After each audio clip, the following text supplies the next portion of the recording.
Good morning, everyone, and welcome to finals day here at the Krui Pro. We are expecting fantastic conditions this morning.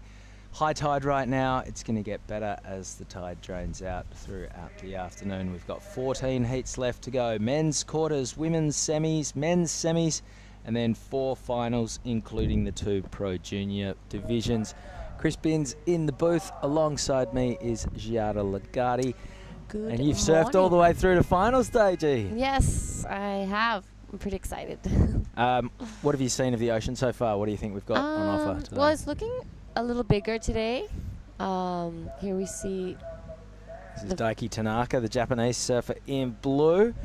So he's up against Alistair Reginato from the Sunshine Coast in Queensland, Australia. And Daiki straight out of the gates. That was right on the buzzer. And, well, there's the surf report for us. That's what we've got on offer. It's going to clean up, and the tide's going to drop with a lot of water in the lineup at the moment. I couldn't walk along the beach to get here this morning. I had to walk along the road because there is no beach. So, yeah, once that starts draining out, it's going to time its run perfectly with the finals. Yeah, this is like exactly high tide. We started on the dot. It's looking a little bit messy out there. There's a little bit of morning sickness, but the swell did fill in. There's some bigger sets coming through, so it's going to be a great finals day. And yourself, you are surfing in the first of the women's semis. Did you manage to get some sleep last night and, you know, do some meditation and some visualization and carbo load and all that kind of stuff? You're Italian, you're always carb loading, but what else did you get up to? Talk us through the replay of Daiki's. A little bit stuck on that first turn, but that second one was a lot better.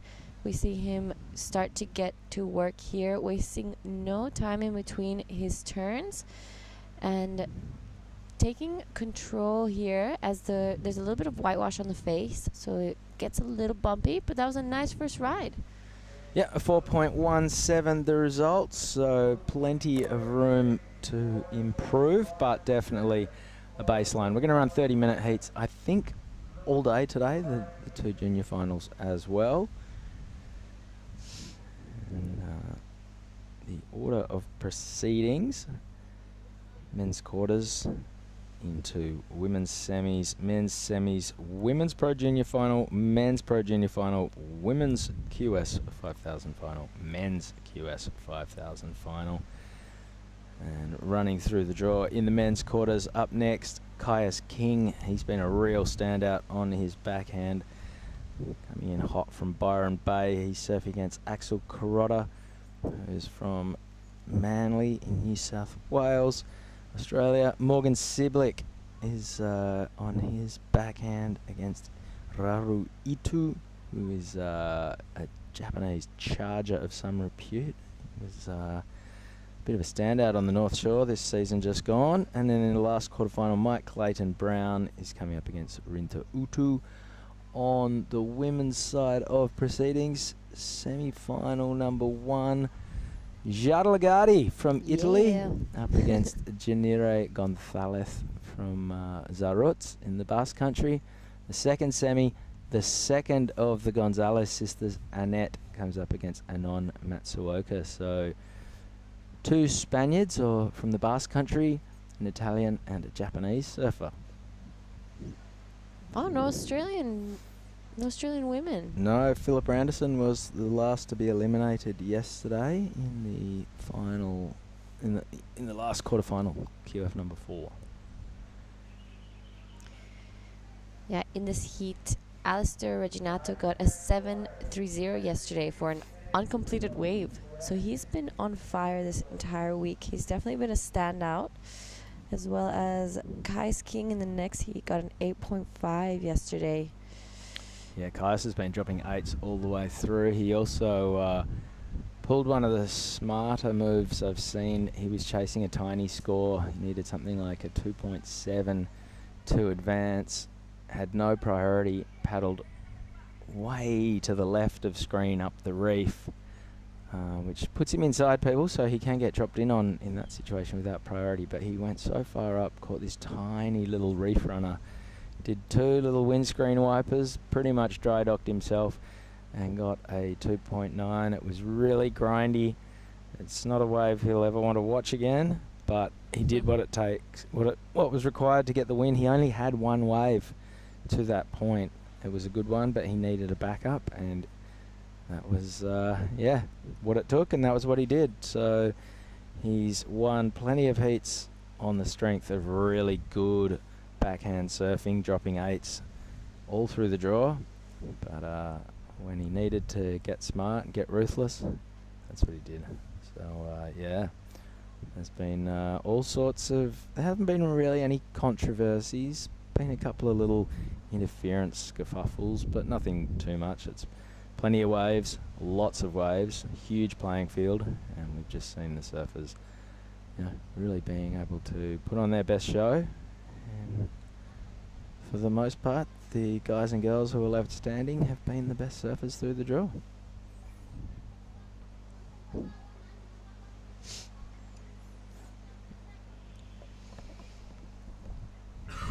Yeah, the fact that there's only 2 surfers out there now is a massive game changer. You know, the priority really just switches from one to the other. A lot more time and space to follow through a game plan. It's not so grindy. You don't have to think so much of all the other surfers out there. So this is the first 2-man heat of the men's, the quarterfinals.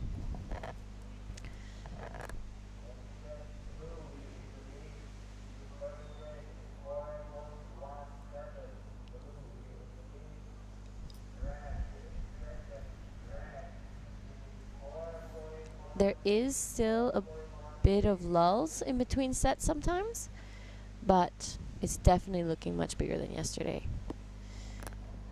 We have the Uluwatu outside corner imitation here, and it just runs all the way in.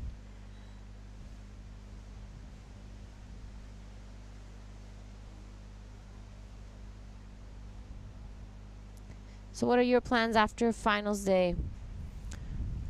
I am going to stay here for a few more days. I'm checking into some accommodation at the Mandiri Beach Club, and I'm just going to surf. We've been here a week. I've surfed once in daylight.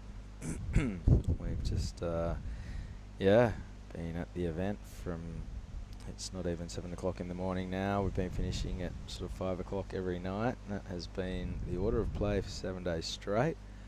So today we get an early knock. We should be done mid-afternoon, and gonna go to some slightly more fancy accommodation than the place I've been in the last week, and I'm gonna get down to surfing. Hopefully do a little bit of work, and yeah, just chill out. That's good. Very much looking forward to it. Get my voice back. It's been a lot of talking this week. How about yourself? Are you straight back to Bali tomorrow? No, actually, we are going to an event in Nias Utara, which is the north of Nias. A great contest. First time heading there, so I'm pretty excited. It's a left in a small town. Not very well known, but they're throwing an event, and we're gonna go and check it out. Potential new contest spot. So if it's in the north of Nias, does that mean there's less of that drive? No, I don't think so. I think, oh well, yeah, less than to go to Nias for sure. Like Nias the right. Surely you'd go around the top of the island rather than around the bottom. But honestly, I've been so concentrated in this event. I haven't had much time to ask what the plan is. I just found out we're sleeping in Medan one night as well, so it's been I'm excited. It's gonna be like a really good adventure. Have you explored Medan? No, I haven't. I've only been once. I got there late at night and left early in the morning, but it's one of the biggest cities here in Indonesia. Second biggest city in Indonesia, and As a Westerner, you wouldn't know much about it. It's apparently got an amazing culture, and you need to know what you're looking for and where to go. But Yeah, yeah, I've heard some pretty cool reports about the den.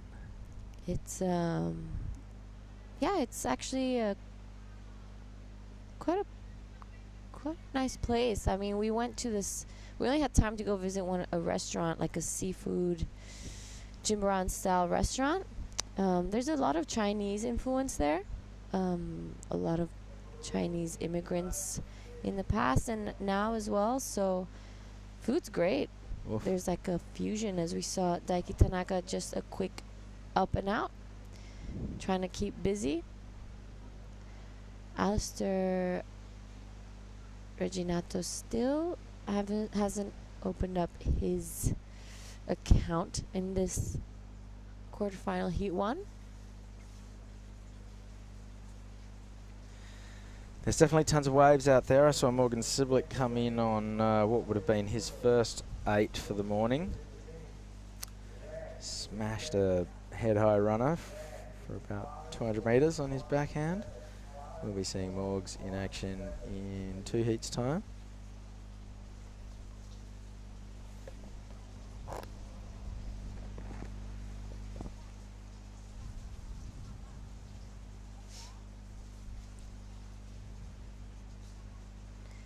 There we have athletes area. Yeah, everyone studying the lineup in between studying their phones.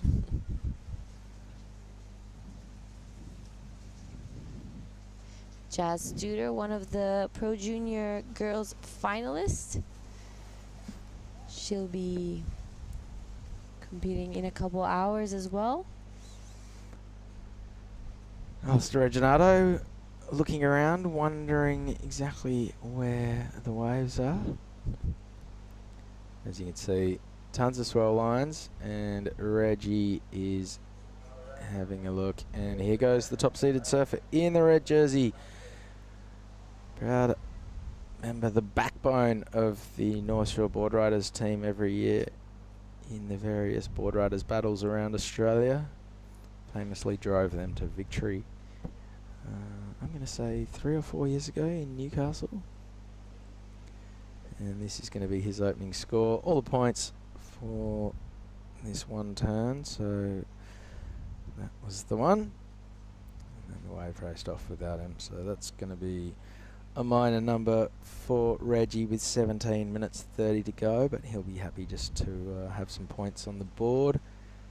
Board looked pretty sharp.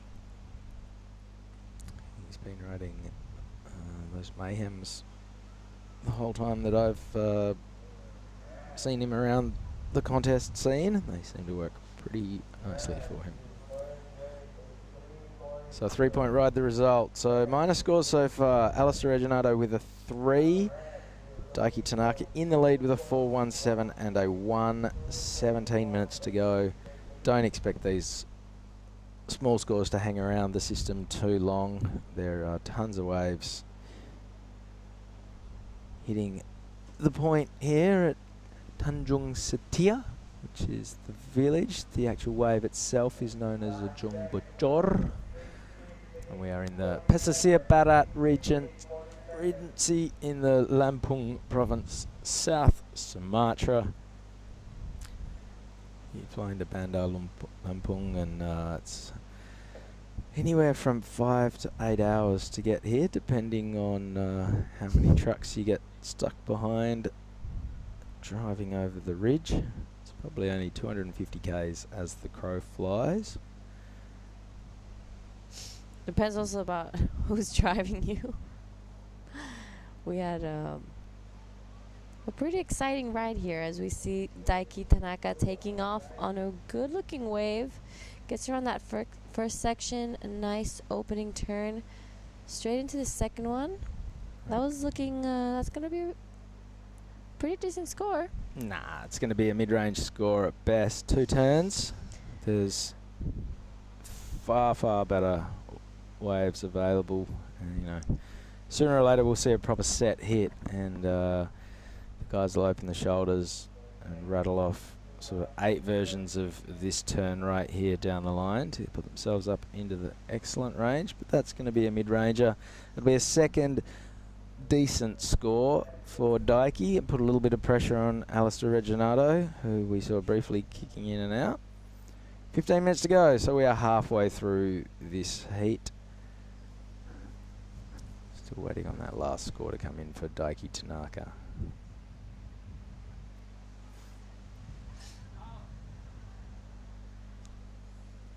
So did you surf this morning, G, or did you just watch the ocean?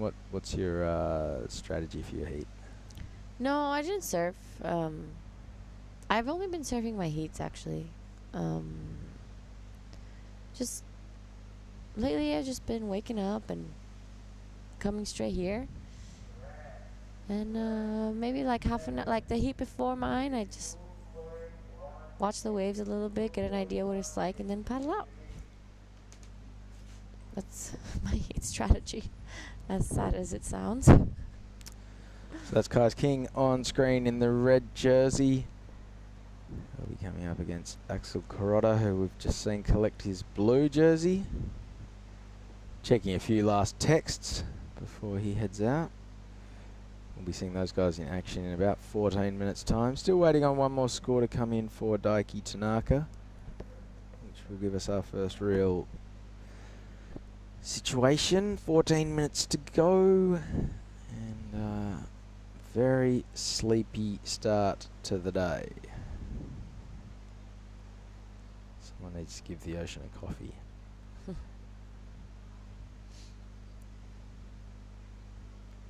Yeah, there's a lot of water movement out there. You can really see that tide affecting the wave. It's just like very sectiony, bumpy, but that's all going to start to clear up as the tide goes down and as we move into the heats. Dikey Tanaka's last wave came in at a 3.8. So 13 minutes to go. Alistair Reginato now has a little bit more significant of a score to track down. A 4.97 his requirement. Obviously very gettable for anyone who's made it through to the quarters. Just a little bit starved of opportunities so far. We've got plenty of time left to see if we can't get, 2 or 3 sets to really kick things off on finals day in a style that behooves it.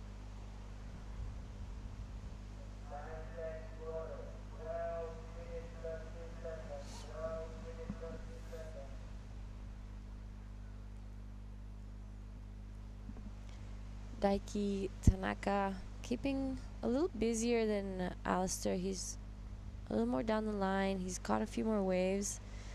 Alistair taking the more waiting approach, I guess. He's just waiting for a set, using his priority. So a little bit of 2 different heat strategies.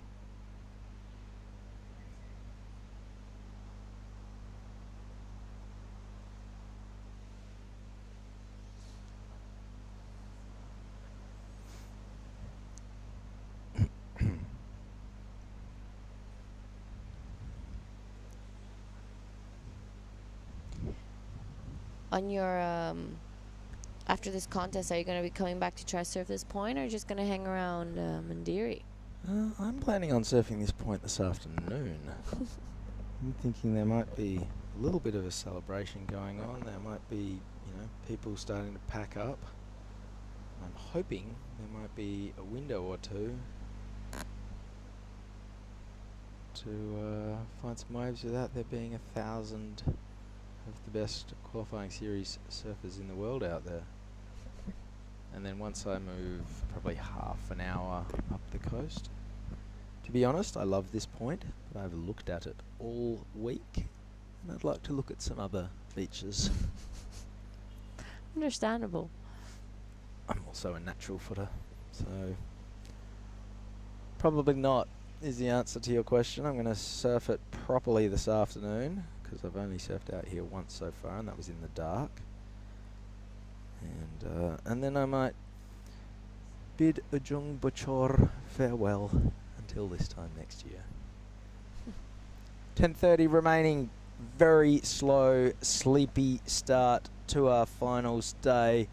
A 4.17 and a 3.8. Somehow enough for Daiki Tanaka to be in the lead. Alistair Reginato has priority.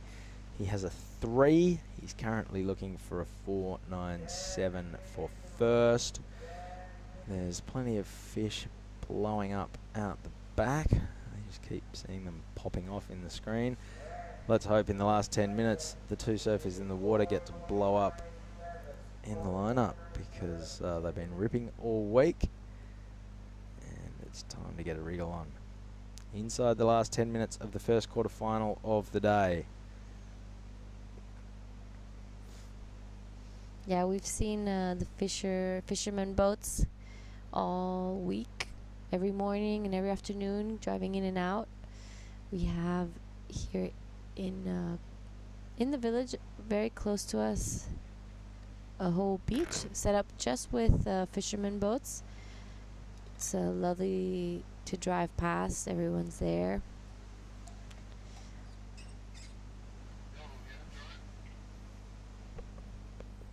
Yeah, not many waves ridden in this heat at all.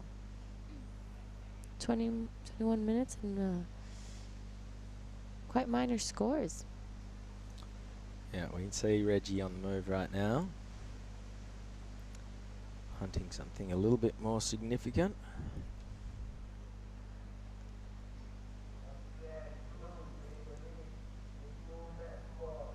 So this might be the, whoa, big punt out the back, like a tuna or something.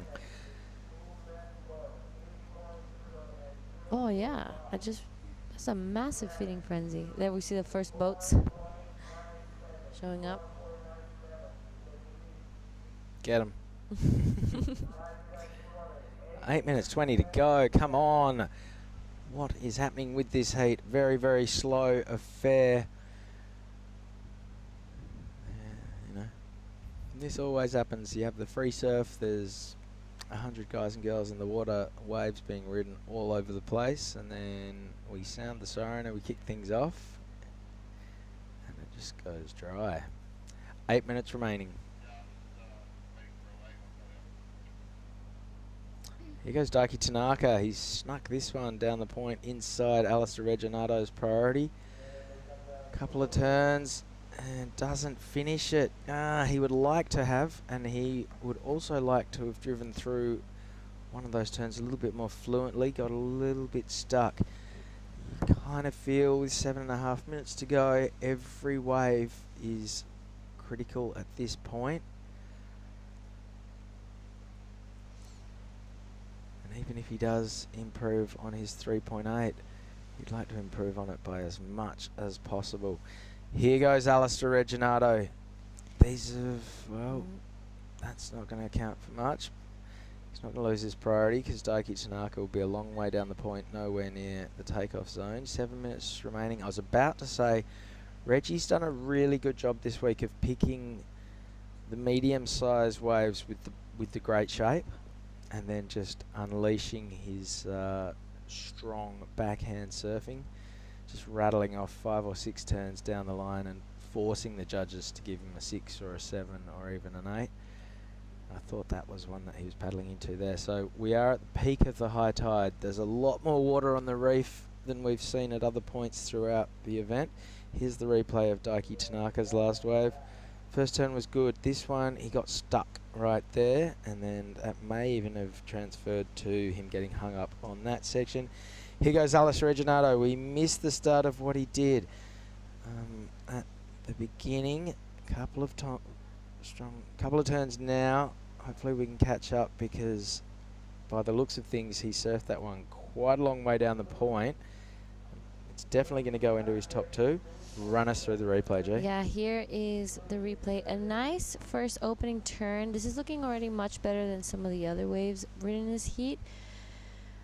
Lots of water thrown out. He keeps great control of the board under his feet. because you can see there's a lot of whitewash. It's bumpy out there. We've seen Daiki get stuck a few times, so that was a well-ridden wave by Alistair Reginato. He's looking for a 4.97 to take the lead. We're reaching the 5.5 minute mark. As we see right behind him, the next heat in the red we have Caius King, and in the blue we have Axel Kurata in the quarter 2. Straight after this. All right, so last score for Daiki Tanaka, 2.77. And that was the one I thought he left a few points on the table at. Alistair Reginato, the requirement for him is a 3.4 after his last wave came in at a 4.57. So Reggie just got the best wave of the heat. Oh. Tells you how slow things have been when it's a 4.57. He now needs a 3.4 for the lead. Daiki Tanaka has priority. There's 4 minutes 40 to run.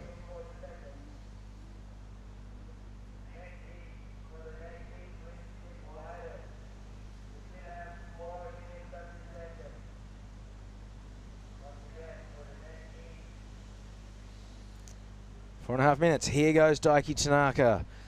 Strong off the bottom, open face calf to get things going. He's only looking to replace a 3.8. Can he hang on to this one? He can. Feeling like another 4, which will make the requirement for Alistair Reginato just a little bit tougher than the 3.4 he's staring at right now. 4 minutes remaining. And that is Reggie in the red jersey, making his way back up the point. The good thing here at Ujung Bocur is you can catch waves the length of the point. So as you're working your way back up, there's every chance something wide can just land in your lap. And we've seen plenty of big scores locked in from further down the point. Yeah, we've seen quite a few heats, people getting some really big scores under priority. So you don't necessarily always have to be at the top of the point to be able to get some of those better waves. There are some that come from under and hit the reef a little better, and this was Daiki Tanaka's last wave. This turn getting a little bit more vertical and a nice finishing finish. Okay, one more score for Daiki to drop in. The judges will probably take a bit of time over this one. They need to get it right. They know it's crucially important. And that's going to set a target for Alistair Reginato. There it is. Last wave for Daiki Tanaka, a 4.1. So Alistair Reginato now chasing a 3.7. At the quarterfinal level of a QS 5000, obviously that's very, very attainable. But this heat has been starved for waves. Reggie might be looking at a few options right now. Lets a little line go past. He's still heading his way back up the point. He's been given priority, so we know that he's in the regular takeoff zone. 2 minutes 20 to go. It's a battle against the clock. Reggie won't be worried about the score. He might be worried about whether he'll get the opportunity. A 3.7, obviously well within his realm. But 2 minutes remaining. Let's hope he doesn't get starved and that we see Alistair Reginato surf for the win at some point over the next 100 seconds. Yeah, Alistair's going to be hoping for one more opportunity. Hopefully the ocean doesn't go flat on him. So Well, at it looks like there's some lines out to the horizon. This point can be deceiving though. It's such a big playing field out here. You can see waves further up the point that don't really bear much indication. However, a couple of peaks heading Alistair's way. Daiki Tanaka is back in the zone as well, so he can easily upgrade one of his 4s. Alistair letting this one go. And it does look like there's a set approaching. Alistair making a move. It's looking like one of the bigger ones we've seen this morning. Oh, Alistair can't see the wave behind it, but that's fine. Here goes Alistair Reginato. He's chasing a 3.7. First turn's good. Wave bowls up for him. That's a big turn. This is the best wave we've seen in the heat. And Alistair Reginato is well on his way to the score that he needs, but Daiki Tanaka now has 40 seconds, and he's on that bigger wave that we saw behind that first one of Reggie's. He's in all sorts of trouble right now, manages to get the wheels back on, and now this thing is going to stand up and run. Oh, a couple of big turns for Daiki Tanaka. Has he done enough? You would think that he's going to get the better of this exchange. Daiki definitely thinks he has with 20 seconds to go. Well, we'll need to see what quite happened off the takeoff. He was kind of struggling there for a little while. He was like a shopping trolley with a wonky wheel, but he managed to get it back. So it was a late takeoff. First turn was okay, and then he got a little bit discombobulated there, and then put things back on track. So, we need to compare. I mean, Alistair's wave was significantly smaller. You could see it from our angle, but obviously from sea level, Alistair couldn't see that there was a bigger wave behind. We have also seen some of the medium-sized waves offer better shape. This is what Alistair did on his. Cleanly into it, and then rattled off a series of good turns. That was a big turn, big bucket of spray. That was another huge sheet of spray. So 4 big bashes for Alistair. Lots of rhythm, didn't put a foot wrong. That was pretty controlled from start to finish. However, Daiki Tanaka had a bigger wave behind. There was no control for the first third of it, and then the back half, he unleashed a pretty strong series of turns on a quite solid wave, probably the biggest wave we've seen. Well, Alistair Reginato, a 7.83. So Daiki Tanaka is now chasing an 8.23. I'm not sure if he can get it with the way that he started that wave. No, he didn't. And there it is, a 6 for Daiki Tanaka. So Alistair Reginato has done it. The judges are rewarding his faultless performance on that last wave. Daiki Tanaka unfortunately struggling. We're going to go to a quick break. When we come back, the second semi-final of the Krui Pro. Kaius King up against Axel Kuroda. I'm going to go have a chat with Alistair Reginato. We'll see you back here very shortly.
All right, welcome back to the Krui Pro. This is the QS 5000. We are into the quarterfinals. This is Heat 2. In the red, we have Kaius King. In the blue, we have Axel Kuroda. And in the booth, we have Billy with me. G'day Giada, how are you? That was a good way to start the day. Very exciting towards the end of that heat. An all Aussie affair right now in the water. Yeah, it was a very slow heat to start with. This is another slab we've seen being filmed, and those are the results of the quarterfinal. Heat 1, Alistair Reginato in the last minute gets a 7.83. Daiki Tanaka a 6. Unfortunately, couldn't get the score he needed. And this is Heat 2. How's those heads? It's a beautiful day here in Krui. We've seen an increase in the swell. The tide is still pretty high, so it is suffering a little bit of morning sickness, but that will clean up as the tide starts to go down. Yeah, conditions are set to improve Fantastic clutch performance there. He waited half an hour, Alistair Reginato, for that mid-7 ride. Found the wave he needed and delivered. Kai's King takes on Axel Kurata in this quarterfinal number 2.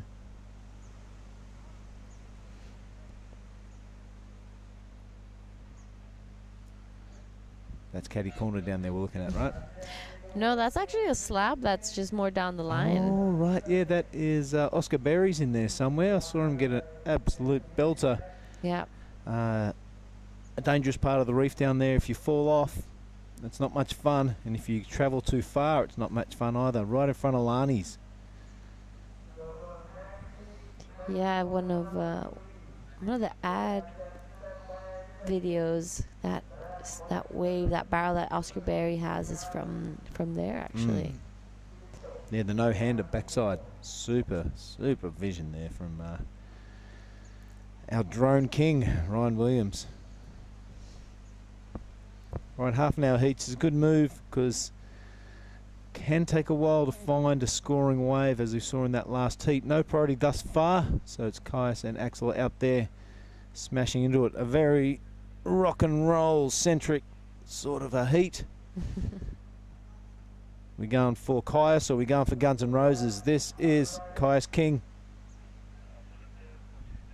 Medium-sized wave. We saw that Alex Reginato got his score in the last heat from a medium-sized wave, and we see Kaius following suit, rattling off a few turns. Out behind him is Axel. He goes down the drain hole. So while the two boys paddle out, we might cross down to the athlete area for our first post-heat interview of the day. Take it away, Chris. And we're live, all right. Alistair Reginato, we've just seen 3 waves come through that were better than anything that happened in the whole half hour you were out there. That was a slow affair. Talk us through the first 20 minutes. You're just sitting there going, like, what's happening right now? Yeah, a little bit, hey. It was before the heat started and the crew were out free surfing, and saw so many fun, like, bigger ones that hit the bank nicely, like hit the peak nicely, and then as soon as the heat started, as it always does, it stopped. And I kind of just thought, I'll wait, it got priority. I'll wait for one of those ones, and it never seemed to come, so just had to kind of lower my expectations to the back half of the heat and find some waves. You had a 3 and a 4.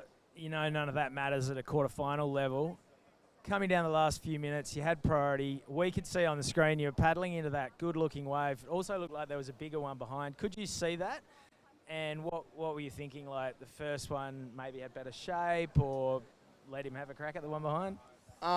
Yeah, I did see that wave behind it, but all event I've kind of looked for those, not really the bigger waves, kind of the ones that hug the reef a bit more. So kind of stuck to that theme, and that wave had qualities on it that I liked. So yeah, I was kind of pretty easy decision for me. Just go that wave, back my surf, and to get me through the heat, and it worked out. When you saw him take off, were you nervous at all? Because even if you got a big score, he wasn't going to have to do a whole lot. Yeah, definitely nervous, especially because I knew there was a wave behind. So as I turned back around, I knew he was probably going to be on his feet. So it was it was going to come down to that last exchange with only a couple fours in the scores. So it was pretty crucial to get the edge on him. You've just equalled your best result on the QS, semi in a QS 5000. 2 Aussies in this one, so we're guaranteed an Aussie through the final. What's the camaraderie like between you guys this week? Yeah, that's pretty cool, actually. I never thought about that, but I was actually, Kaius and I are travelling together for this comp, so we've been giving each other a bit of grief, and I'm really good mates with Axel as well. So, yeah, it's been unreal, this comp, like all the Aussies backing each other. But yeah, that'll be no matter who it is, it'll be a fun semi-final, and hopefully one of us can end up taking it out. Well, good luck, mate. You've been absolutely ripping all week. As you said, you've been picking those medium-sized ones with the good shape. Seems to be working for you so far. 2 to go. Sweet. Thanks, Binty. I'll try and keep that up, eh? All right, you beauty. Back to you guys in the box. Yeah, thanks very much, Chris. Great insight there from Alistair. He has just taken our quarterfinal 1 over Daiki Tanaka. Daiki thought he had him on that last wave too. It was a bit of a flex and a claim, but I don't think Daiki saw Alistair going absolutely bananas on the wave before. Yep. But, you know, that is history. Caius King is in the water now, and he has a 5 next to his name. That's not a bad way to start a heat. Axel just a quick 2. The fish continue to bust up here at Krui. It's a beautiful morning. The waves are on the pump, and the athletes are ready to rock and roll. Yeah, in that last heat, we had the drone angle as that set approached, and we could see the wave at the back was bigger, so we weren't sure. You know, obviously from Alistair's angle, you could see he could read the wave a lot better, but from our angle, it looked like, you know, that one at the back was the one. Yeah, even when he took off, I was watching it in the athletes area. It looked really small when he took off, and then just grew and continued to present sections to hit. It was a really good choice, but that is history. Here is Caius King looking to repeat the efforts of his travel partner. That's a really good first turn. Bit of a check, set up second turn, and this thing running off into the channel. It will allow him one more chance to rattle up some points. He does that. Looking to back up that 5.00 into that different part of the reef there, where the left-hander kind of turns into a right-hander. Yeah. But not much goes on there. It's just a bit of a taxi ride into the beach. So look at that. Less than 10 minutes gone, and Caius already has 2 waves under his belt. This is Axel. This is Axel Kurata. Also on his backhand, a nice open face carve to start this wave. As we see this wave stand up, a really good section. Hits it straight in the pocket. And as he just falls off, but that was looking like it was going to be a really good wave. Here is the replay of Axel Kurata's wave. As we said, a good first turn. This one though, that is going to be the money turn in this wave. Gets a little bit stuck on that one, but manages. Oh, unfortunately I forgot. He fell. Down. Here's Caius King, a slightly larger wave. Harder to pick than a broken nose out there today in the high tide, but Caius has done a great job. Judges love that when you go straight up through the lip first up in your first turn.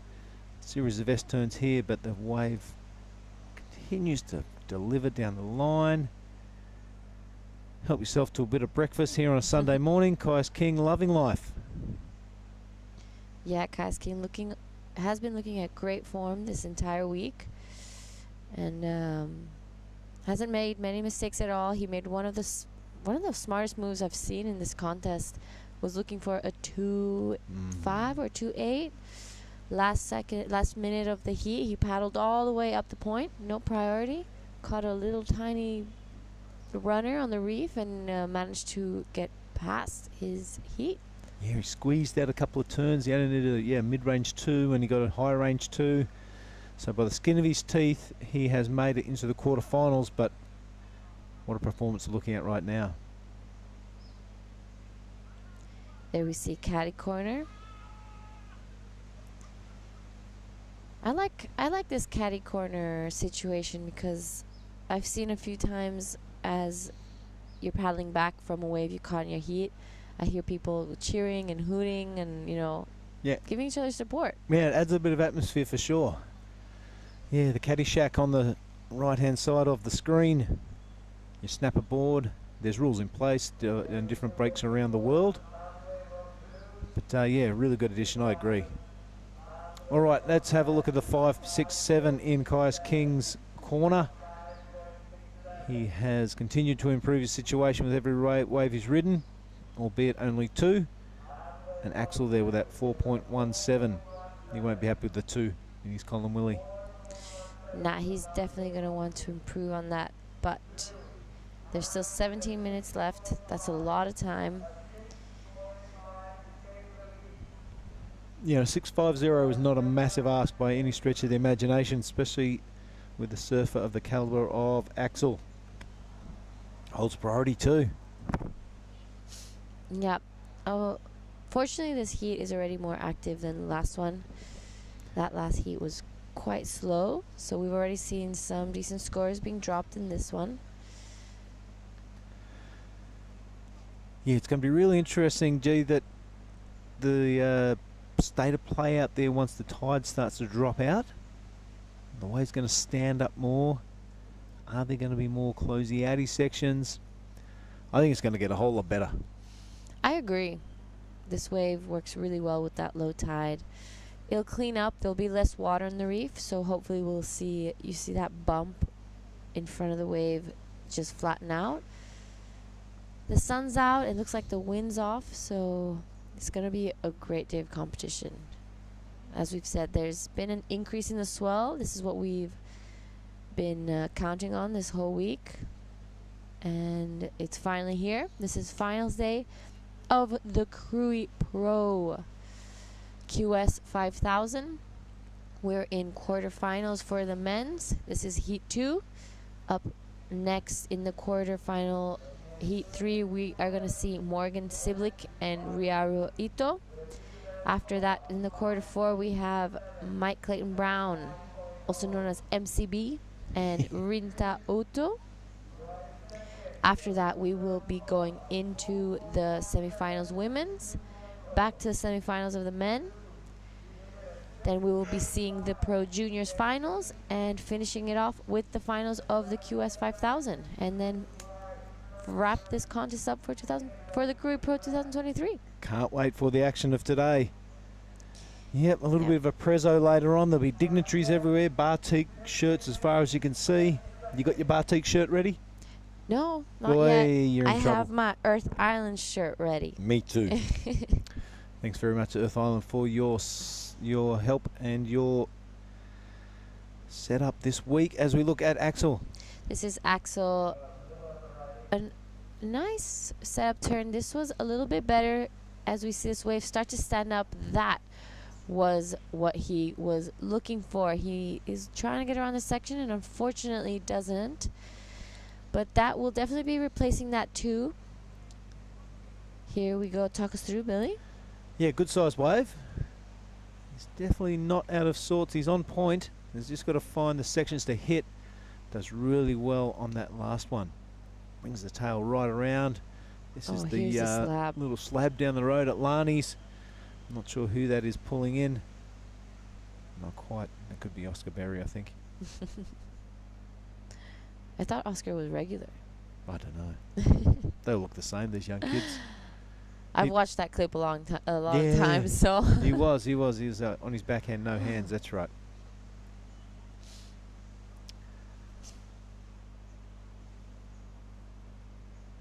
Look at it slabbing out. That could be him this time. Yeah, that one could be him. Well, I think it is the same spray and everything. Whoa. All sorts of waves on offer down here in the Krui region. You got your fun beaches down the road. You got your long left straight out in front of us. You got that slab about a 1 minute paddle away. And just grab a motorbike, grab a kajang, go exploring. See if you can find a little wave of your own. There's so many waves along this stretch of coast, so I know a lot of the athletes have been driving around, finding waves, scoring, getting skunked as well. No, that's part of the part of the deal, isn't it? Yep, for sure. Can't have rainbow without a little bit of rain.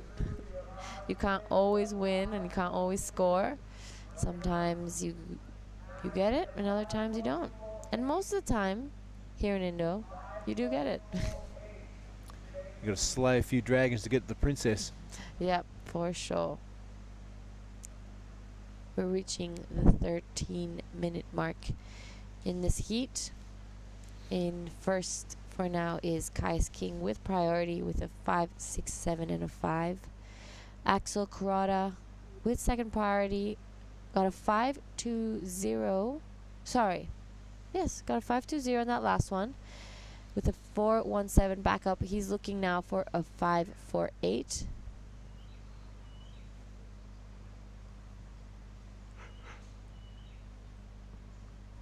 we see a little bit of a lull in this heat. Thankfully, though, it's been action-packed.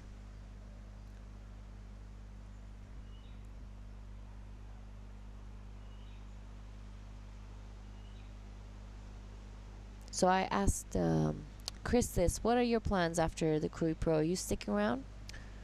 No, I take off at 11 o'clock tonight.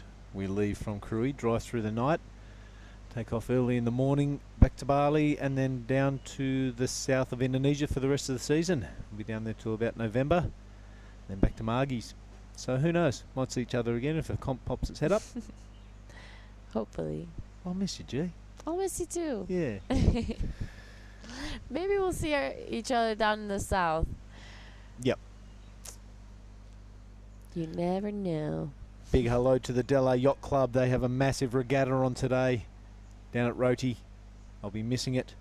But yeah, they've got a cool yacht club down there. They'll be getting the trimorans out and going around and around. Best of luck to all competitors there. And I think the waves will be pumping, so it'll be super hard to concentrate. Sailing a yacht way, big 4-foot left-handers run by. But best of luck. Welcome to the Krui Pro 2023, wherever you're watching around the world. I hope you're enjoying the broadcast. We're bringing it to you from the southern corner of Sumatra. It's Kai's King out there with priority. He's the surfer in red. Couple of lines pouring through now. You can see a little bit of a bump on that face, G, but the one out the back looks pretty good. Yep, this is looking like a great wave. Kai's King with priority. He's definitely going to cash it in because this is looking like it's going to be a good one. Yeah, on his backhand he goes Whoa. high, he goes handsome, but doesn't quite stick that landing. Totally releasing the tail and the fins. I reckon just the nose of his surfboard was in the water then. And he's going to go straight off again on the one behind. This one looking like it has some whitewash. It's just going to be a quick in and out. We are reaching the 10-minute mark of this heat.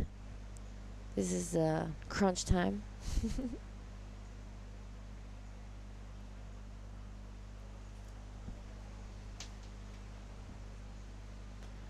Already starting to get hot and humid in the commentary booth. Might have to crank that fan up during the break.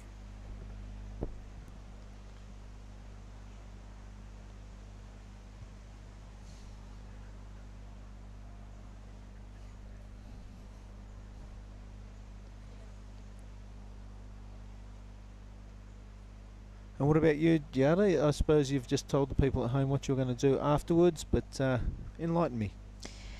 After this, tonight, we leave to Bandar Lampung, and I'm going to be heading to North Nias. Oh, you're up there. To There Afuru. is an ASC event that I'm very excited about. It's a new wave, it's a left, and we're going to be scoping it out. Yeah, it sounds exciting. Different regions around Indonesia wanting a little bit of exposure for the local economy. Yep, it's going to be a great little adventure. I'm staying there for around a week. You'll be surfing in that event. Yes, I Yes. will be. Yep. I'm very excited. It's a small event, but it's a great start Yeah, to get some attention onto there. Yeah, it'll be great. It will be broadcast. I think we're just miking up the beach commentary. Yep. So it won't be the full production like this QE 5000. But you search on the YouTubes. I'm pretty sure it'll come through there.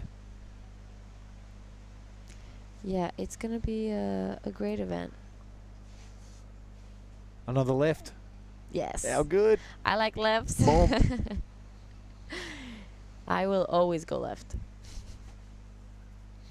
Only in the rainy season I go right. Uh-huh. But this is the start of our Indonesian season. It's been a bit of a slow one. We haven't seen any major swells just yet fill in, but I have a good feeling that it will eventually get here. Yeah, for all those people watching around the world and being jealous that we're in Indonesia, fear not, because for a month it's been flat. Yeah. This is the swell you saw when we started this broadcast. That was the first swell for the season. So don't be too jealous, because we're sitting here just sweating and swimming every day. Yep. There hasn't been any major swells just yet, but knowing Indonesia, it will come. There we had Morgan Siblick getting ready for his next heat.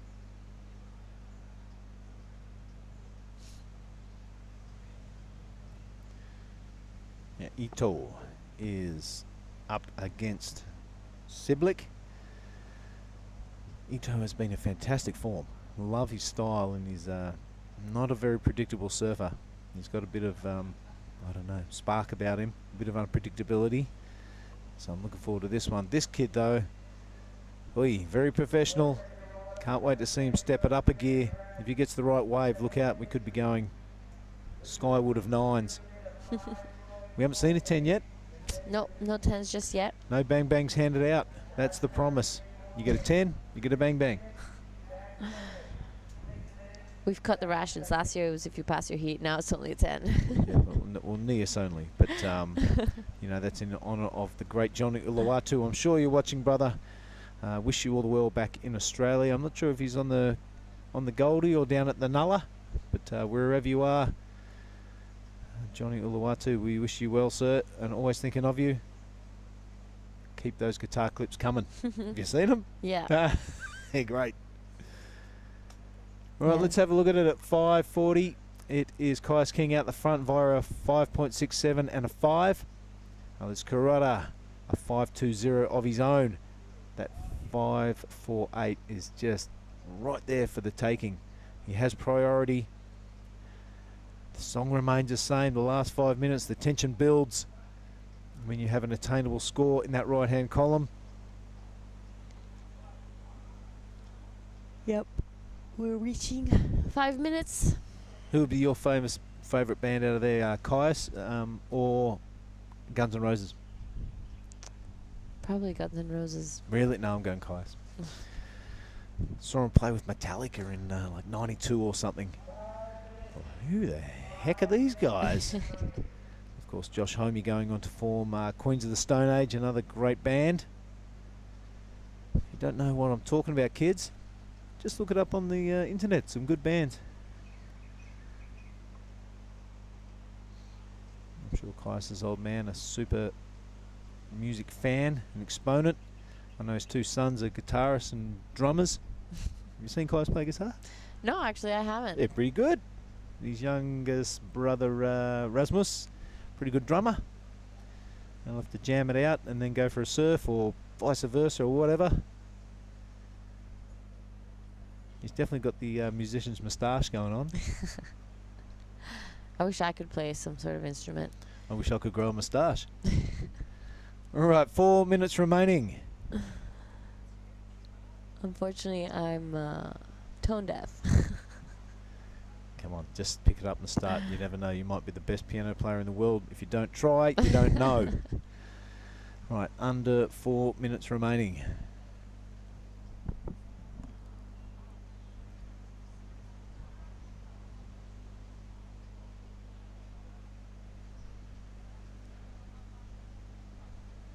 All right, so Japan and Australia represented in these quarterfinals. Co-sanctioned event, this QS 5000 at Krui. That means if you are from the Oceanic region or Asia, you can garnish points to help you get onto the Challenger Series. If you're an American that's just dropped by and decide you want to go on QS 5000, you can keep the money, but you don't get any points. You've got to compete in your own region to garnish those points to get onto the Challenger Series. It's a great initiative by the WSL. I really dig it. It was a little confusing when it first came out. Now I've got my head around it. It's allowing opportunities for surfers from all around the world to get onto that Challenger Series. Not just the people that can afford to fly all around the world and grab some points from South Africa, from Australia, from America. It allows people from not so affluent countries to get some points in their own region, and you have to travel from Bali to Krui, or Bali to the Philippines, or one of those regions to get on. So we're going to see a whole lot of surfers from different countries on the CT. I'm kind of guessing in about 5 years, once everyone gets sorted. That's really cool, I reckon. Yeah. Unless you're like me that I have to fly to Europe. Well, you are representing Italy, and it's Yes. given you some great opportunities, so I think you would cash in that for the opportunities For given, sure. wouldn't you? That's right. All right, let's back to the action. 2 minutes, sub 2 minutes. Caius King still with that lead. He's held it the entire heat. Axel has priority though. The boys, a bit of cat and mouse. No one's going on that. It must be running down the reef really fast.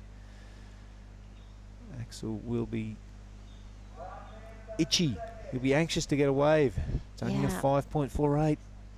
He has been sitting there for quite a while, so he's definitely going to be hoping for one wave. He just needs that one. He's in first priority, looking for a 5.48.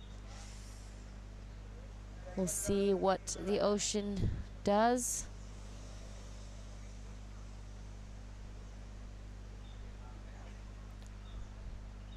One minute now. One of these surfers will be going to the semi-finals. One will be joining us in the athletes area watching the action. 50 seconds left. Doesn't look like there's too much coming in the horizon.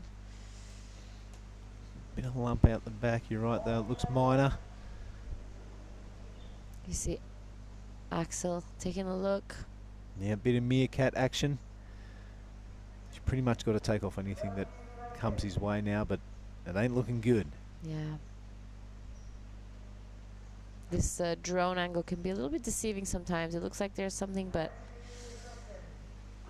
not so. We're reaching the last 15 seconds of this heat, and it is looking like I will be having a chat with Caius King. There you can hear the beach announcer counting it out. The boys looking at each other, giving the nod. Good on you, mate. Good on you, mate. It is Caius King through to the semi-finals. So far it has been an all Aussie affair. Into the semis. We see Axel getting the wave he needed right there after the siren. Tends to happen. Yep, who knows if that would have got him the score, but it's kind of all incidental at the moment. We are going to cut to an ad break. Don't go anywhere, folks. Quarterfinal number 3 is coming up, featuring Morgan Siblick. We'll have all that action for you right after this break.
Happened.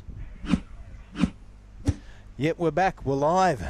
And sitting next to me is Mark Cliff, the head honcho of the commentary team here at Krui. Welcome, mate, for the first time today. Yeah, g'day, mate. Look, we're all a team, you know that, Bill. And it's good to be in here. You, me, Benji, and Giada, who will be coming up shortly for a heat. That's our matchup. Morgan Siblick up against Ryaru Ito, the Australian up against the Japanese campaigner. Captain Morgan's been on a tear throughout most of the heats. Yep. Putting up some huge numbers. He was sitting down there with a huge contingent of Australians just before paddling out, and all the boys are G'ing each other up big time. So Bit of a feeling in the Aussie camp, isn't there? there's a team, there's a tight-knit crew rocking around. No one's just rolling up by themselves and doing their own thing. They're in a corner and they're holding it down. Yep. And People like Jake Patterson and Matt Hoy would be loving that. All right, so it looks like Riaru's got off to a pretty quick start. Wow. Yeah, he's going to have to be on his game, Riaru, because he's up against Morgan Siblick, who's been on fire this event. But their surfing is quite incredible, Mark. Imagine opening your quarterfinal with this thing. Yeah, definitely a nerve settler. It'll give the judges something to think about. The scores have been quite reserved so far this morning. Wow. I think it might be time for them to perhaps open the scale up a little bit with that. Yeah, well, yep. There it is. They did indeed, a 7. Boom. So enlighten me, how did the last heat go? Kais King led from start to finish, mate. It was only a slender lead. Axel only needed a 5.48. Couldn't quite find the waves to get it on, but a fast start to the heat, and then it kind of got a little bit sleepy. But Kais King through to the semis. Here's Morgan Siblick on his backhand. The man from Merriweather goes high. He goes straight up into the roof, as we've seen him do the whole event. Just a couple of manoeuvres thus far. Finds the open face again. Applying his trade down the line. Nothing real explosive so far, but Morgan standard surfing is like that. Yeah, yeah. That's it. Day in, day out. A lot of people's best wave. Yeah, so a great way to kick off quarterfinal number 3. Setting the pace early, Riaru. Really compact, nice style. The answer back, this is it, from Morgan Siblick. Interesting, Mark. In the first heat, and Alistair Reginato got the job done, not on a set wave, but the wave before. Well, I was sitting behind the gang in there this morning, and that was a big part of their conversations, buddy. Yep. It's about the waves that have the slower paced wall, because anything with a bit too much wall gets a little bit more wind affected. And can run off a bit too fast and not allow, you know, the combination of manoeuvres. So the boys were sort of squarely saying those sort of words in the competitors' area, and they both found one of those to kick things off. So yeah, good on you, boys.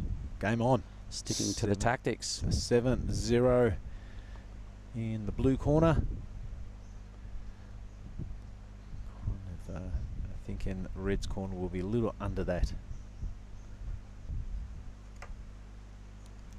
And we've got another Australian-Japanese match-up to finish off our 4th quarterfinal.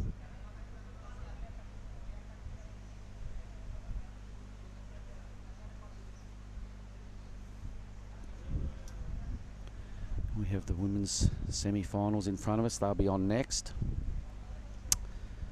And I think I'm seeing double. I'm basically seeing the same name in 2 heats. That's the same surname. So on that side of the draw, the Basque girls, the sisters, are holding it down. They're in 2 different semis. Giada Lagarde out of the com booth into semi 1. And on Matsuoka, huge favourite. There's been a lot of hype on that young lady, only 17, going nuts, and she's quite easily made her way into finals day. A bit of a arm wrestle going on right now in this heat, a bit of a neck and neck draw. So the judges liked them both almost equally. Yep, blue getting the nod, as we alluded to previously. Closer than I thought, but that's cool. It's going to be a great heat. Yeah, no, I liked it because they both did some really good work.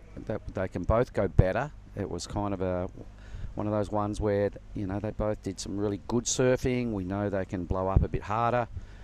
So the judges have left room there in the scale for that. And I'm expecting the boys just to start pushing a little harder now. They've got one in the bank.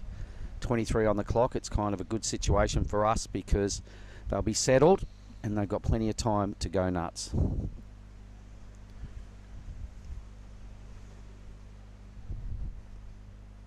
Yeah, Anon and Giada will be taking on the Gonzalez sisters. What a fantastic campaign they've had.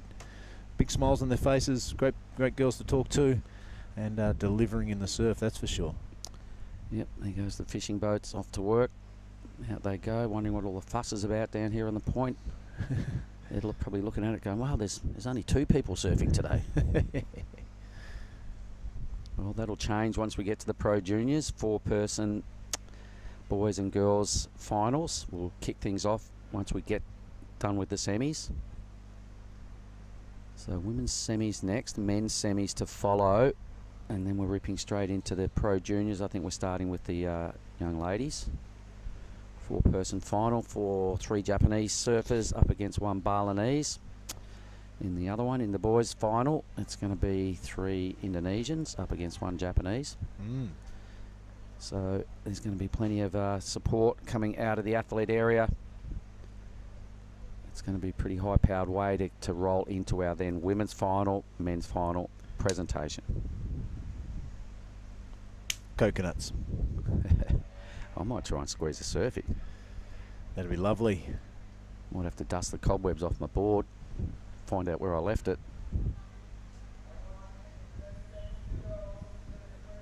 No, it's been good, mate. Busy week. Geez, we've done a lot of heats. All the crew online this morning. Good morning. It's Mark Clift and Billy Hangen in here for Heat 3. Shortly at the start of quarterfinal 4, Tippy Jabrik. He's going to come in and have a chat with me. Here goes Ryaru Ito. So opened with a 7. He's got a great style. Whoops, I put the hex on him. Wow, you did put the kibosh on him, mate. Even halfway through that turn off, this is going off to another blinder, but just come undone. You know what? He's looking again. This has happened. This has happened a couple of times already this morning. Take the big one, fall off, little one right behind it. Yep, it's those medium waves that everybody's kind of hunting, the big sets. That wind seems to be coming sort of out of the northeast, I think it is, and a little up the face, across the bay, a little bit of chatter involved. We've just gone past high tide at 6:30. I don't know whether you've broached that subject yet, but it was a pretty big tide, and as it runs off, mid-morning, it's going to really hit its straps rolling into that low tide for the finals. We've seen each day about late morning, lunchtime-ish, wind generally just drops out and it's going to fire.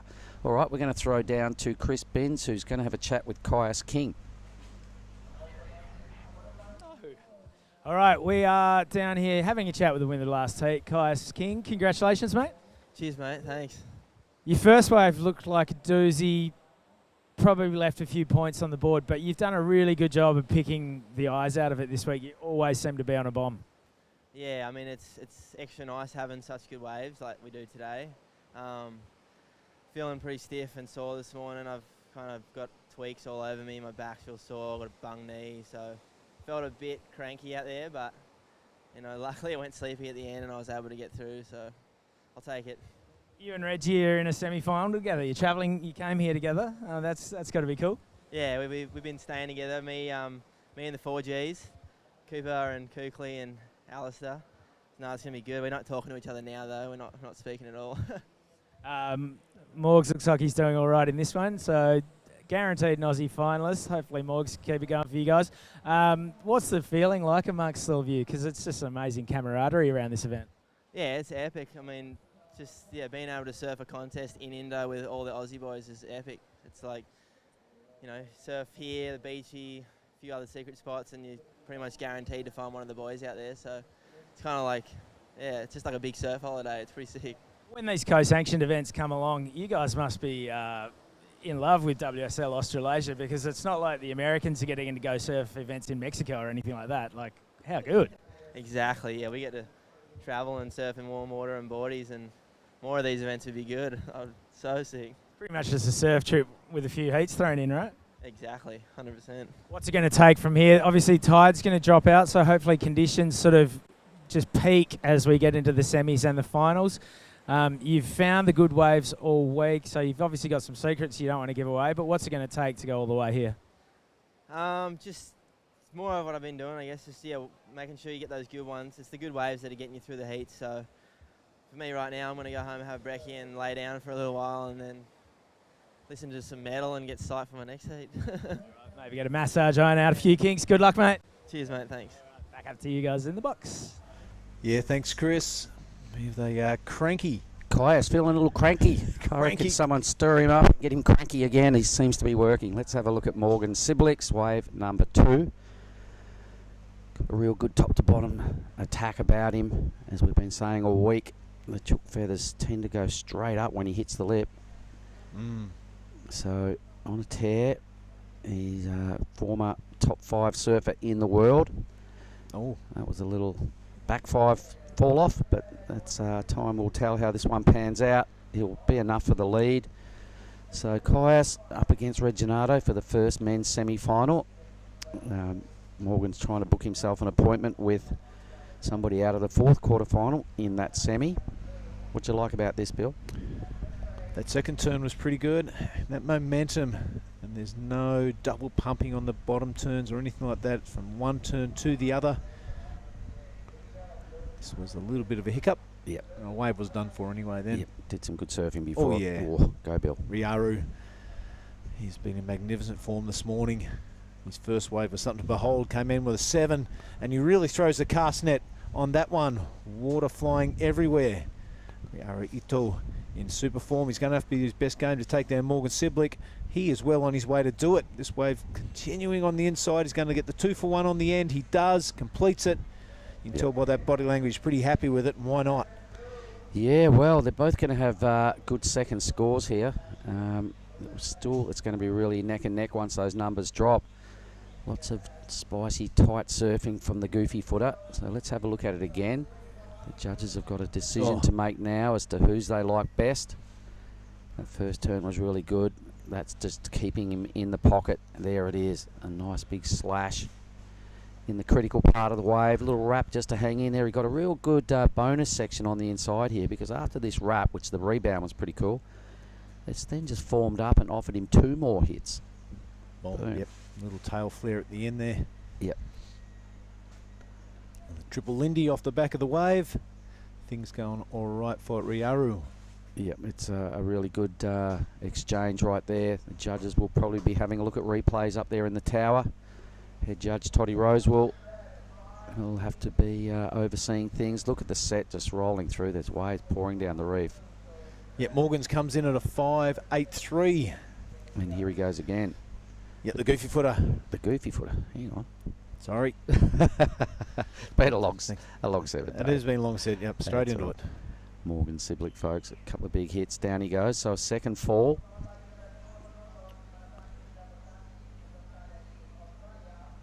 So they're going to try and fit Riaru's number somewhere into what's already happened on those numbers. The 5.83 is the lowest out of the 4 good scores so far. What do you reckon happened here, Bill? Don't know. I was kind of freaking out. They called him the goofy footer, but let's have another look. Nice wrapping cut. A little bit of foam on the face. Really pushed that turn. He's going to have to beat Riaru. So really pushed that top turn and buried his nose on the way down the face. Uncharacteristic little fumble there from Morgan. Haven't really seen him on the best waves this heat so far. The Japanese surfer's done a fantastic job of picking out the best waves to be on. Yeah, I kind of agree there. And so there's room for improvement, and there's still half the quarterfinal remaining, thereabouts. And you can see when the sets come, there's sort of 3 or 4 waves every time, and they're quite regular. So I imagine they're probably going to get at least a couple more chances each to impress the judges. 5.76 is what Riaru needs. I'm pretty sure that's what happened. A couple of good turns in the pocket. This heat is starting to separate. This morning, a lot of the scores were in around that 5-point range, and the boys opened up pretty handsomely, and the judges were forced to open the scale up, which is pretty good. So Blues up the point hunting.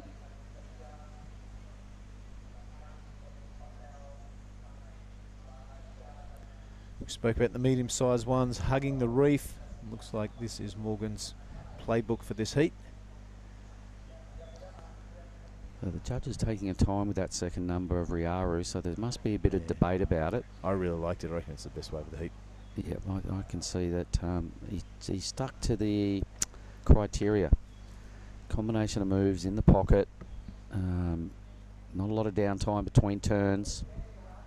Here it is, so it's another 7. Wave of the heat, 7.37. So as you were saying, Bill, a good comment. Riaru's on the better waves so far.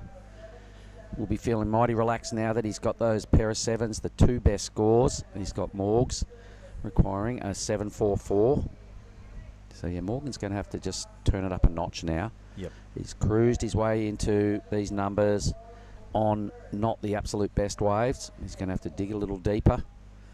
Former top fiver in the world, mate. He'll know exactly what a 7.44 is going to feel like. So it's time to get it right. Next heat, MCB. Means business, mate. Yep, Mike Clayton Brown. There's his caddy, Bodie Williams. Yep, thumbs Hey. up. He says he's feeling pretty loose at the hips. The double Fonzie, you love that Here claim. he goes. It's Here good. he goes. Hey, it'd be good to have knees that could still do that. Oh. Slow down, son. Yeah, would What? be. Yeah, that's what your quarterfinal number 4 looks like. That's one of them. He'll be up against Rinta Uto. Oh, here comes a set. Let's stay with the live action. It will be Riaru who will have first pick. Morgan looks over his shoulder and goes, if you're not going, I am. He's going. All right, Bill, take us through it. All right, the Japanese surfer continuing on his winning ways. This looks like another great wave. The pressure's really going to build if he continues to stick these manoeuvres. He does, really slides the tail on that one. A little bit of point of difference, a bit of style. Really pushing the back foot. This wave is really standing up on the inside, getting the better of him. Yeah. I wasn't going to write him off because he's just surfed magnificently this morning. Yeah, got a little funky on that end top turn. You could see had perhaps a little bit too much weight on the back foot and didn't get the projection he was hoping for out of that lip. He tried to spin the wheels for about a 4th time, but he's got a really nice style. He does get that little bit of drift often out of his top turns. I think it was this one. Let's have a look. Yep, Yeah, that was pretty sick. really spins the wheels on there. And this was a great section. Would have been the ideal way to finish, but he's left a couple of points hanging. Could be the difference at the end of the day. So Morgan might have dodged a bit of a bullet there. Trying to improve the 7. So here's where we are. There's 10 minutes remaining, Mark. It is Siblick with the work to do. I'm not sure that requirement is going to increase. Regardless, he's going to need close to an excellent score. He has priority. He's got 10 minutes to do it. You would think a couple of sets will come through, wouldn't you? You'd like to think so. You want to see this thing get surfed out. When you know the quality of these two, everybody's here for a reason. That isn't in the heats. We want to watch top surfing, and we know how good this matchup is. And the Japanese got an early jump, and then he's capitalised with the 7.33. So Morgs, he'll know he hasn't really teed off yet, and he's going to have to do that inside the next 9.5 minutes. Yep, I'd like to see him get maybe 2 more. It should be good. You can see the shackles are off for Riaru. He's kind of started to loosen up a fair bit on that last wave. That little fin blow tail slide thing of that about 3rd manoeuvre looked pretty good.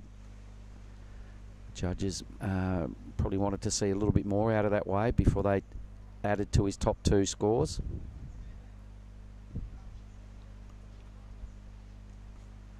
Either way, Morgs is looking into the beach. It's just after 8 o'clock here in Krui time. South Sumatra, nice neck of the woods. I heard there were some other waves firing around the point to the left of screen this morning. Big Joko, the beach marshal, said, oh, such and such is firing. Yep. I know how it works. So Oscar Berry is just down to the right of screen on that Lani slab. Oh, is he back down there? There's been a couple of drone shots of him getting Man, he owns that thing. funneled through there. A few boys down there enjoying the morning surf. Yeah, I saw them. High tide only. Yep, big tide this morning, slapping right up against the break wall. We are in Tanjung Setia village. It is in the Lampung province. It's the region of the Pesisir Barat government. Thanks very much. They'll all be here this afternoon about lunchtime for the prezos.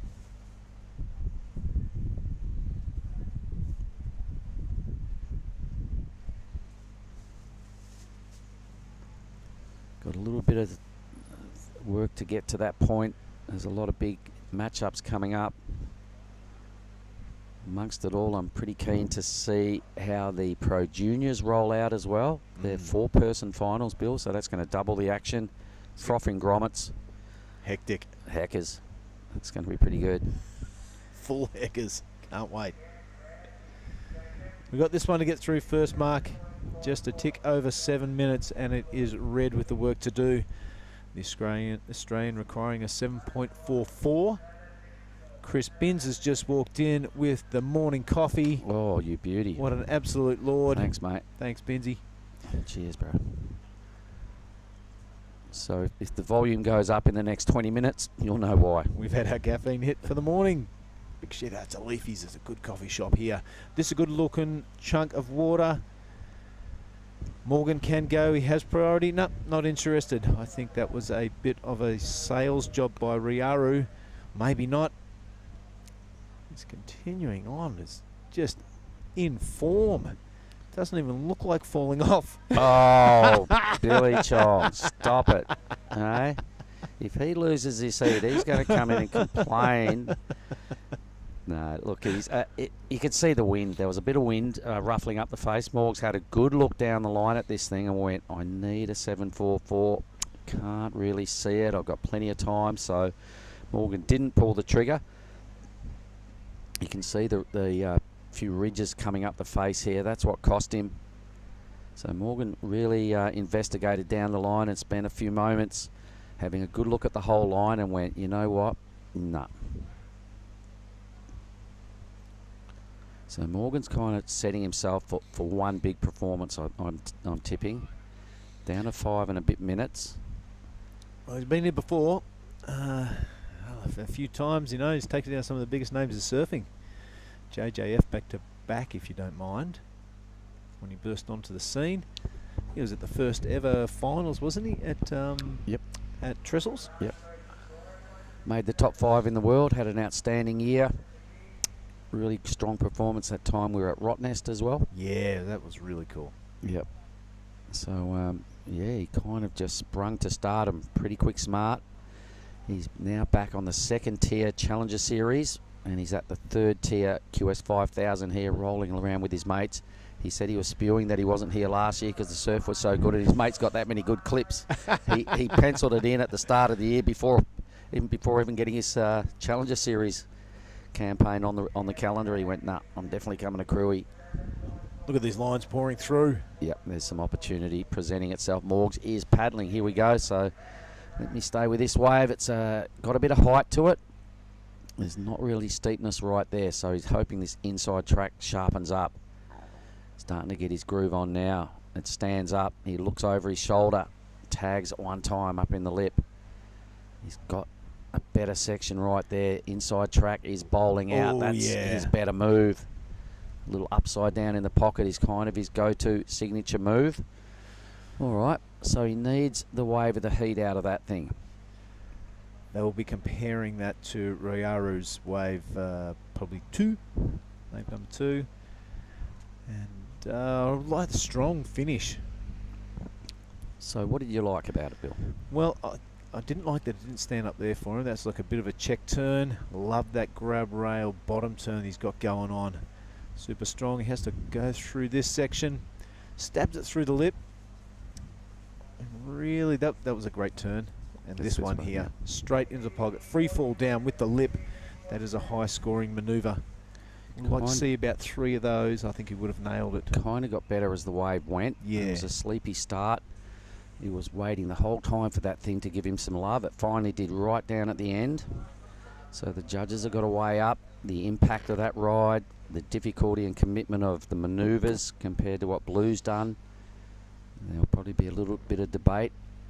He needs the 7.44.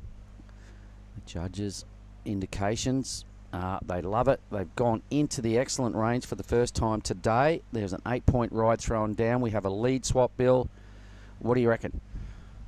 I want to see it again. I want to see that last manoeuvre again, and I'd love to. I'm going to watch a replay of this heat after competition today because it's really neck and neck. Here we are. So this is Siblick, the natural footer from Newey. Nothing going on so far. Like I mentioned, I really like that bottom turn where he grabs the rail. That was a pretty good first turn. Really critical in the lip there. And oh look, he falls down with the lip there. I say those last 3 turns. This one is the money shot, but those last 3 turns on review, pretty in So the I think pocket the and judges critical. must be seeing the last turn as the best turn of the heat, Oh yeah. and they haven't been shy to throw some hefty scores for really critical, committed, and difficult sort of surfing. So as that wave panned out down the reef, it did give him, you know, better and better options.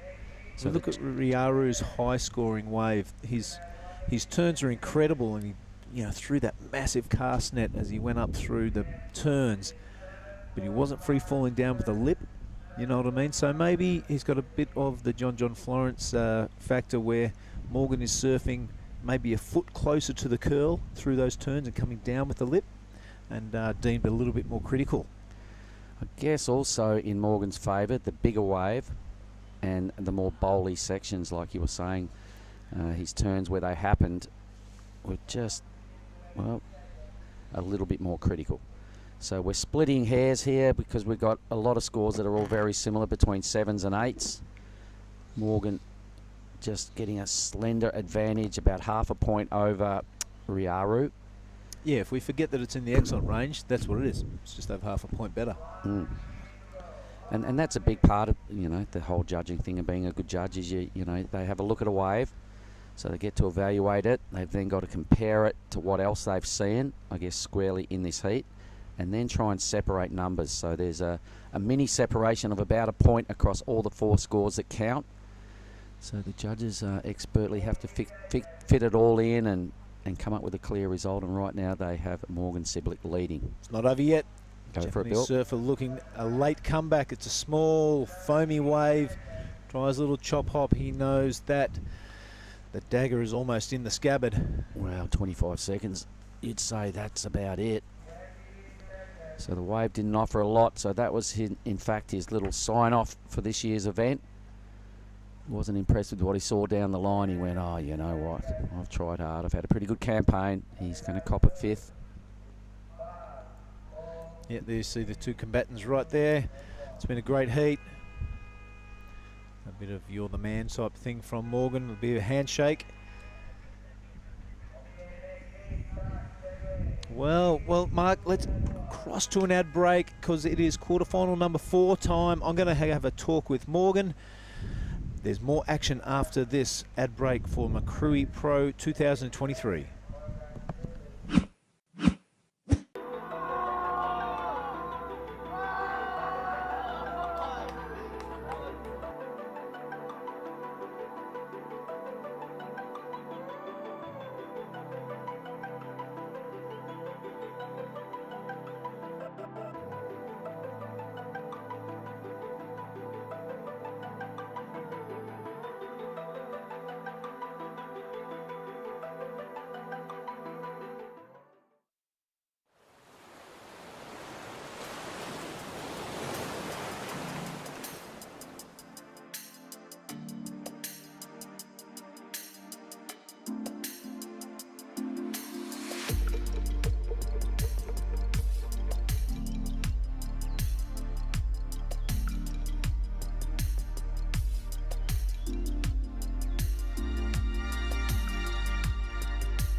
All right, we are back. We are watching men's quarterfinal number 4. For your information, it is another Australian-Japanese matchup. We can see Mike Clayton Brown right there in the red, and he's up against Rinta Uto, who will feature in the blue. And sitting next to me right here to help me on the duties with this one is Tippy Jabrick, the head of the ASC, the Asian Surfing Cooperative. We'll watch Mike Clayton Brown's first wave, and then we'll get into some banter here with Tippy Jabrick. Tippy, firstly, good morning. Morning, Bunga. I have to say, could be the final day that we're looking for. Yeah, the swell is here, the sun is up there, and hopefully the tide just gonna go low a little bit, and we're gonna have hopefully a good finals. Well, it was a huge tide this morning. It was a huge tide this morning, and we know it loves that mid-tide, so sort of mid-morning semis and thereabouts into the junior finals and our big finals. I think It's just going to get better and better. The swell is there. It'll get more organised. The wind will probably drop out. So here goes now Rinta Uto. Yeah, I have to say, like, there's a couple good Japanese surfers already, showing how good they are. We have before Ryaru Ito, also surfing good. This is Rinta Uto. He's no stranger for the Indonesian QS. He's been traveling here. I saw him in Nias a couple years ago, and he's here again. Yeah, last year was so cool to have those back-to-back events, and we're here again for a Krui 5000, which is a huge deal. Yeah. I imagine a lot of the campaigners are like, oh, geez, it was so nice to then roll into Nias and go back-to-back events. And as Caius King alluded to, he said he's super happy to be here, part of the Asian region involving the Indonesian archipelago. And his call was, I'd love to have more events in Indonesia. So, Tippy Jabrick, what's the chances? Yeah, to have a consistent event like the Krui Pro, it takes a lot of work, But lucky we have a really good leader of the region here, and he said, we want to have guys like Mike Clayton Brown here to surf and show to the world how good is the wave in Krui, for example. So for him, he know this is the way to show to the world. But there is other regions that thing, they maybe they just haven't understand, like they have the wave, but they don't know how to showcase it in the WSL level, for example. But talking about more events, we plan to have Nias coming back again in September. All right. Yeah, we already signed an agreement with them. We just have to talk to WSL on announcing it. All right. Yeah, so have you just announced it, or did you let the cat out of the bag, or is it just a Mong King at this stage? I have to say it's right now it's 80%. Wow, that's good news. Yeah, it's really good news. We already signed an agreement with them, so hopefully next year we're gonna have the back-to-back again between Krui and Nias. That's gonna be a better way. And then, we're going to have also hopefully a couple more events. We're looking for 5 events at least in Indonesia next year. Yeah. Unreal. That's so good for the Asian region, because like Kaya said, they get out of Australia. They come, everybody knows Indonesia this time of the year is probably almost the go-to best location in the world. And to have events on world-class reefs, it's a no-brainer. Bring it on. I think we are going to throw down to Billy Hangen with the winner of the last heat, who is Morgan Siblick. Yep, we are live. We're at the athletes area. I am with the Merriweather Mauler, Morgan Siblick. Super tight one, mate. Yeah, he had me on the ropes pretty hard there. Man, he was ripping all event, and I knew it was going to be a hard heat. And he was surfing so good in it, and yeah, it was a tall task, but lucky that set came, and there was nothing after it, because I'm sure he would have had a good answer back. So I'm stoked to get through. Mate, you did really well. You still have to deliver when the waves come to you. You did in the, I think it was the last 2 minutes of that heat. So super well done. Talking about the conditions, it seems it's going to get better with this outgoing tide. Do you keep the same equipment? Do you change your approach for the next semi? No, I'm going to stay on the same equipment. I've been riding this board pretty much the whole event except for my first heat. But it should get pretty fun as the tide goes out. It just will become a bit more wally. They're kind of a bit fat right now, so I'm looking forward to later on. Well, it could be an all Aussie affair. We'll see how this quarterfinal number 4 goes. MCB out there. You going to watch this and get behind him? I think I'll watch a little bit, but I need to try to go get some food. Haven't eaten today. Go get some brekkie and then reset for the semi-final, so that'll be good. All right, mate, go get a coconut into you, a couple of maybe jaffles and stuff. Good luck in the semi. Morgan Siblick, ladies and gentlemen, back to you guys in the booth.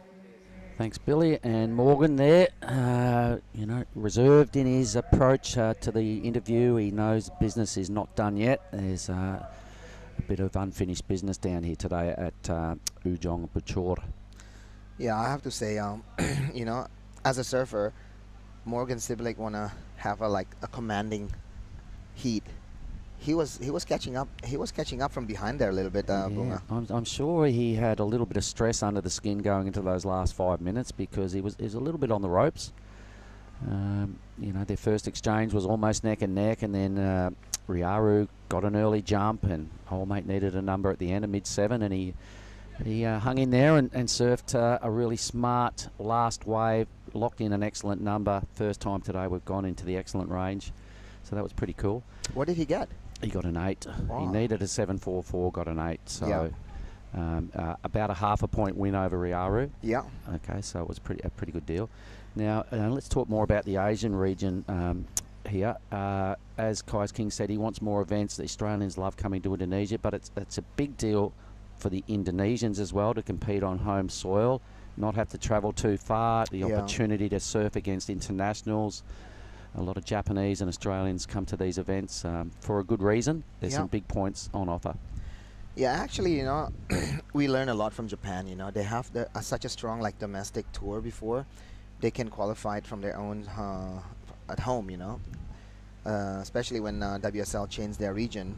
So, you know, pretty much they only need to do a couple events at home and they qualified from the Asian region, and that's one of the reasons why AAC thinking, you know, like we need to have a bit more like support, you know, for the Indonesian, for the Thai, for the Philippines, for the Malaysian, you know, outside Japan, that we need to have also a platform for all of us, you know, because it's hard for us to go to Japan, for example. It takes like 30 days to 60 days of a visa application. So I think, you know, having an event in Indonesia is helping a lot the Indonesian surfers, but also the, you know, close by neighboring countries for sure. Because look at Maramar last year. Yeah. You know, all he need to do is surf a couple good heats in Indo and win like Cloud9, and he's in the Challenger. And such a good thing, that inclusion. I'm glad you brought that up because the Philippines have a lot of real flashy surfers. We've seen that.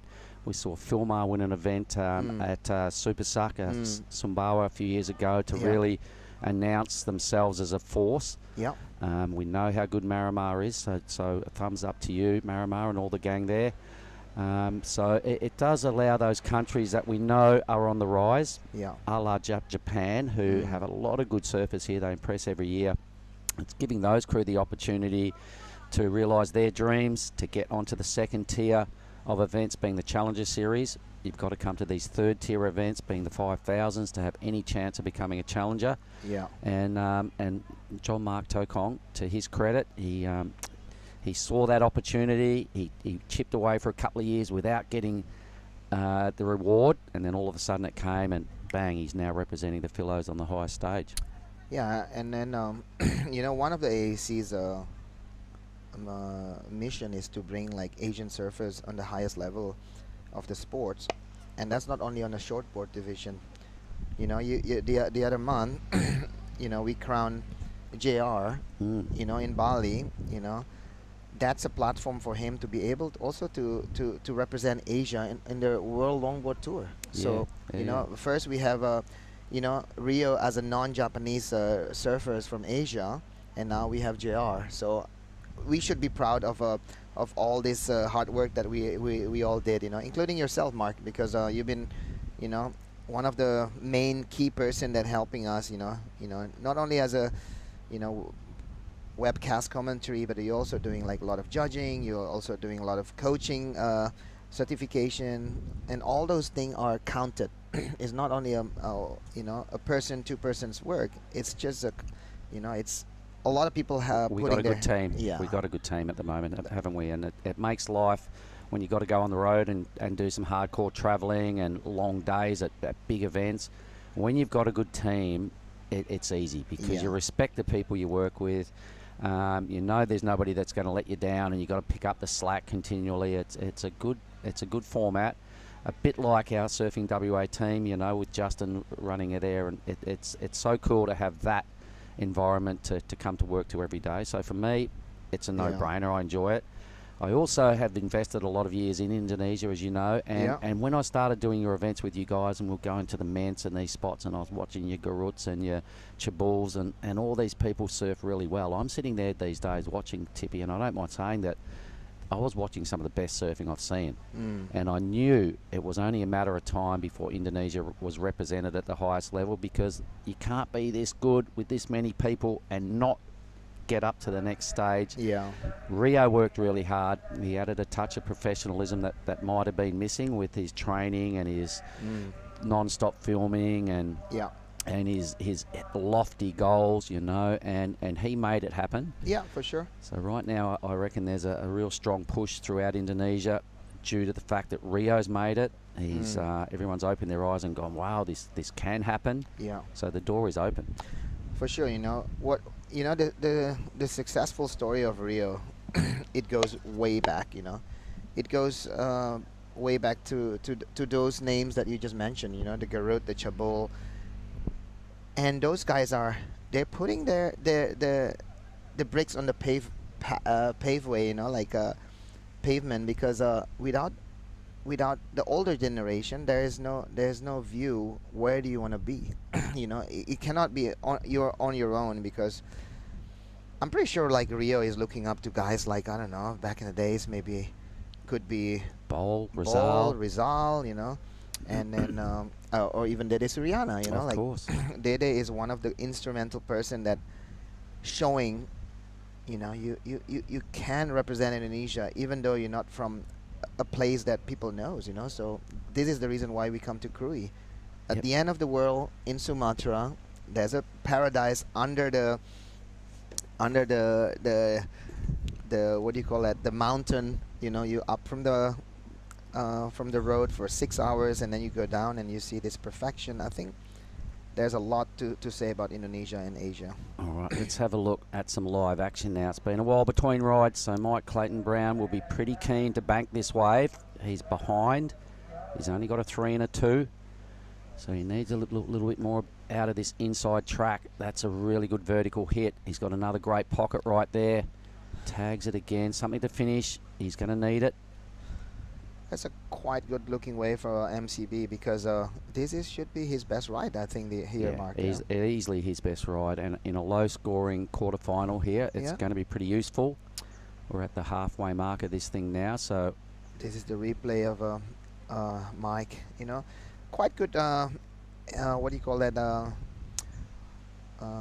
technique. Lip climb right there, and then this is the one where he, you know, banking some of those scores is just keep giving on him, and this little floater right there, and I think he finished it pretty good for the judges to give him, like, you know, a better score than those 3s. So any surfers coming from WA on this event, Mark? Yes, there was quite a few, some young ladies. We had the Campbell sisters, Willow, Coral Durant, Willow Hardy, who's a name we're going to hear a lot more of in the future as well. Yeah. We had Jack Thomas, Benny Spence, all out of the west side. We've had a couple of people on our work panel, being Billy Hangen, myself, Chris Binns, the whole broadcast Muncie. is from WA.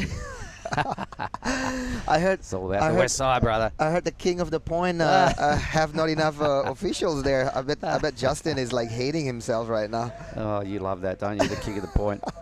All right, now a name I forgot to throw into the mix on that conversation we just had. Oni Anwar was another person that I'm sure Rio would have been looking at, going, "Wow, he's lived in Australia. He's had all these opportunities, a number, you know." A lot of CT appearances with wildcards and stuff like that by his sponsors. So when he won this event back in 2018, let's have a look at this. And he beat Rio Wider in 2018 when it was a 1500 QS event. Yeah, I remember that day. Oni was, I have to say, like, you know, Oni was like still like, you know, one of the guy that everybody look up to, and Rio is just a young kid. Yep. But, you know, Rio to be in the final, I think it's just, you know, so showing geez, he would have been pretty young back then. That's 5 years ago. Yeah, Rio is 23 now, so he was 18. All right. Yeah. Okay, so who we've talked about the past champions and Rio's act. Who is the next bunch pushing through, do you reckon, in your eyes? I think just, you know, like the closest generation from Rio, I would have to say like Bronson and Weston and even Fajar, you know, who are going to surf in the final of the junior division. But there is a couple kids, you know, just, you know, in that range of a 10 to 15 years old that we can say they have a good future, you know. Kids like Philip Duke, you know, Aditya and Dharma. And Rajo, I'm going to throw his name in the mix. Rajo is one of the best kid that I ever seen also. I think Rajo, he's a bit of out of the radar, but he's one of the best. Yeah, he's under the radar, Yeah. but the radar is in his back pocket. Yeah. No, I love what he Is brings. Rajo going to move to Bali? Let's work on that throughout. He's about to turn 14, for God's sake. He's pretty young, so Yeah. It's still like long way to go. it is. And the leaderboard just changed as well while we're having that little briefing, Tippy. A 5-5 for MCB, the Yeah. wave of the heat.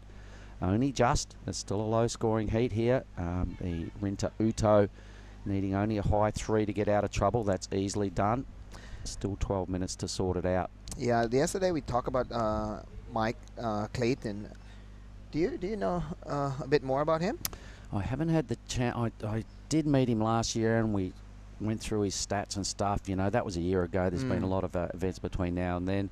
So, yes but no, and I haven't had the chance to interview him this event, so I'm going to leave that one alone and go, I don't really know a whole lot personally about Rinta Uto. Yeah. So kind of unbiased on this one here.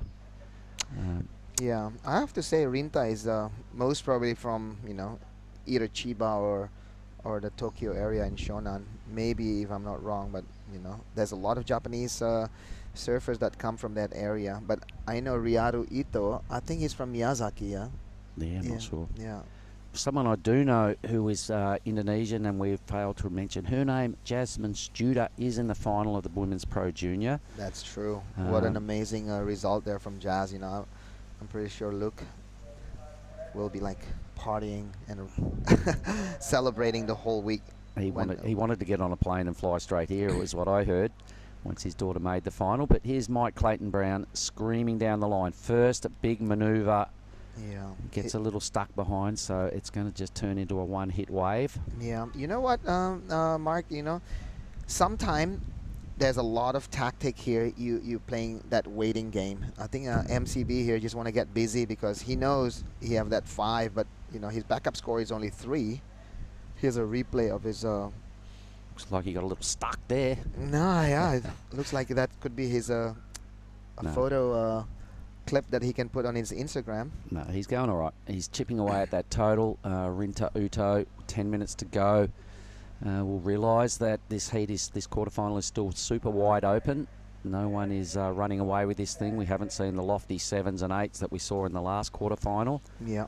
So maybe conditions changing a little, and the boys haven't really been afforded the opportunity of the same waves that Morgan and Ryaru were last quarterfinal. Yeah, that was the high scoring heat. It was. Here he goes again now. So looks like MCB is just you know, staying really wide on this one because he know this is a higher tight condition. This thing.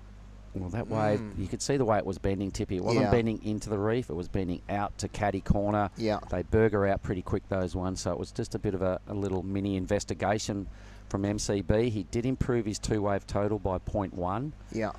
Or thereabouts, half a point. So not much, but it now leaves Rinta Uto tracking down a mid-4. Yeah. You know what, Mark? We have to say thank you. Like, you know, as an Indonesian, you know, represent this event also. Helping the local government, we have to say thank you to all the surfers. You know, they come here as a tourism ambassador. You know, I'm pretty sure like each one of them will take a photos and put on their Instagram about, you know, the nasi goreng that they eat, or even the coconut trees, or even some of the wave. You know, like, so it's just give those promotion about what is Krui is all about. So big thank you to all you surfers, because you guys are the reason why this place having, you know, a better economic, you know, growth spurt. Yeah, for sure. And look, it's the region of, you know, Tanjung, Setia, the village down here, the reef, Ujung, Bocur. Yeah. We'd like to thank the Pesisir Barat, which is the government in the region, the local region, and of course the province is Lampung here in South Sumatra, Indonesia. Yeah. And all the surfers that have been coming in, mate, something I really like about it, look, the surf's undeniably good and a lot of variety, so there's a bit of something for everyone here, but it's still got that old school feel about it, a bit of old school Indo along the shoreline, and the villages are really cool. Yeah, you're talking about old school, but I'm having a my piccolo almond here. So this place is pretty high end, you know. It's got a bit of everything, hasn't it? Right from the accommodation, there can be low budget accommodation right up to fancy la-di-da. You Yeah. can get your little piccolo coffee, whatever you've got going on there. I'm having an almond here at the end of the stop world. it. Stop it. I'm just regulation long black. That'll do me. That's good enough. Because back in the days, it's all about, you know, those powdery coffee, and people are gonna say, your coffee The is bad." 3-in-1 packet. I know, but at the end of the day, if you want to have a coffee, it's a coffee. You know, like, you know, put your standard down a little bit. So here we go. It looks like Rinta is paling for that. Is that gonna be something that the priority judge is gonna change his priority? But I it looks don't like, think so. It was just a bit of a little yeah. little mini paddle. Didn't really commit. Yeah. So I'm maintaining his priority. He's held that for quite a while. So the pressure will be starting to be heaped on Rinta now. As you know, Tippy, being a competitor, the longer you sit on your priority, the harder it gets to pull the trigger. For sure, you know, like the more you're sitting down without catching those waves, you know, your brain is just keeps saying, wait for the best one. Yep. And that's something that you cannot control, because you've been sitting here for a week. You've seen a lot of good sets, and those memory just telling you, just wait for one of those that you have seen, nobody on it. And by the end of the heats, you realize you've been sitting for 20 minutes, for example, and it happens before, you know. I've seen like guys like coming in with 25 minutes only catching one wave. Well, you know what? I did see a surfer in one heat the other day catch no wave. Oh, yes, he did. He came over with a pair of donuts, 0 waves. Blue is on the hunt. He's waited a long time for this wave. Is it the right wave? It's a little bit of a grower. So Rinta Uto, he needs only a mid-4. A couple of pretty good hits to catch our attention. Nice big banging finish. Or is it a finish? Down he goes. It is a finish. Yeah. Okay, so bit of an answer back there. It's really going to tighten things up. Yeah. 4-4 is it's something that surfing is around that range, you know, where Rinta is surfing really well, you know, surfing close to the pocket. But, you know, with, you know, coming close to the finals day, today is finals day, I think the judges are looking for more critical, better wave selection. But, you know, I have to say this is also a good wave. 2 big hit turn right there and finishing it right here. Yeah, definitely the end move was the eye-catching moment. Yeah, it could be the score that Rinta is looking. Well, the first 2 turns were just a little bit substandard for a finals day. Yeah. What we've seen so far, the end move really good. So the judges will probably have a bit of a think about this. Mike Clayton-Brown has gone into second, so the number is in. So it's a 5.9. Okay, so the judges are all right. They're loving it, and they've gone easily to 4-4 by about 1.5. And MCB now chasing a 5-4-1, the Australian. All the scoring numbers are very similar. Look at that, 3 numbers in the 5 to 6 point range. Yeah. So a super tight matchup going here. So in fact, it was worth doing there, Rinta. He sat there for a long time. You know what though, this quarterfinal, Tippy, has not had the waves the last quarterfinal have had, which leads me to believe the women's semi-final is going to blow up. Because normally if you have a heat off, the next heat is on. I think so. You know, Mother Nature need to take a bit of a breathe. You know, and unfortunately, Mother Nature take a breathe on the quarterfinal number 4. A little bit, just a little bit of a moment. So sleepy moment. So Mike Clayton-Brown's going to have to be selective here. A mid-range number. Yesterday I saw something like that. You know, one person thinking about to go, and he's only looking for 3.5. Exactly like that, a sneak peek and decide not to go, and time just goes by. Catch a on the last second he get 2.8. Sometime, you know, any opportunity, it's your only opportunity. Yeah. Okay, so as we come down to the back end of this this quarterfinal, about to roll into the women's semis, Mike might have an opportunity here. Yeah, this is. He's interested. Yeah, this is a bit wide on that one. Maybe right behind it. His head's propped up. He's definitely hunting here. 3 minutes. There's a lot of fish jumping around there, Mark. Yeah. Fishing village just down the road here, mate. There's probably at least 100 of those little putt-putt boats positioned half a K away from us. Mike's on the move here now. You can see what he's looking like, more of a regulation swell line heading his way. A couple little lumps out wide on this thing. It might split in two. It looks like it's doubling up on that one now. Oh, is he going? No, I don't think he can even catch it. It just backed off right where he was. Just like I said before, Mark, 2 minutes and 20 seconds now, you know. Any opportunity on this moment, you know, it's super critical, you know. There's a lot of pressure in your brain saying, just wait, you know, for the best one. You know, 5-4-1 is a good number. So he's got to ride another wave. He knows it. So as we get to the back end of this tippy, and you're going to step out in a moment and continue on with your duties, what does the rest of your finals day look like? What have to do as an administrator to make it all click here on finals day? One of the big thing is you know, the paperwork, you know. Really? You got to make sure that all the paperwork is done correctly, because we're dealing with government financial here. So here we go. It looks like MCB is going on this one. Nope. And for the people online that are watching, what time roughly do you think the presentations are going to go on today? Because they'll be still part of the broadcast, won't they? Yeah. We're going to have around 1 to 3 local time here. And then hopefully we can see. Oh, here we go. MCB. Going on a fat one, actually, huh?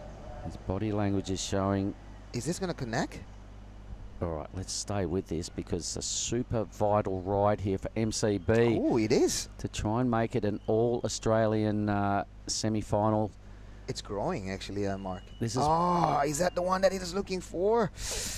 He rides out, so he'll get credit for that end move. It's just about waiting for the number right now. Geez, it took a while before it formed up for him. He must have had a good look at that right down the line. But more waves pouring throughout the back. So Rinta Uto, he might even get a wide bonus section wave here as he flicks off. Probably not the wave he needed. So is he going to be chasing a score? I'm not sure. That wave was really sleepy for a long time of MCB's. 30 seconds to go. Here we go. This is a replay. Wow, look what he caught. That looked terrible when he stood up. I know. This wave, it looks like not giving any opportunity, but this wave is growing, and he did couple good maneuver here. A bit stuck there, but this one, I have to say, that's a good one. Another good one, and lucky for him to make sure that the judge, you know, putting a lot of attention to that wave. You know, a 5-4-1, is that the number that can be enough? Close. Yeah. It's going to be really close. So 5 seconds to go. This is a little sign-off wave here for Rinta as well. And the boys will probably sit in the channel now and really be super nervous, listening for the announcements. And I'm pretty sure this is a heat that's going to be on hold. Wow.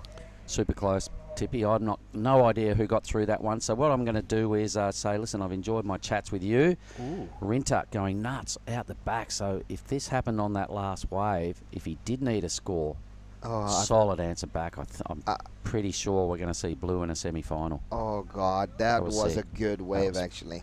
For me, wave of the heat. So and a finish, and a little bonus finish. Yeah, that's a good score for him. So if Mike did get the number, yeah, old mate answered back big time, the Japanese surfer. So having a little debrief there, you can see him just go, oh, damn. I know. So thank you very much, Mark. Yep, so that was good. Thanks, and Tippy. then hopefully to see you on the presentation.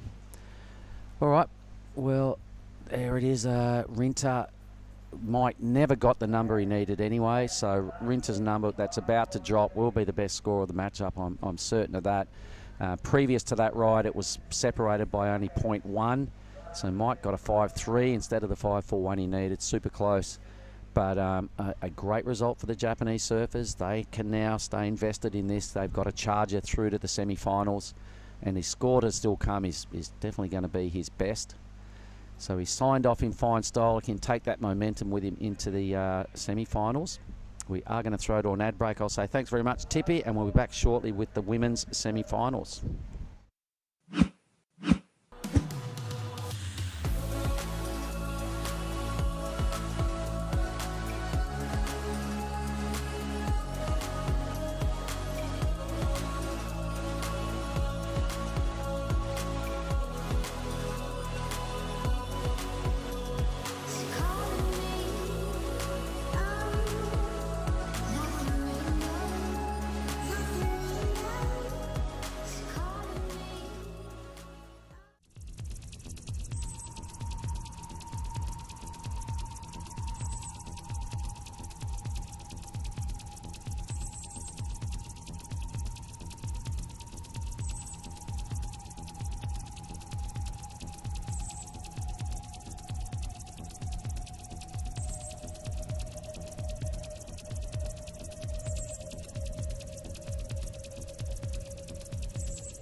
welcome back to the Krui Pro.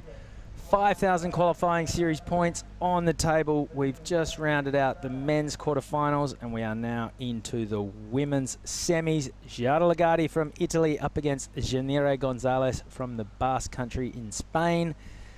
And it is Giada in the red jersey who's found a good-looking wall to kick things off. Opens the shoulders, big first turn. She'll be happy with that. We're catching up on the sea level angle from in front. Giada's pacing her run through to the inside. That was a little bit of a setup turn, and well, this wave was a strong first turn. She's sticking with it. Not sure if that's going to garner her any more points down the bottom, but first blood to the Italian. And that flips priority over to Janire Gonzalez. Here is the replay. So all of the points are coming for this turn. It was a good one at that, but then not really much more on offer. She did have a good look. She stuck with it all the way. Probably cost herself about 100 metres of paddling. As I welcome Billy Hang into the booth. Hello, mate. Yes, good morning, Chris. Sorry I'm a little late. Not an issue at all. All right. We're looking at our co-commentator, Giada Legati. Made her way into the semi-finals. Looks like she just caught a wave. She did. She caught, I was going to say a good one, but it's going to be a smaller score. The first turn was really good, and then the wave just turned into a whole heap of not much. So 27 minutes off the clock. Priority with Janire Gonzalez, Basque surfer. She's here with her sister Annette. Pretty incredible story. They've flown in from El Salvador, where they were competing at the ISA Games, as was Giada for Italy. I'm pretty certain this is their first time to Indonesia. It's definitely their first time travelling without their parents. Oh, wow. And two of them have made it through to the semis. Now, they compete in the European region, so they're not even here collecting points. Experience. So they you get 3,042 points for making the semis. A bit more if you make the final, but yeah, those points are just going to vanish into thin air. Yeah, they don't get passed down to the next qualifying surfer. They just disappear into the ether.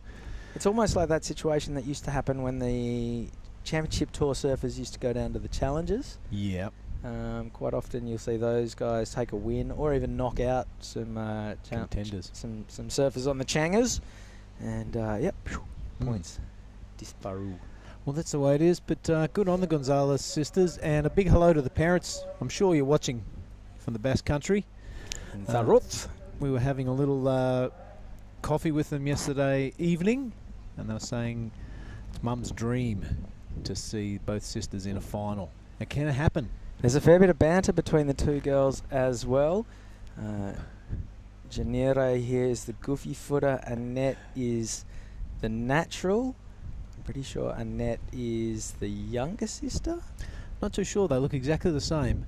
But you asked the question of Janire that who are the parents going to go for? And she says, oh, of course, me. I asked Annette. She says, well, they don't care as long as both their daughters are in the final. So is that a concession from Annette that maybe Janire is the more popular sibling? Oh, no, I reckon it could be. Let's not talk a little cat and mouse. No, let's ramp it up. Let's not talk politics of any type with the Basque people, let alone family. We'll be getting hit up on the comment section, that's for sure.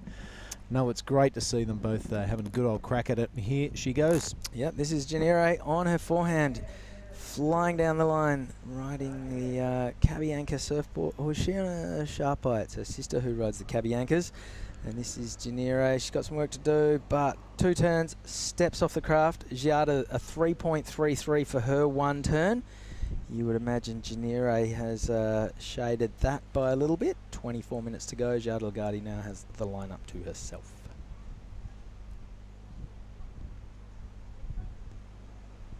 Yeah, talk about repaying your parents' faith. Okay, we'll let you go overseas by yourselves. First time you got to check in every couple of hours.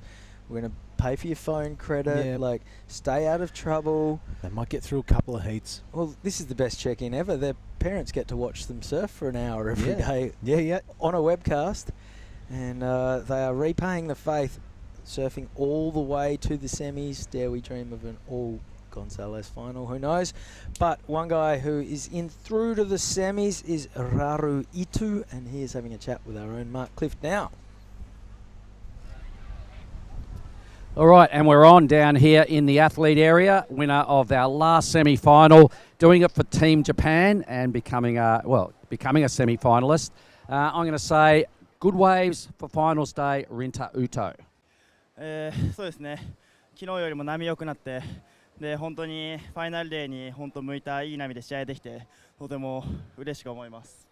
All right, and in a really close heat, you got the best score, the 667 on your very last wave. So congratulations, through to the semis. そうですね。ラストウェーブでちょっと塗り替えられてるかなって相手に思ったんで、自分なりに結構本領発揮していいライディングしたらスコア出たんで、この調子でセミも頑張ります。All right, so flying the flag for Team Japan. You think all your friends are going to come down and watch your semi-final? そうですね。皆さん応援朝からありがとうございます。セミも変わらず1位と1位とセミってあんま考えずに次のヒートも楽しむ気持ちでやっていきたいと思います。ありがとうございます。Well, a job well done. What do you do between now and your semi-final? Do you relax? Do you have a massage? Do you stretch? What are you going to do? まあ部屋すぐそこなんで振り返ってリラックスして、ゆっくり次に備えたいと思います。All right, well, listen, a lot of people at home like to say hi to mum and dad or your friends that might be watching. 本当皆さんの応援のおかげでここまで勝ってこれました。まだまだね試合は、やっていきたいので次のヒートも楽しんできます。ありがとうございます。Rinta Uto, you're a ripper. Good luck for the rest of the day. Thanks, guys. All right, thank you very much, Mark. And that was Raru Ito. So the semis are set. On the men's side of the draw, Alistair Reginato coming up against his travel buddy, Caius King. Boom, boom. Second semi, Morgan Siblick up against the man. Oh, sorry, we just saw on screen that was Rinta Utu. Beg your pardon, Raru Ito was knocked out in the quarterfinal ahead of that. So 3 Aussies and the lone Japanese. Meanwhile, in the women's semis, 2 Basque surfers, an Italian and a Japanese. And just to mum and dad, one last thing. There was a massive party on the beach last night. You've seen the footage of it this morning. There was DJs and all sorts of things happening. The Gonzalez sisters enjoyed dinner and coffee with us and probably saw them head towards their hotel about 8 o'clock. So mum and dad, relax. You got good daughters and they're doing the right thing over here. Unchaperoned. Pretty sure that's how my parents felt the whole time I was backpacking around the world in my early 20s. Nothing to worry about. Jeez. Thank heavens there was no social media or basically mobile phones back then. It was just an email every couple of days. Yeah, it's a different world we live in for sure, Chris. And you would have to go buy a surf mag to see the result of this contest, and you might get the news like a week later. Mm. Yep. Pre-internet. What a fun world it was. All right, there's the second child. Yep, that's Annette. Oh, so she's put away the Cabianca. It's looking like she's gone the mayhem for the semis. She's coming up against Anon Matsuoka. Yeah, Anon in super good form too. That's going to be an interesting semi. Saw Anon paddling out this morning. She went to jump off the rocks right before the first heat of the day was about to start. And then I don't know if she banged her fins or whatever, but she quickly, or maybe she just didn't know that it was boys first, and then she sort of, jumped in the water, flipped her board over, checked her fins, stepped out of the water and walked away. That was the last we saw of her until now. That was a little bit bizarre. The tower was kind of a bit confused as to what she was up to.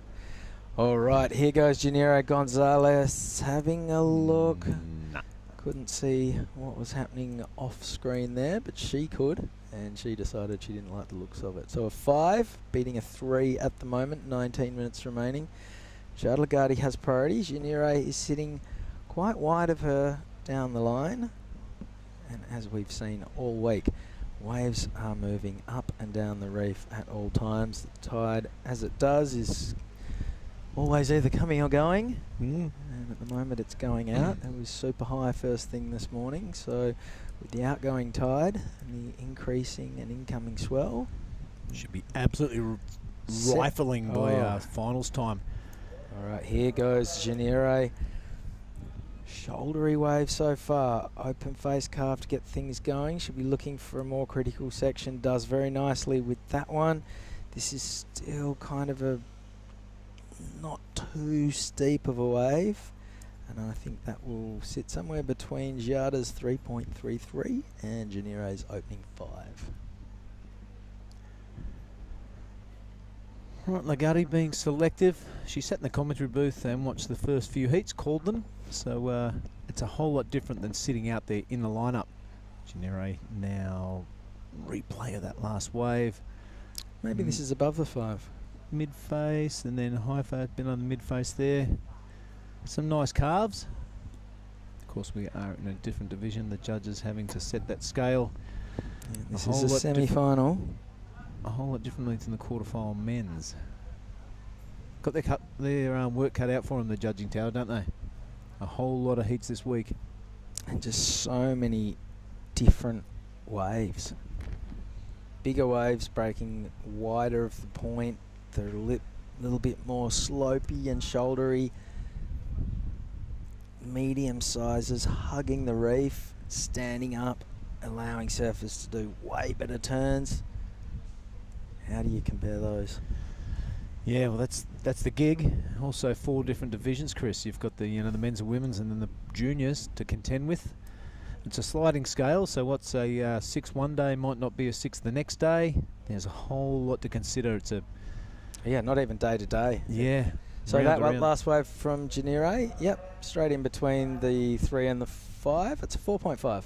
16 and a half to go.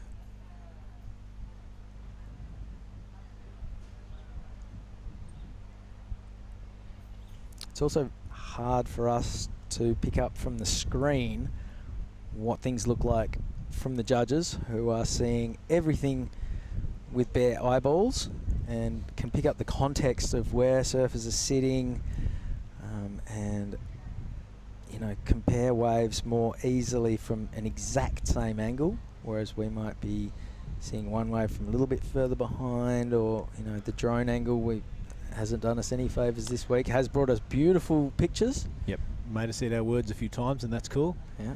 A really good example of that, Chris, is Siblic's last heat. The excellent ride he got. We kind of weren't scratching that way from the camera angle, but on review you saw like the last 3 turns, actually he did come down with a lip, which was a massive point of difference between him and his Japanese combatant. But the judges have seen that off the bat, and it took us about 3 watches to get it.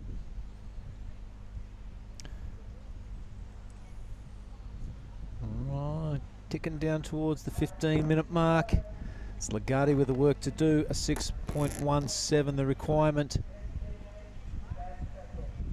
There's barely a breath of wind outside at the moment. Oh, it's a beautiful Indonesian morning. Yeah, the wind has gone slack. So we're at the halfway mark. 15 minutes still to run in this one. It's Janire Gonzalez with a 5 and a 4.5, and Giada has paddled for that one. The judges have determined she made a little bit too much of an inquiry, and they have flipped priority over to her Basque opponent in Janire Gonzalez. Yep, I was fearing that would happen. I don't think Giada's too impressed. She did show a bit of interest in it. Local fisherman out the back, wetting a line. Wonder if he would know what's going on. Pretty much, It's a big deal around town. There's the talk of the town for sure. He is harboured about 500 metres down the beach, a little bit more in the fishing boat harbour. I've been for a surf at a novelty wave down that way. And all the kids on the beach knew what was going on, told us where to paddle out. It was really nice, and I'm sure they know exactly what's going on. There's another wave at the moment that's not quite your novelty, but it is Heaving. It was heaving this morning, wasn't it? We saw a bit of footage on there from Ryan early this morning. High tide only, Chris. High tide or hospital, that wave.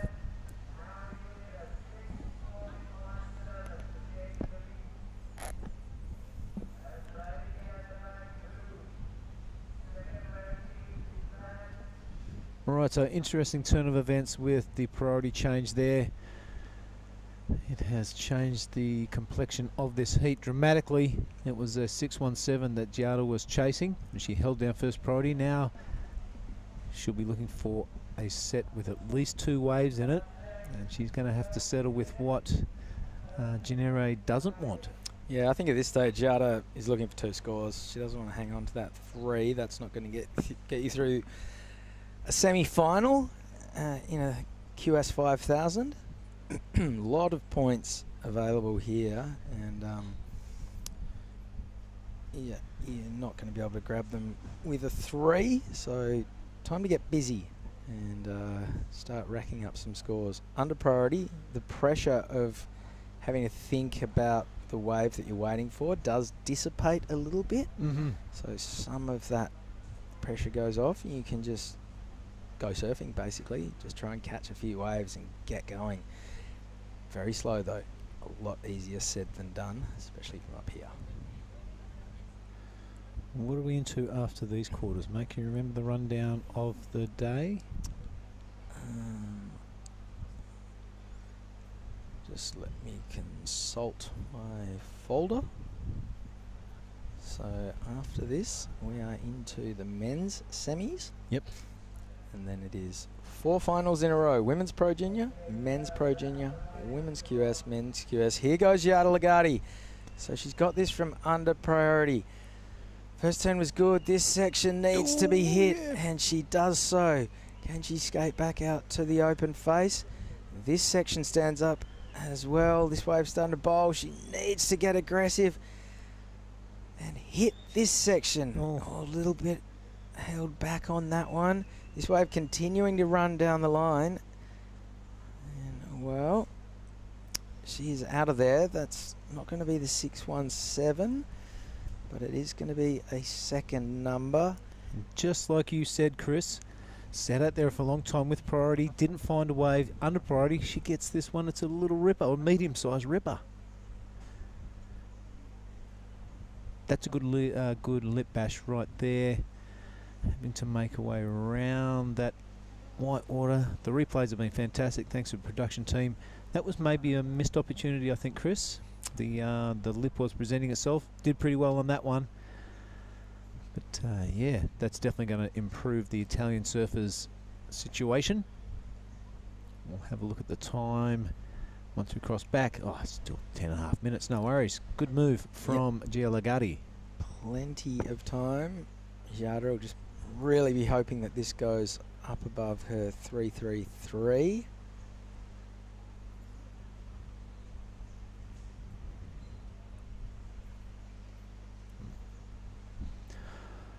Maybe between the 333 and the 450. Yeah, it's kind of how I feel as well.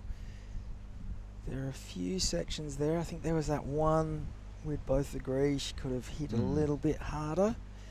Just kind of checked herself to keep the momentum rolling. Opened up with a decent turn. A little bit out on the face. So 9.5 minutes remaining. Genere Gonzalez in the lineup by herself.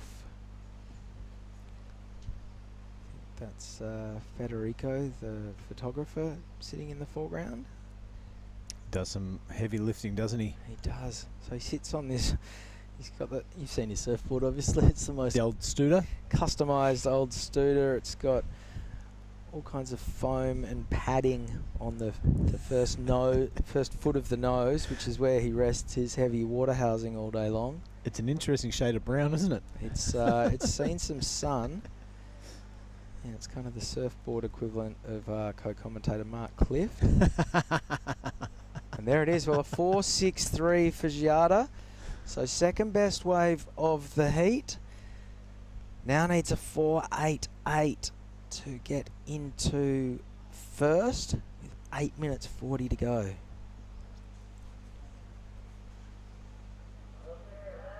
Yeah, Feddo's got the Quabba fins on the board as well. He's had them for years. When they first came out, there was a bit of promotion throw out here in Indo. Oh, so have a look at that. Yeah. Janire has paddled, but because Jada It's not there. is not yet accredited with second priority, Janire can do that without losing it. If there was a 2 next to Jada's name and Janire had made that kind of similar effort, Swapsy. automatic swap. Yep. So not only will Jada be looking at the priority disc to see when she gets second priority, but Janire will be keeping a close eye on it as well, because she knows that she can't afford to do that as soon as Jada picks up second priority. Yep. Not going to hang around. Nope, she is.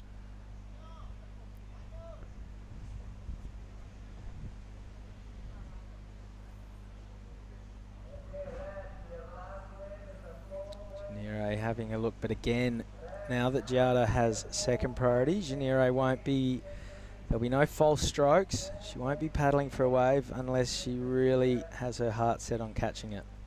You can have a look. Mm-hmm. Generally, you'll see surfers paddling with one arm. Often kicking is kind of the indication that you're really finally having a dig. Head up, head down, kicking, body torque in your paddling. Well, she's definitely going for this one, and why not? Here is the drone angle. She's looking to get rid of that 4.5 and make Jada's requirement a little bit more significant. That first turn was pretty damaging. Up into the lip a second time. This is well on its way to being the best wave we've seen in this semi-final.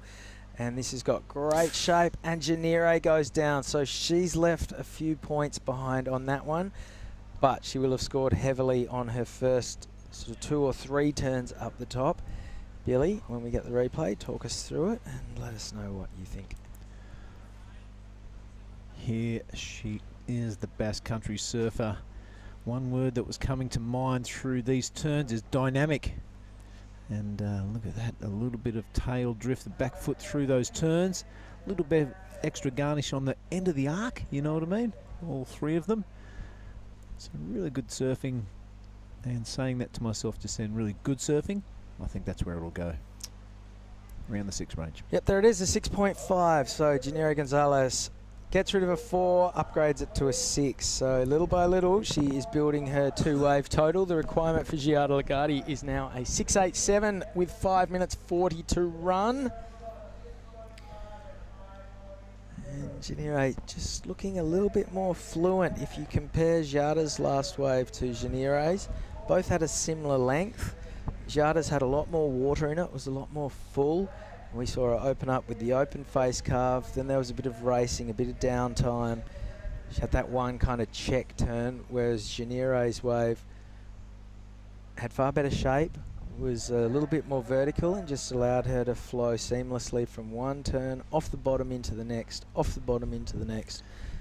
Yep. If she'd kept going, I think there might have been another couple of turns on that. She would have been up into the excellent range, and Giada would be in a little bit of trouble. So Janire has left the door open, but the requirement for Giada is the best wave of the heat so far. A 6.87 is what it'll take to put her into the lead. Janire Gonzalez is still a long way down the point. That was a pretty lengthy ride. Now Giada is on the move.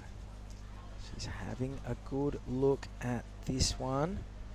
It's quite full though. I was wondering whether it might start to empty out, whether it would start draining and standing up. It wasn't to be. What about this one? There's a little bit of a, is that a rib? Is that a double up?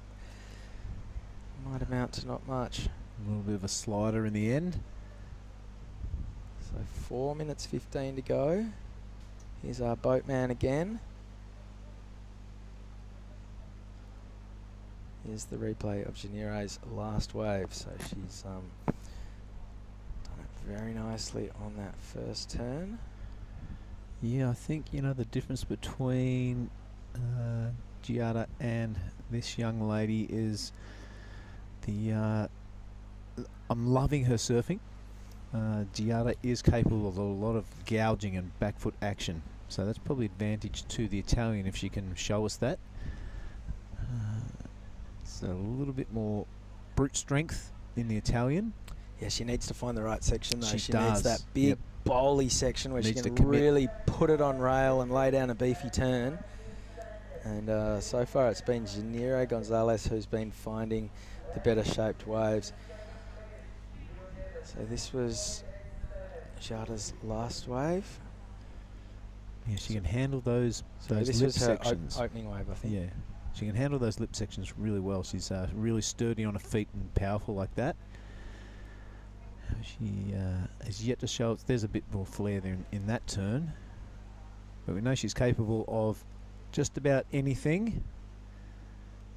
Of course, grown up surfing that photo opportunity wave they call Changu. Well, yeah, and the sandbar in particular. Yep. She is.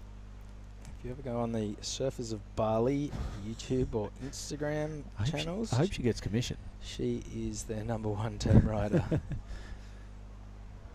team absolutely dying out on Giada surfing the sandbar. 2.5 minutes to go. Janira Gonzalez has a 6.5 and a 5. Giada Lagarde in the red jersey is chasing a 6.87 for the win and to become our first finalist. Janira would love to book herself that ticket, and then she'll turn around and be cheering for her sister Annette in the second semi up against Anon Matsuoka. That's going to kick off in a couple of minutes' time. She's got to get there first, and Giada Lagarde is going to be doing all that she can to prevent that from happening. 1:45 to run. Gee, the last half of this heat has really flown by. Remember saying 10.5 minutes is heaps of time. No waves ridden by the Italian since then.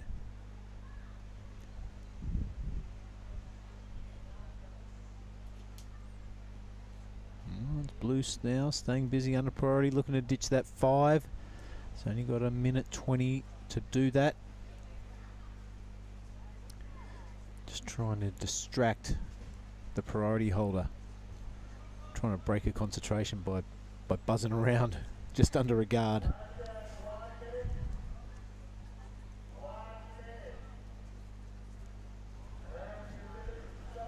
Right. 1 minute to go. We're into the last mad minute. Can Giada Lagarde pick up a 6.87?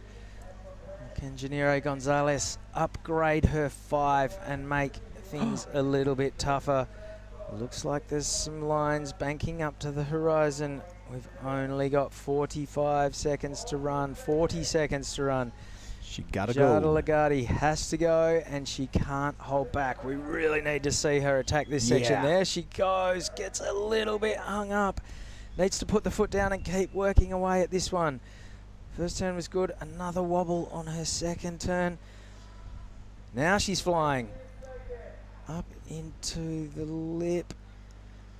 Now it's not looking like a 6.87. It's going to go into her top 2 with 10 seconds to go. Can she belt this? That's yes, right. all right. That was a little bit more like it. As the siren goes, well, Giada's not going to die wondering.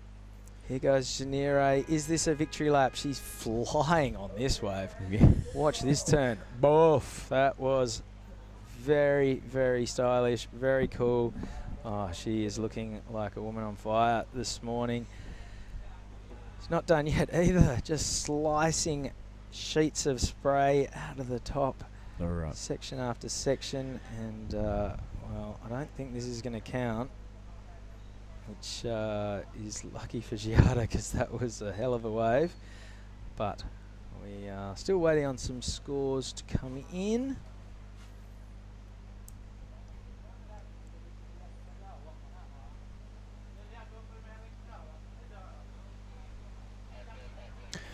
All right, Chris, let's wait for those scores. I'll let you go down and have a chat to the winner of that last heat. We'll bring in Mark Cliff to the commentary booth. Wherever you're watching around the world, I hope you're enjoying the action on finals day. This is the Krui Pro 2023. Stick with us.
We are live, we're back. We see the combatants from the last heat paddle in. I'm sure the results will flash up on the screen. If I look at that camera angle, it is the Basque Country surfer into the final, one of the first sisters. Welcome back to the commentary booth, Mark Cliff. There are the results right there. Yep, okay, so it looks like, well, the two big numbers there in the blue column, so well done to one of the sisters. Janire Gonzalez into the final. That's your first finalist. How exciting. All right, so tell me what happened. Janire caught the best waves. Her surfing was really good. Giada not really finding a rhythm. There was a really telling moment in the heat where Giada was out the back with priority, looking for, say, a 4 or something like that, a bit of a minor score. She poked her nose over the edge of a wave a bit too much, and the priority was changed back to Janire. And from there, it was kind of one-way traffic. It kind of rattled Giada a bit, I think. Bit of a turning point, you Bit reckon? of a turning point, yeah. So it is the Gonzalez into the final. All right, and the other sister, Annette, will be hoping to make it a family affair. And the girl on screen, Anon, has been one of the best performers over the whole week. So she's going to have to bring her A game. Going to have her hands full, Mark. Yep, Anon's outrageously good. Got a big future, I think. She's only 17. I know the Gonzalez sisters are pretty young as well. On a holiday by themselves, trekking their way through Indonesia for the very first time. It's got to be what an experience. They're both doing really well in what they've come to do. Yeah, we had a bit of a shout out to Mum and Dad the last heat. But Annette has her hands full with this lady, Anon Matsuoka. Really strong performer. Very rarely falls off. And very rarely catches a wave without amassing a good amount of points. Case in point right there. Yeah, rock solid. Rock solid surfer, rock solid human, and squarely knows where she wants to go. Let's have a look at what Annette... Oh, hang on. Look at this bowly section. Love it. That bottom turn was to die for. Unfortunately, the wave just lets it down. But, geez, that looked good off the bottom. She's kind of trying to hang on to that outside rail to really whip it up there in the pocket. It looked unreal. It panned out differently. Advantage to Anon straight off the bat. Here it is again, Bill. Yeah, I like it. Look at that, straight into attack mode. That had all the makings of an excellent wave. Just that little section folding down, enveloping in front of her. And they did the right thing by jumping off. Not much to be gained by sticking with it. Yep, and then the replay now of what will be the better score. So numbers won't be huge. That was a pretty good two-turn hit. I like Annette's little fade off the bottom as well. It was pretty subtle, but it was there, and it might have cost her a bit of down-the-line momentum at the end of the day. Either way, we have our semi-final well and truly underway. So men's semis will feature next. Where are they? Open men, let's have a look at our matchups. So coming up next, Alistair Reginado and Caius King. Wow. In semi 2, Morgan Siblick and Rinta Uto. Rinta Uto, the soul reminding Japanese surfer. They've had a very strong campaign. That will be a fantastic semi-final number 2. It's been an action-packed day thus far, Mark, and the action will only continue to grow. The performances will go through the roof. This is a fantastic finals day, Sunday, Krui Pro 2023. Yep. Another banging event. Oh, I'll tell you what's going on outside as well. The chairs are moving in under our extension onto our roof. There's a huge canopy being built out front of our room, about 3 foot off our balcony. There's a whole swag of crew down there bringing in about 100 chairs for the presentation a bit later on. Anon Matsuoka with a 617 now on her second wave. Oh, yep. So tidy swack in the pocket, little face wipe. Not what she wants down the line, so out she goes. But the 617 is looking pretty handy. Yeah, so the Prezos, Tippy was suggesting when I asked him what time, he goes, somewhere between 1 and 3. Oh, yeah. Jam karet. Jam karet is rubber time. Always in play here in Indonesia. And having a look there, know the priority awarded, so she can kind of do that without consequence. Something I have noticed is the surface of the ocean's got a whole lot nicer since this morning. Seemed to have that little bit of a nor'easter coming across the bay, and it's almost a no wind situation out there right now. The backwash getting less and less as well, mate, as that tide drops out.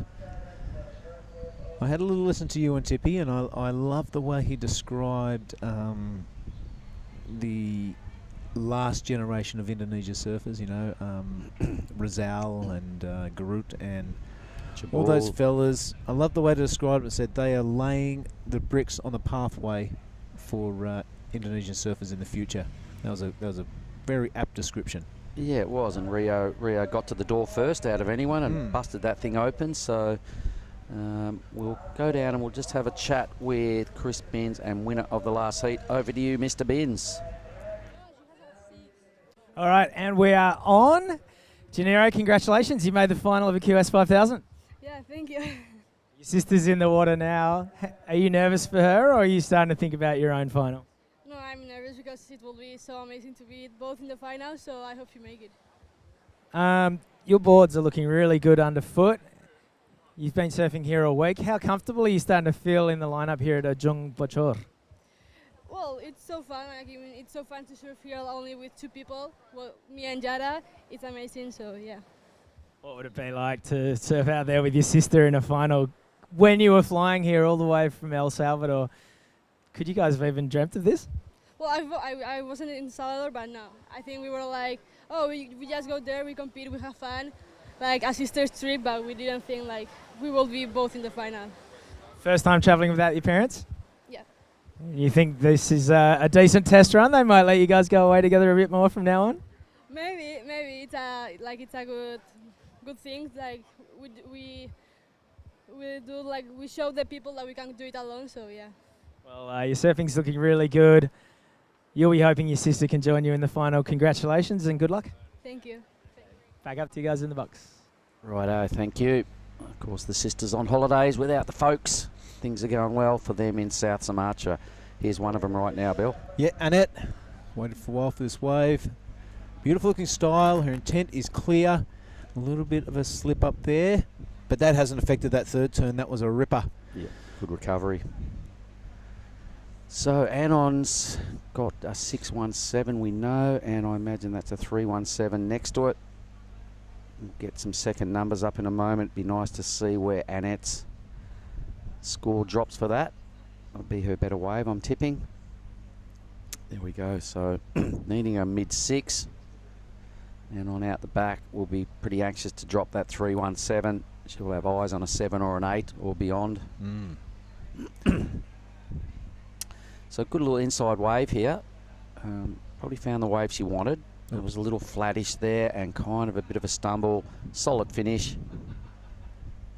Looks determined, Mark. Even that first little check turn looked very stylish. No signs of nerves. Maybe on that second turn. Tried to push pretty hard, a little flattish. Back foot almost came off. Recovered well. Big end finishing move. Really good. Oh, wax on the deck grip, you reckon? Yep, for sure. You've been, that's been your theory all week. Wax up your deck grip. Wax up the top of your feet.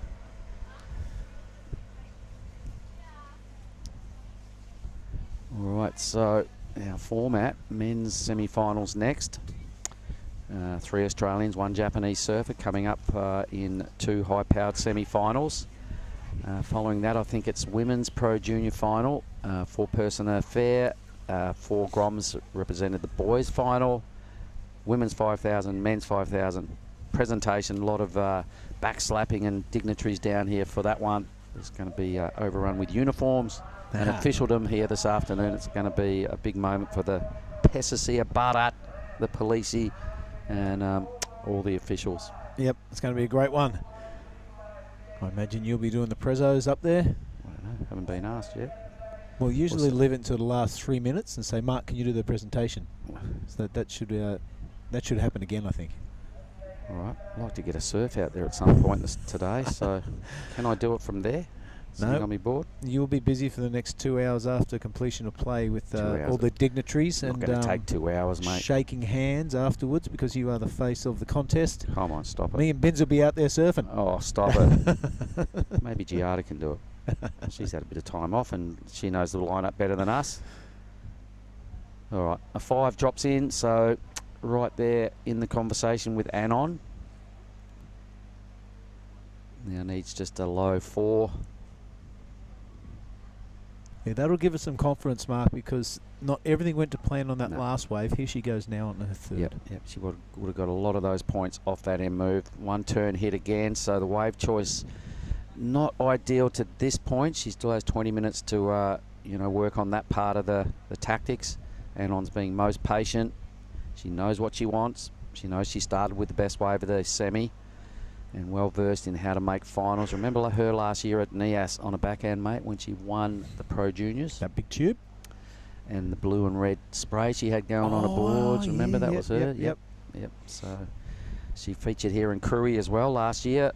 Back-to-back 5,000s. Tippy's saying there's every chance we're back to NIAS in September. I heard that. I was listening to that interview. I found it really interesting what Tippy has to say. So nicely queued up, Mark, and it was a very informative heat when Tippy Jubrick came on in here and explained the way things work.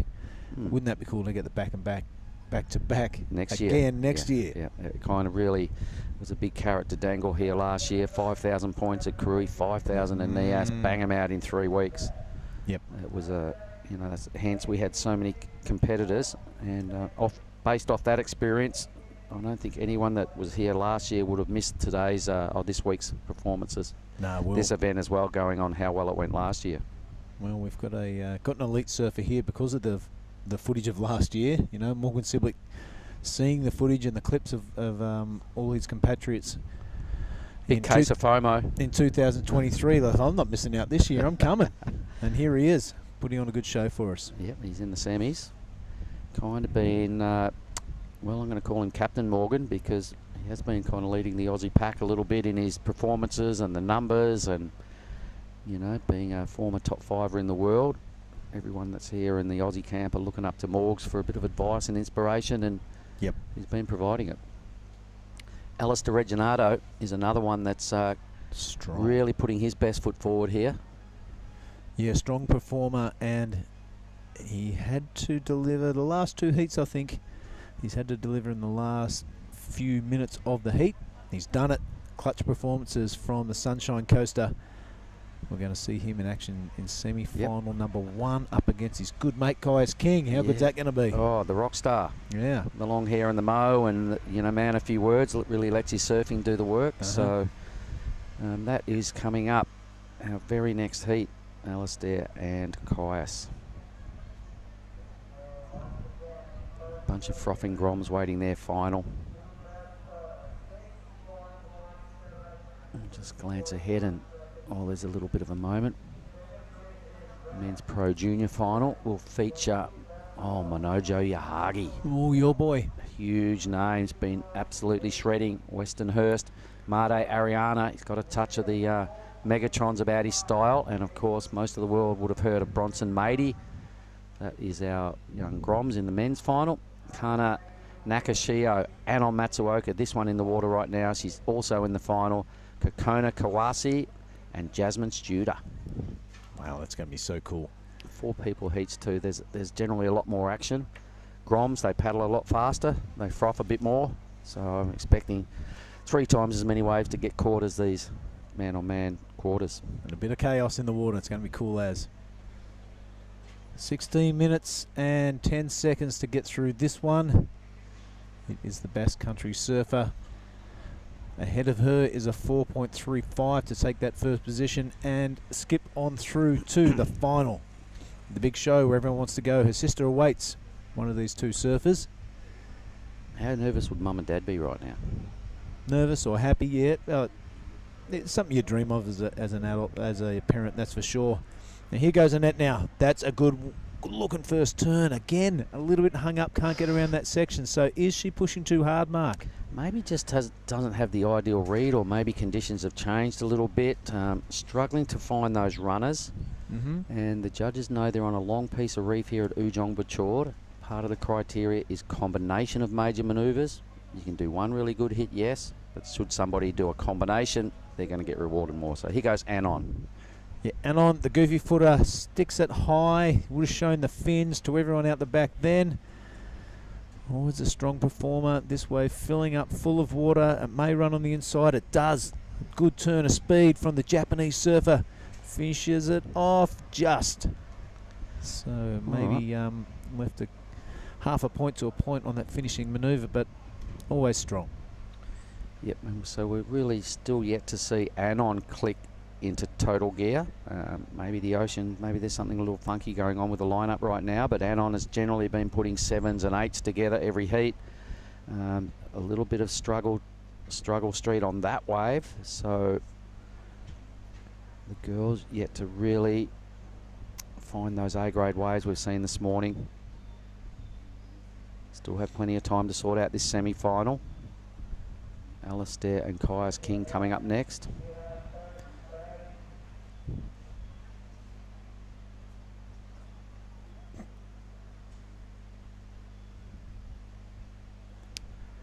All right, we have 14 to go, mate. I saw Giada catch a wave in the last heat. That was 10.5 minutes ago, so heaps of times to get a couple more waves.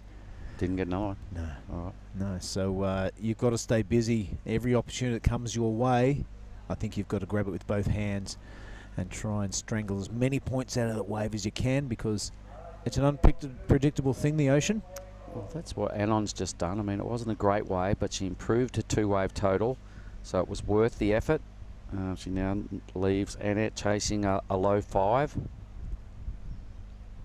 So yeah, although she it probably didn't go to plan for her, she stuck in there, played the game, got a 4. Always trying to improve your 2-wave total. So going about it quite well at this stage. She'll know she doesn't want to come in with that 4. She'll probably be thinking get rid of the 6. She's pretty gnarly. She's a solid competitor. Boys on the ski out the back. Is it the Smith brothers that have been holding it down? They have been holding it down. This is one of the local Indonesian gentlemen. Learning a lot off the young fella Jake Smith. Of course, he's a bit of experience over there at Nazaré. Sitting down with the various experienced people here in the judging tower. Formulating a bit of a game plan should something go awry. But it's good to have that added water safety and security of a jet ski here, right on the edge of Sumatra, in the southern corner. And that sort of largely came about from what we had last year. The surf was a bit too big for this event last year, and there were some moments where it got a bit sketchy, and we're like, boys, we need someone A, on a ski, and B, that can get into the impact zone should we need them to. So a little bit of a ramp up in that department, so good on you to the hierarchy, and thanks to Jake and his brother for becoming available to do that role. Good stuff. And if you're talking 5 contests in Indonesia, as Tippy Jubrik was during your interview, wow, that could be, Ty Graham, if you're listening, that could be a great business opportunity. Get a team of guys together, get that expert knowledge through the roof. You already have it. Well, but the Bali Wista crew and Ty and his team last year when we were at G-Land, killed it. They had the area, you know, well secure, and they were in high demand as well, given the fact that the drop-off point was miles back up the point. They had 2 surfers to keep fairing. They had obviously emergency rescue ski, your filmers. Yep. There was a fair bit going on. There was a pretty big team. Bruno Santos, one of the drivers. Lyndon Ringrose, of course, Ty Graham as well. Changi and Sparrow. There we go. That's it. Good team. Yeah, it was a good team. And Perry Perry Hatchett all the way from Margie's. Perry, if you're watching, I know he's in the Maldives at the moment, spreading the pathway for the surfers from Maldives and the association up there. So good work, Pezza. All right. So 11 minutes to sort out our final finalist in this year's whole event. There's 1 spot available. It's right now 10 and a bit to go to confirm it. It's really close. 10-17 versus high 8 as 2-wave totals. 5-1-8 the requirement for Annette. So geez, it felt good to wake up this morning, Billy, and go, yay, finals day. 12 heats. 12 heats to go.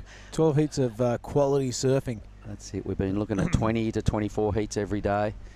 25-minute jobs, quite a few 30-minute heats thrown into the mix yesterday. So it's been a big campaign by all the workers.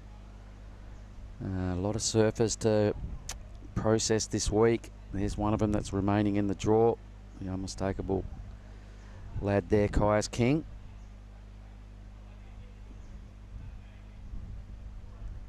Our old work site on Buck Inda. Kill your Resort. TV. I like that message. Don't do it quite now, just, in a couple of hours' time. Kill your TV. But, yeah, don't watch too much telly. Get out there and experience life. Have a go at it. Get off the phone. It's a drug of a nation. Get off your phone. That's a good message. So a bit sleepy in this semi-final. Annette with priority. She'll know that Anon will improve on that 4. So that 5.18 is as an absolute minimum. The low number is only a 3.8. Struggling, as we saw earlier, to get those runners and tick the combination of major manoeuvre part of the criteria. So a bit of work to be done. She'll be hoping that she can get into rhythm with the ocean here in the next 9 minutes.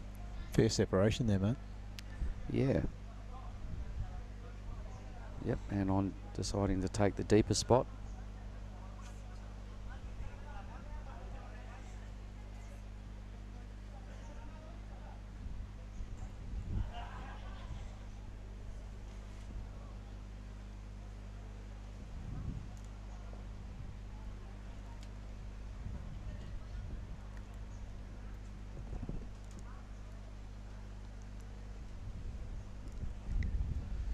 Okay, looks like there's some action out the back. Anon's moving. Annette's got to use this priority wisely. First lump doesn't connect with the reef.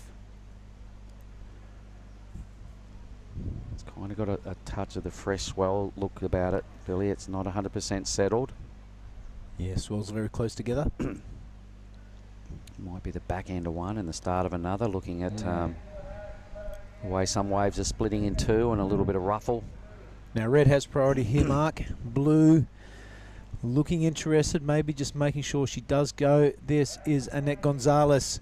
A good looking wave, plenty of open face in front of her. Another stumble. So 7.5 minutes to go. Priority switches to Anon. Yep, so uncharacteristically, a couple of fall-offs, a couple of negotiable wave choice decisions early on in this semi-final. Annette might be feeling the pressure here of a big time occasion, semi-final of a 5,000 event. Bit of added pressure that your sister's already into the final. There's expectations. There's the quality of the opposition right here. So let's have a look at the goofy footer now. Anon, she's waited a while for this. Gets a little slap on the back as she rolls in. Clears the locks out of her face, ripping into a first manoeuvre. Terminator style, Mark. She doesn't go out. No. Doesn't plan out as well. So something's going on with the ocean. It must be tough to read because these two have surfed a lot of heats to get here. And they're yet to really click with the Ujung Bocur reef. The swells are looking a little broken. There's definitely something out the back. Well, the good news, for Annette is that little slip up on her first turn really has no consequence because that wave of Anon's did not end up running down the reef. It kind of just petered out into the channel. So no harm, no foul. It's play on for the surfer in red. Incoming swells. Look at that thing. Wow. 6 minutes and 10 seconds remaining, mate. Her sister, Janire, waits in the final. Do we dare to dream and have Annette Gonzalez in a final of a QS 5000 with her sister, or will it be Anon Matsuoka, a solid performer from Japan? Oh, this could be a really good looking wave. So Annette, she cops a little slap on the back, gets to her feet now, hair out of the face, first manoeuvre, and once again, a one manoeuvre wave. So really yet to string together much more than that on her opportunities. The 5, I think she got a couple of turns in. Apart from that, Fed's just getting mowed down out the back. Our water photographer, he's a ripper. Big old wide set. That thing must have pushed all the way down to Lani's. Yeah, I agree. You can see this here. So it looked good at first, so she couldn't help herself. That section was begging. Unfortunately, it's Going to still take a little bit more to get out of trouble here. 5.18. Could have maybe got it if she maybe really slapped the lip, but it would have been hard to do. It was a pretty meaty section. Yeah, it would have taken an extremely excellent turn. So this next wave from Anon could shut the door. It could slam it shut, actually. Yep, 5 minutes. Sit out there with priority for a couple of minutes. Let the time tick away. Pick out a good wave. Perform on that wave, and it's game over. Kind of was expecting a little more out of this semi-final, but the Ocean has probably had the major part of that numbers being a little low. It's not like the girls have really messed up. They're just struggling to link it from point A to point B.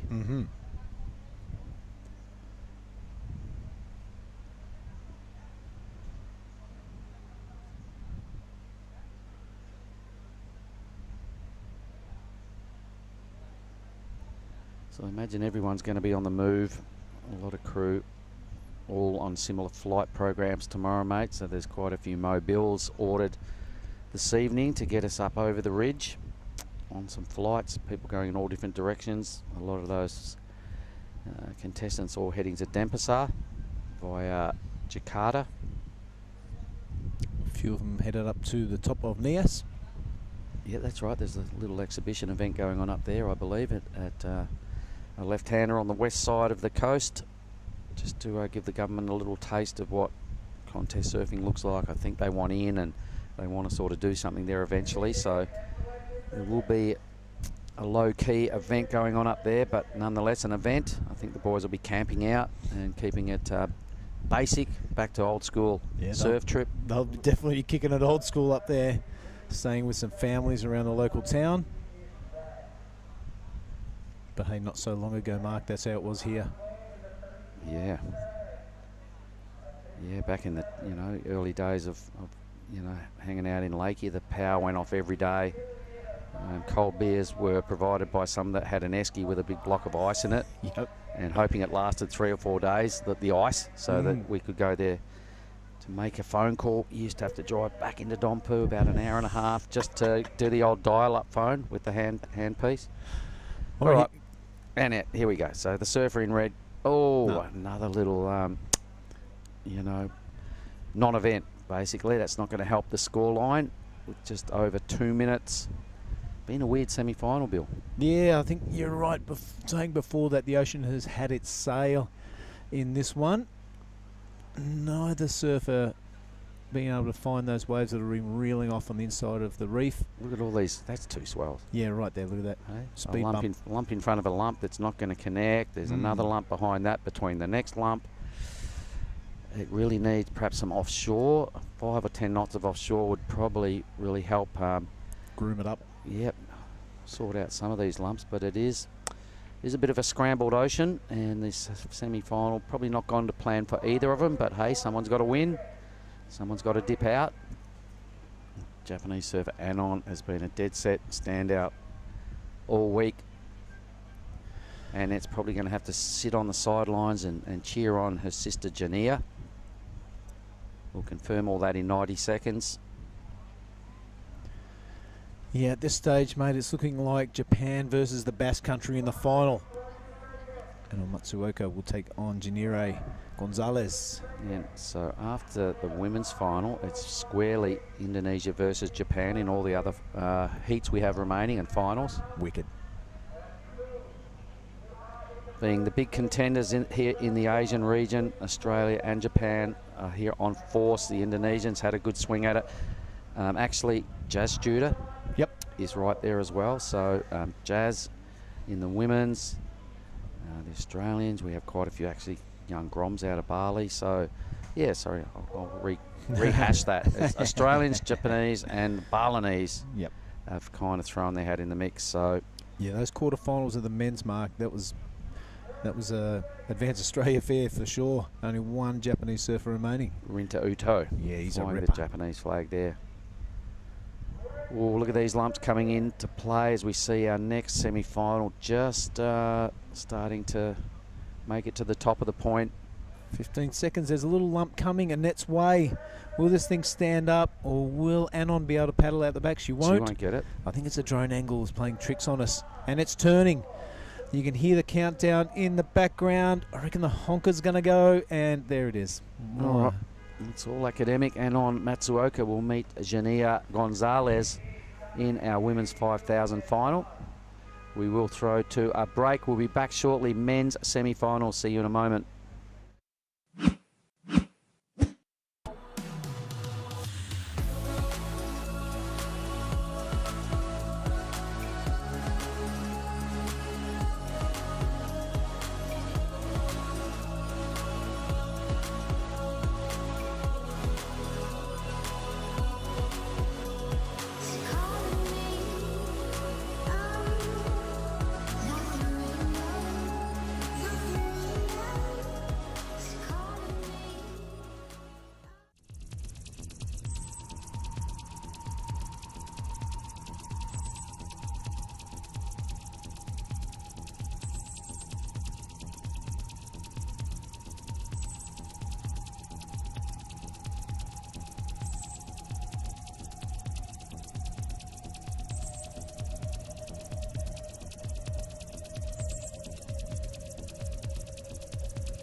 Surfer again.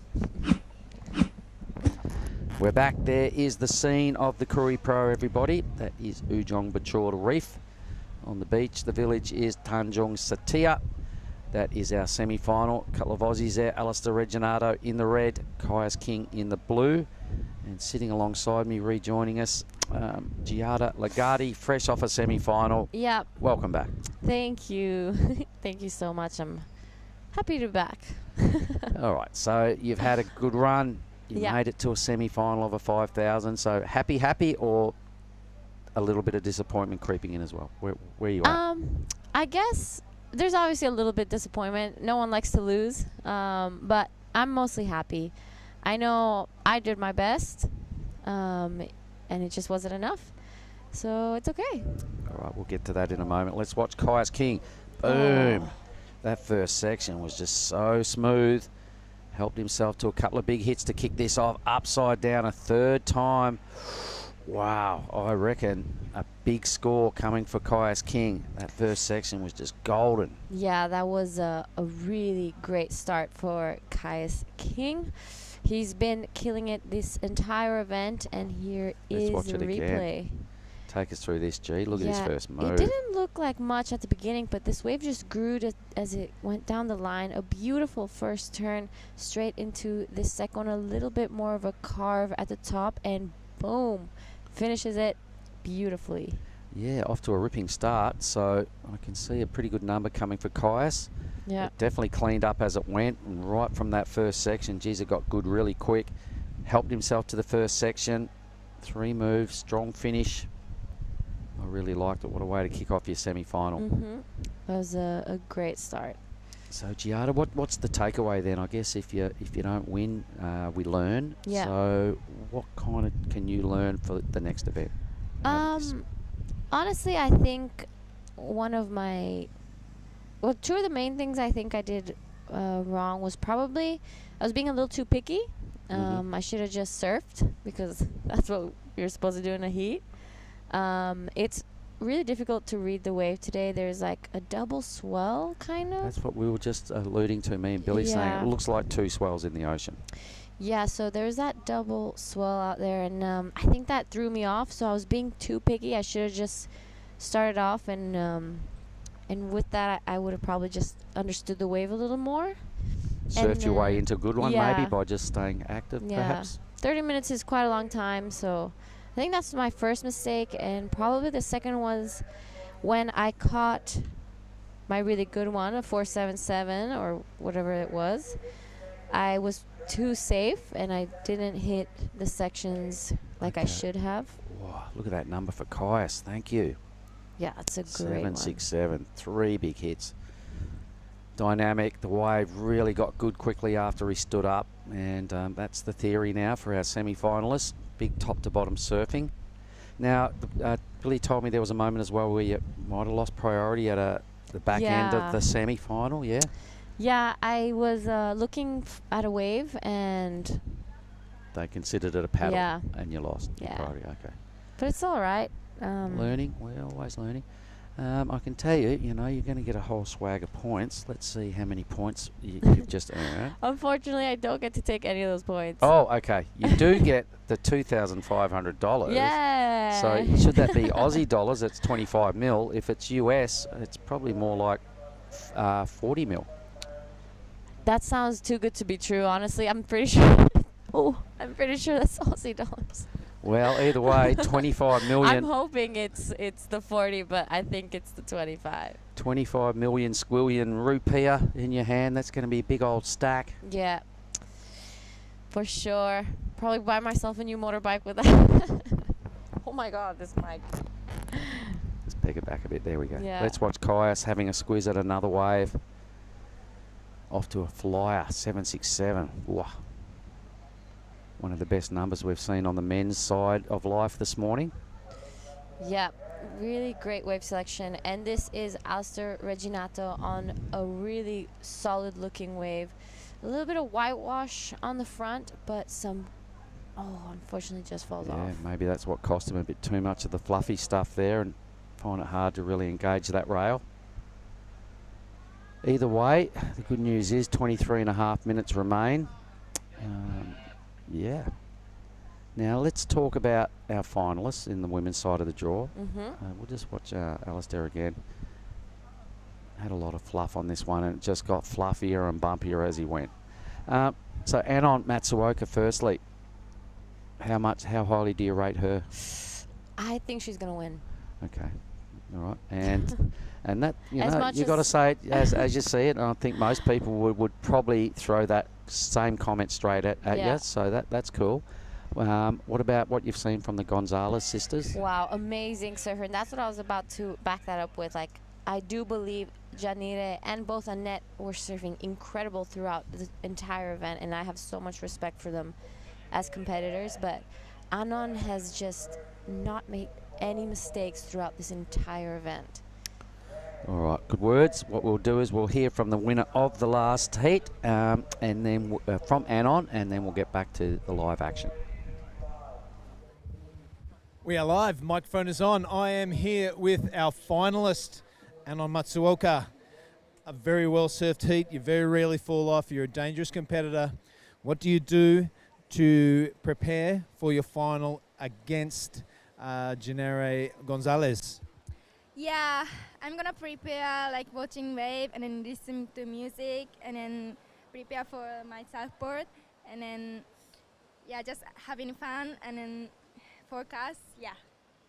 Okay, we are going to leave it at one question because the athletes have to get back, get hydrated, get ready for the final. It is the Anonator, Anon Matsuoka. Good luck in the final.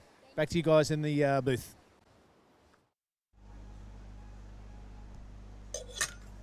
All right, that was some short and sweet. She has to go get ready for her next heat. So yeah, I don't know how many more of these post-heat interviews we may get. Maybe after finals would be good. I really want to talk to the Groms after their finals and see how the froth meter's going on the junior women's and the junior boys. So yeah, I'm sure we'll get a couple more. Yes. Alistair with a 4.33 for his first wave. It was a little bit froth affected. Big advantage to Caius King straight out of the blocks. That wave of Caius just looks so good. What a way to start after, some junky waves that came through during that women's semi-final, and then Caius goes out within the first couple of minutes, found a smooth runner, 3 big hits. Yeah, that was... Congratulations. He read that wave really well because from in the beginning it didn't look like it was going to be like much. I'm not sure if it's because of the screen or if it did have a wall, but it just grew as it went down the line. Here he goes again. So, not starting off the way his last wave did, but he likes something down the line. It's now starting to grow. A finishing move. He didn't quite time that either, so a little bit of a throwaway number there for Caius. It's only been 10 minutes off the clock, having one keeper. It'll be a no fuss moment right there for Caius. He'd be like, well, had a look, didn't pan out. Back to the drawing board. Yep, here, Caius. Okay, first turn, sets it up. He saw this finishing, wanted to do a big hit. Unfortunately, seems like he got, the section went a little above him. Yeah, kind of just ploughed into it as opposed to projecting above it. Anyway, that won't be too fatal in the scheme of things. Plenty of time. Reginato with only a 4.33. Now, next semi-final is Morgan Siblick and Rinta Uto.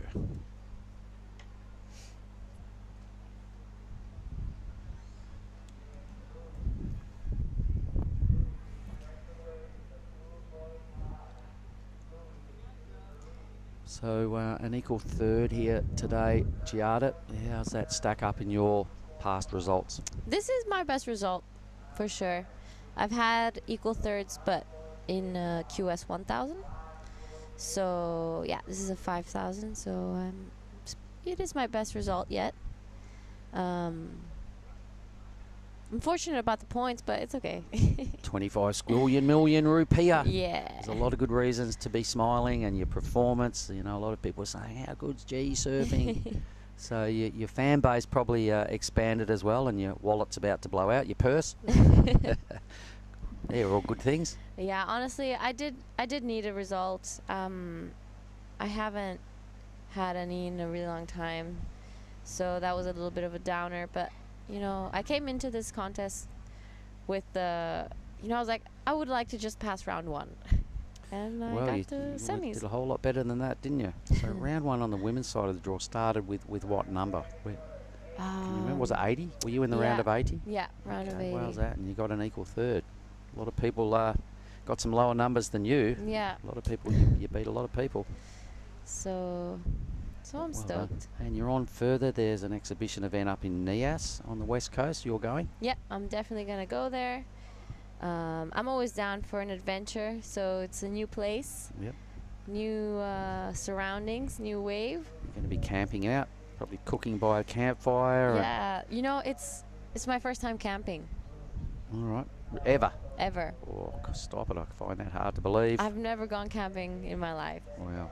So take some Aerogard would probably be my tip. Maybe a handy torch would be pretty, you know, for the night time, getting around and finding where your tent is and all that stuff. Don't want to be doing that in the dark. So a couple little luxuries. Yeah, I think it's going to be a fun little adventure.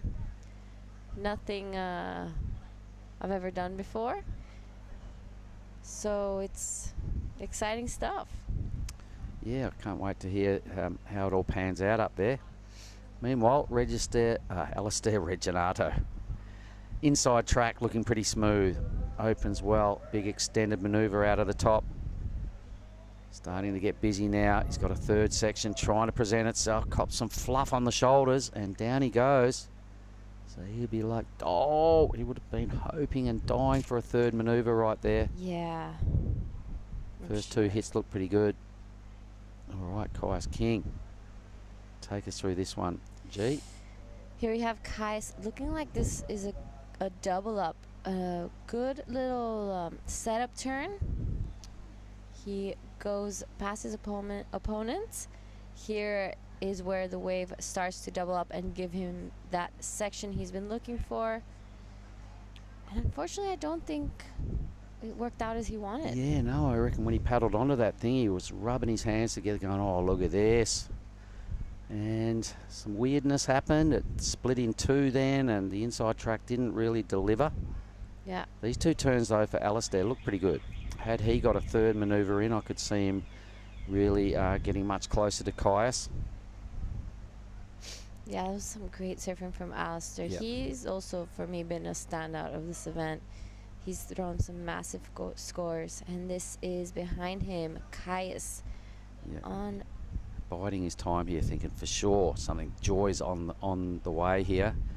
He saw it split in two. He would have really been chuffed with this. Didn't quite connect with the lip either at that time. Foam climb didn't pay off. Down she went. So both fellas perhaps failing to really for their waves to live up to the hype at the start of their rides. When they dropped in, they would have been thinking a whole lot better than that. There's the crowd right between our two camps. There is Blue in the next heat, Rinta. And he's a proud Japanese surfer. Every interview we've had with him, he goes, I'm going to answer in Japanese. He goes, I understand your question, but I'm going to answer in Japanese. Cool. Yeah, we're reaching the 15-minute mark, halfway through this heat. Still plenty of time. So Alistair will still get a pretty good number for his 2 hits. Caius will drop his 2.73, so that their 2-wave totals will go up. The judges are having a little think about it just to see where it fits. It's still got to be well under the 7.67 from Caius's first wave. That was the big highlight so far of this semi-final. Alistair's 2 hits I really liked over what Caius just did. The third move, could have seen that wave potentially go pretty close to the number that Caius posted straight off the bat. So 4.33 for Reginato. Caius 4.43 that was for Reginato. Yeah, by this point, Caius must be feeling pretty good with that 7.67 under his belt. Yep. Basically been the best score, best wave that's come through the contest area for probably more than an hour. Yeah. Here's a beautiful view from above. Yep, that just looks so shallow. It's kind of not. This is running into mid-tide. It's about 10 o'clock here at Ujung Bocur Reef. It gives us a good look at the reef though, that's for sure. Yep. Here we have such a beautiful reef. I love these shots from above. Ryan giving us the drone shots. I'll definitely be asking him for some of my clips to post. Yeah, why not? Good idea. Well, maybe Caius didn't improve on his 2.73. Either way, you don't want that number hanging in your scoreline, so he'll be squarely working on getting rid of that thing. Got about 12 and a bit to go. Priority sits with red.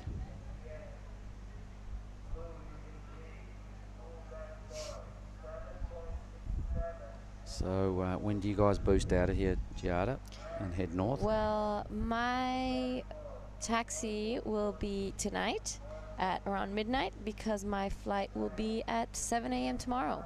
To Medan? To Medan. No, to Jakarta first, then to Medan. Oh, okay. And then we have to spend a night in Medan. And the day after. Satoli. Yeah, the day after fly over to Nias. All right.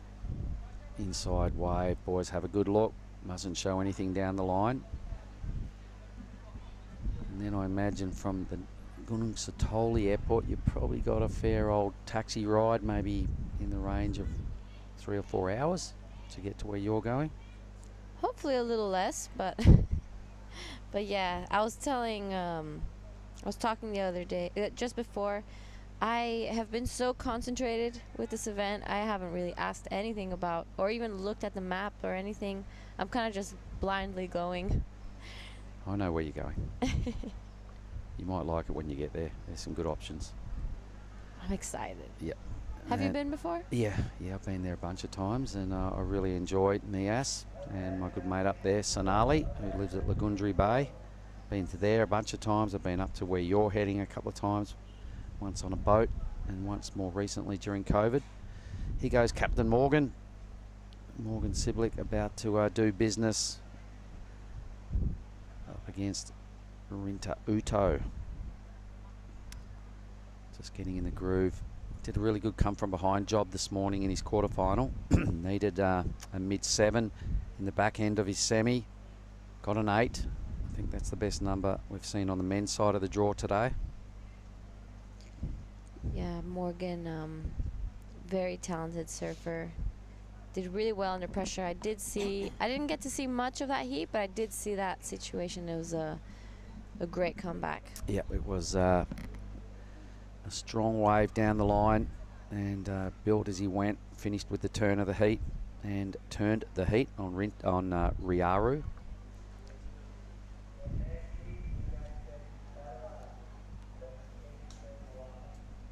So Alistair will be pretty keen to get rid of these fours.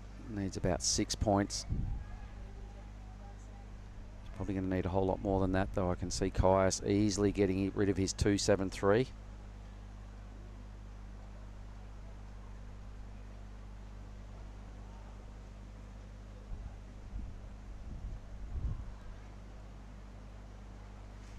So following our next semi-final, we'll have our first grand final. We'll kick things off. It's going to be the junior women's. It will feature Kana Nakashio, Anon Matsuoka, who we just saw in action, Kokona Kawase, and Jasmine Studer.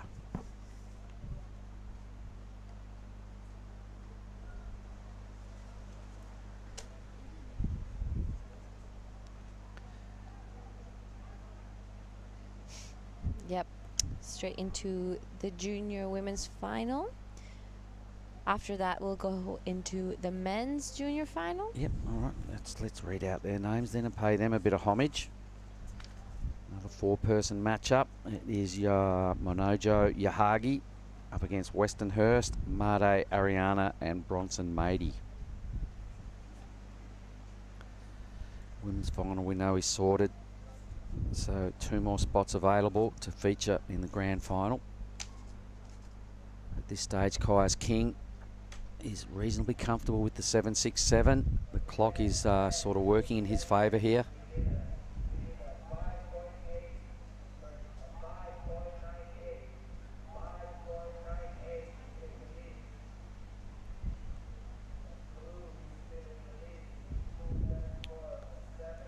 So after your NIAS experience, Giada, back down to Bali town. Yes, finally a little bit of time at home. I've been traveling a lot. Yes, a lot. Not a long time, but big travels. I flew over to El Salvador. I was there for around 10 days. Then flew back here. Yep. And Coming to Krui's affair mission. yep. After I was gonna go straight back home after Krui, but then this NIAS opportunity came and I wasn't gonna miss out. Yep. I'm always down for a new adventure.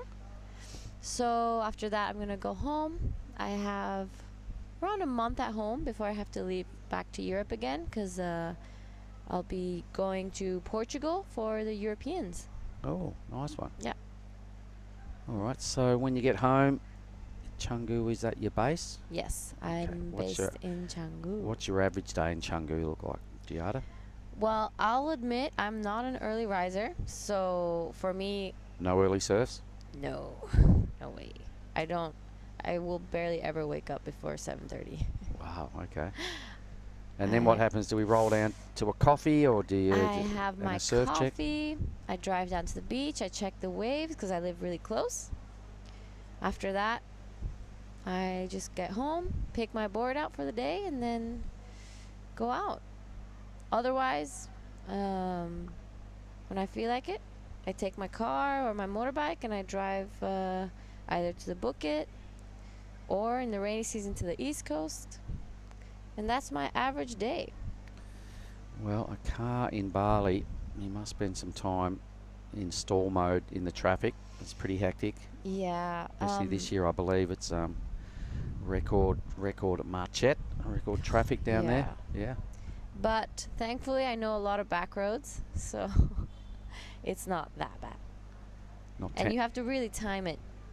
There's specific timings, and that's why if I'm going somewhere, I leave early in the morning and I come back pretty late at night.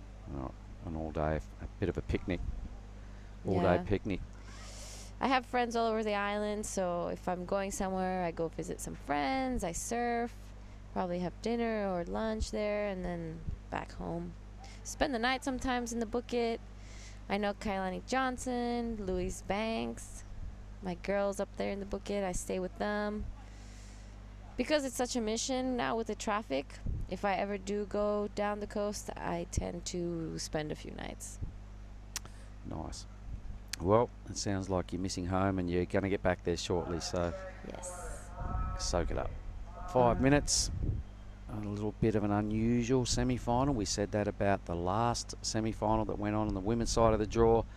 The Ocean is just kind of failing to deliver its best performance on finals day. The swell was there this morning, we know that. Touch of the wobbles, it's a little bit grumpy. And unlike most of the event with those big old lines just rattled down the reef, it's kind of not doing that right now. Yeah. It's a bit hit and miss. Yeah. There's definitely a double swell situation going on right now. But it's still pumping out there. I mean, I would take this over any other competition day that I've had in the past. This is by far some of the best waves I've surfed in a contest. Yep, you had your share of them. How many heats did you surf? 5? Oh, Probably yeah, I think 5. maybe 6. Let me check. Oh, hang on. Oh, we've got a free. So this is down the beach, right in front of Lani's. Some nice little camera work going on there as there's a full lull up the point. So Ryan Williams is down. That little slab of reef featured quite highly on our promo. We saw Oscar Berry get well barreled, backhand surfing, no rail grab, clean barrel. It's been on all the promos every time we throw down the ads. An amazing backhand barrel that was, Oscar Berry. All right, let's stay with Alastair. Throws it up high, puts him well positioned for that second move. The wave splits in two. It looked like he was going to try and have a look at the high track, but as it turned out, the wave once again just failing to really connect with the whole reef. I'm not sure those waves are even out there anymore. If these boys can't find them and the girls in the last semi can't find the start to finish waves, the Ocean, yeah, but maybe they're just not out there right now. Yeah, and we might see a bit of a change as well with that lower tide. We're definitely going to see an effect on the waves today. Here is the slab. Yep, so there's the slab. Those boys are about 300 to 400 metres away from where the boys are surfing up the top of the point. Dino's probably got a good eyeball right on what's going on down there as he's getting lunches sorted and restocking the fridge after last night. Good on you, mate. Dino and Teedy hosting up a storm down there at Lani's. Good work.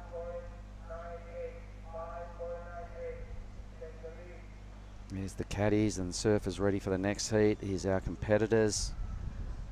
Previously, these overhead footage, you would see lines just pouring down the reef and hugging the reef with big stretched out walls.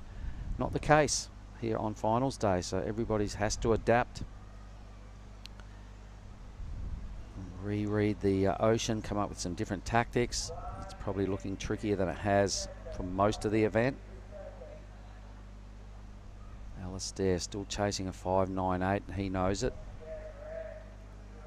Caius will be pretty eager, I reckon, just to sign off and get rid of that 2.73. Either way, he's just got to keep Alastair in check. Yeah, at this point, I think it's more of a staying close to Alastair and making sure he just doesn't get another opportunity to get a 5.98. Caius won't mind this Ocean going a little bit calm like this. Yeah. We've seen... Didn't he just walk straight into that wave too at the start of the semi? Yeah. Wow. He's going to be pretty stoked about that. Best wave in the last hour. Caius King found it in the first 1 or 2 minutes. That's kind of been the big turning point in this whole semi-final as it's panned out. Nothing even close to as good as that wave has broken. Alastair though, he's gone, well, I might as well, got to get away from Caius here, got to try something. Yeah, 5.98 is not a big score for Alastair. We've seen him drop even like massive scores, so we all know he can do it. He just needs the opportunity. but we are reaching the last 30 seconds of this heat. Yeah, seriously, it doesn't look like there's too much presenting itself out the back. So Caius could become our first men's finalist this year's 5,000 event. Thanks to the Pesisir Barat, the regent officials, the government, putting it all together again. 10 seconds. Caius makes his way through to the grand final. And in the chute, Morgan Siblick and Rinta Uto will be paddling across right now. The boys will shake mitts here. A couple of solid Aussies right there. Good on you, boys. We will throw down to an ad break and back in a minute with semi-final number 2.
Welcome back to the Krui Pro 2023. We are into the second of the men's semi-finals.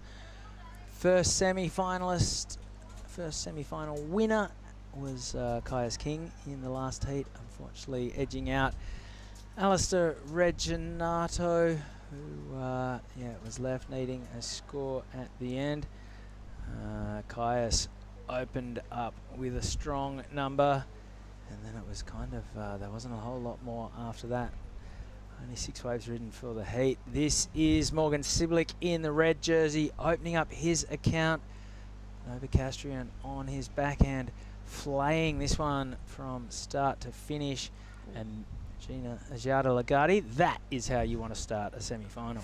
Yeah, that was a great start for Morgan. And right behind him, Rinta Utu gets a little stuck at the top there, but manages to ride out of it and gets 3 really nice turns.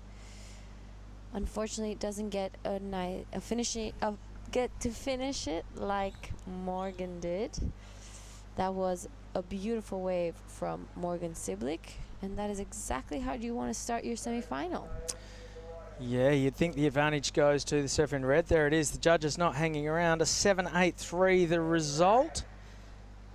And that would have been the high score in the previous semi-final. So Caius King, he opened up with a 7-6-7. And just scratched around a pair of 2s after that. A 2-7-3 left Reginato with a pair of 4s. And yeah. Caius, he will be thrilled to be through to the final. Alistair Reginato's valiant run ends. That is his best ever result at this level, a semi on a QS 5000. Caius King has won a 5000 before. He won the Tweed Pro event a couple of years ago. He would love to match that. Well, how long is it going to be? We have the 2 junior finals coming our way after this, then the women's final. So we are about 2 hours away from bouncing down the men's final. Caius King, he said he's feeling a bit stiff and sore today. Tweaked his back yesterday surfing, but he hasn't let that phase him at all. He's done a really good job this week of just, as has the guy he just beat, Alistair Reginato. The pair of them, their wave selection's been fantastic all week long. Let them down a little bit in that last heat, but I think it was lack of opportunity more than anything else. It's a bit funny out there, Jada. There is tons of swell. Conditions are looking pretty ideal, but the strong scores are few and far between. Yeah, as I was telling Mark earlier, I think there's like a double swell direction coming in, so it just makes a little bit of a weird bump on the wave sometimes, and it makes it hard to read. But yeah, you're right. The conditions are still great. The sun's out. It's glassy. But hopefully we're going to see some of those bigger scores come through as maybe the tide goes on. It'll clear up the lineup a little more, and we'll see some more heat totals like we have been seeing in the past few days. Rinta Utu's last wave of 5.33. Yep, so Morgan Siblick 2.5 points to the advantage after that first exchange. And, well, we saw Caius open with a 7.67 and then not find anything for the remainder of the heat. Morgan Siblick will be, I think, staying pretty busy, just really looking to get some kind of decent backup early and see if he can't join his countrymen in the final.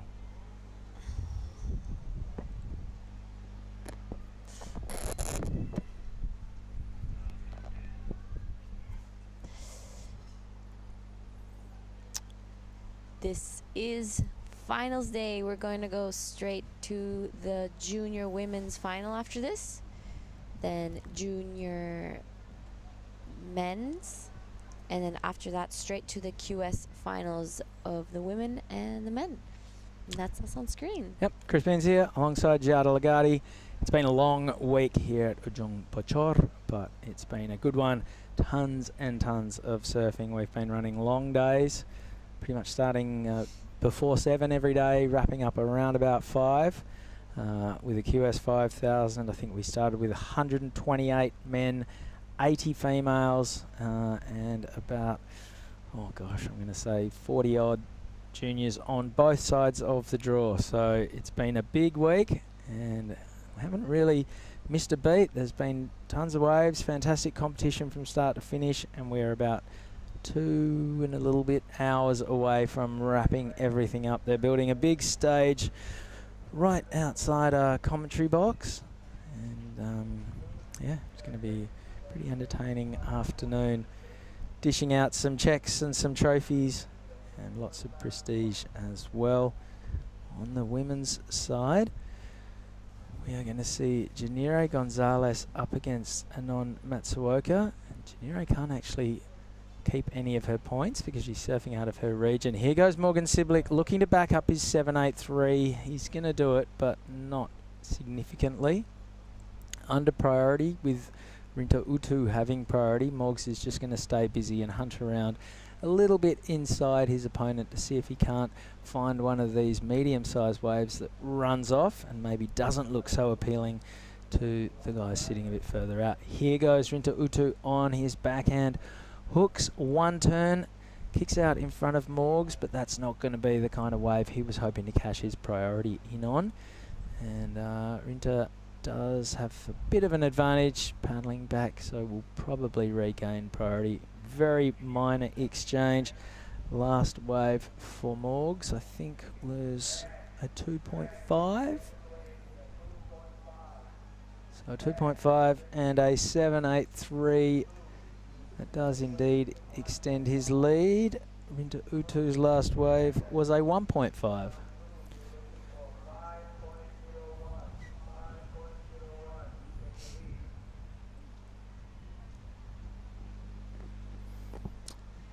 So Jada, putting aside your own semi-final finish, what have been some of your highlights this week?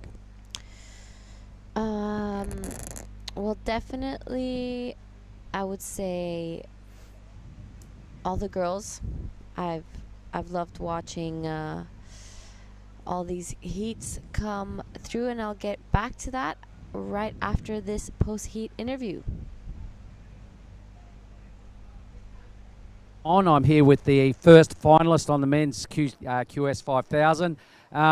Caius King, the ocean's gone a little grumpy. What's your take on it? Yeah, it's definitely something going on right now. There's good ones out there. Like, I lucked out and got my first wave, in the first 2 minutes, and then Morgan pretty much did the same thing just then in his heat, but then, yeah, I've struggled to find a backup. I definitely need to improve on that, so I guess lucky the waves went sleepy for me at the end, but would have liked to have surfed the heat with a few more better waves, that's for sure. Yeah, I'm sure you would have, but tell us how you were feeling when you finished that first wave. 3 big hangers. You must have been going, yeah, come on, I'm going pretty good. Yeah, it's definitely a nice feeling getting the ball rolling quick and getting a good score.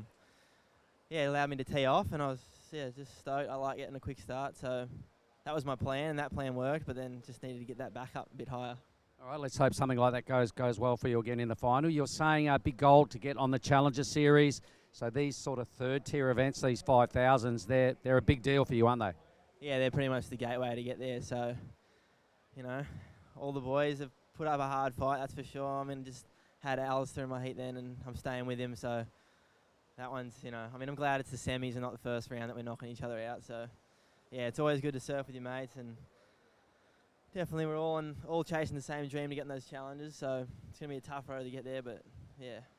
Well, there's a tight-knit gang of Aussies or fellas all hanging together, and you've got to knock each other out sooner or later, so it's just business as usual when you get the rashy on.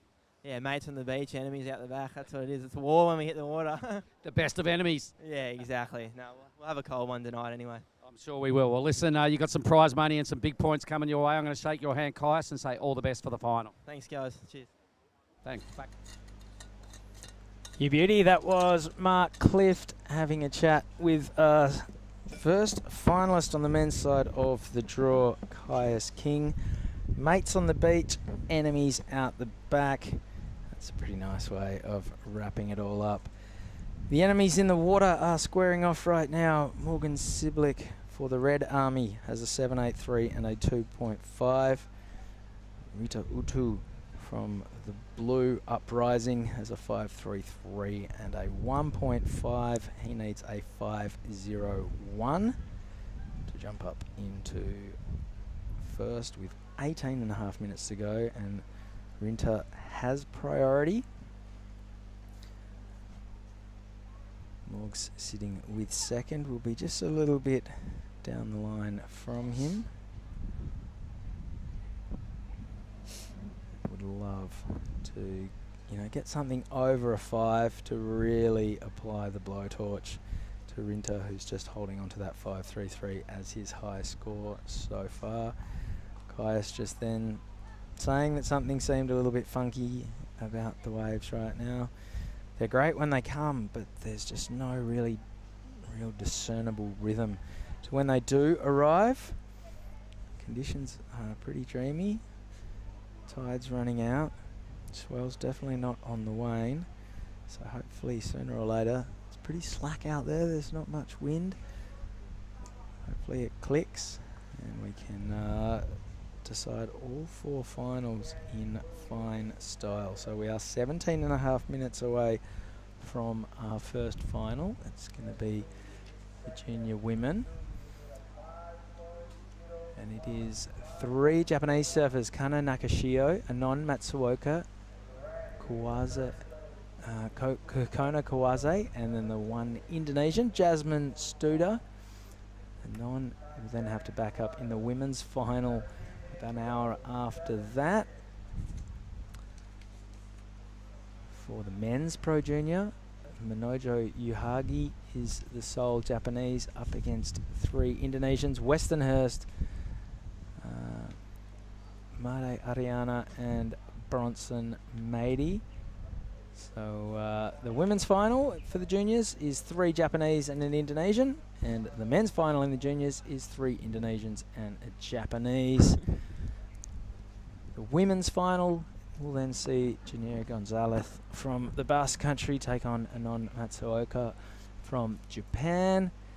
Caius King is our first Australian finalist for the whole event in the men's open, and he could possibly be joined by his countryman Morgan Siblick, but this man on screen right now, Rinta Utu, stands between those guys and an all-Aussie final. He had priority, he cashed it in on that wave, and that's not going to help him. That's going to be a very minor score and flick priority over to Morgan Siblick. 15 minutes 50 to run. Yeah, we're getting to the final few heats of this event. It's been a great few days. So we're all excited to see the finalist. And this is Morgan taking off on a smaller one. A great first turn. That was a beautiful second one. And he wraps it to finish this one off nicely. Oh. It's going to be a massive score. Well, that's pretty nicely done by Morgan Siblick, looking to get rid of a 2.5. Wasn't the biggest wave we've seen today, but it had great shape. Morgan's wave selection all week has been pretty deadly. It's a common thread amongst all of our finalists. In these, it's definitely a mixed bag of conditions. It's the guys and girls who've been able to consistently lock in those running waves with the good shape that allows them to open the shoulders and square up at the lip, who've dropped the biggest scores. And I don't know if it's going to be a massive number for Morgan, but it's definitely going to be a strong one. The turns were fantastic. The wave was quite small, but with 14 minutes 20 to run, great decision by Morgs to go on that wave. Here is the replay. You can see it's not the biggest wave we've seen all week. First turn was a bit of a setup, up and over. That through a ton of water. That was a bit of a carve, and then this turn was solid as well. And the score, I think it's coming in. There it is, a 617. So nowhere near his first wave, but a 14-point total now makes life a lot tougher for Rinta Utu, who needs an 8.67, so a very strong, excellent score. The requirement for Rinta at the moment, he'd like to get rid of his 533. Morgs, the pride of the Merriweather board riders, would like to get rid of his 617 and really make life tough for his Japanese opponent.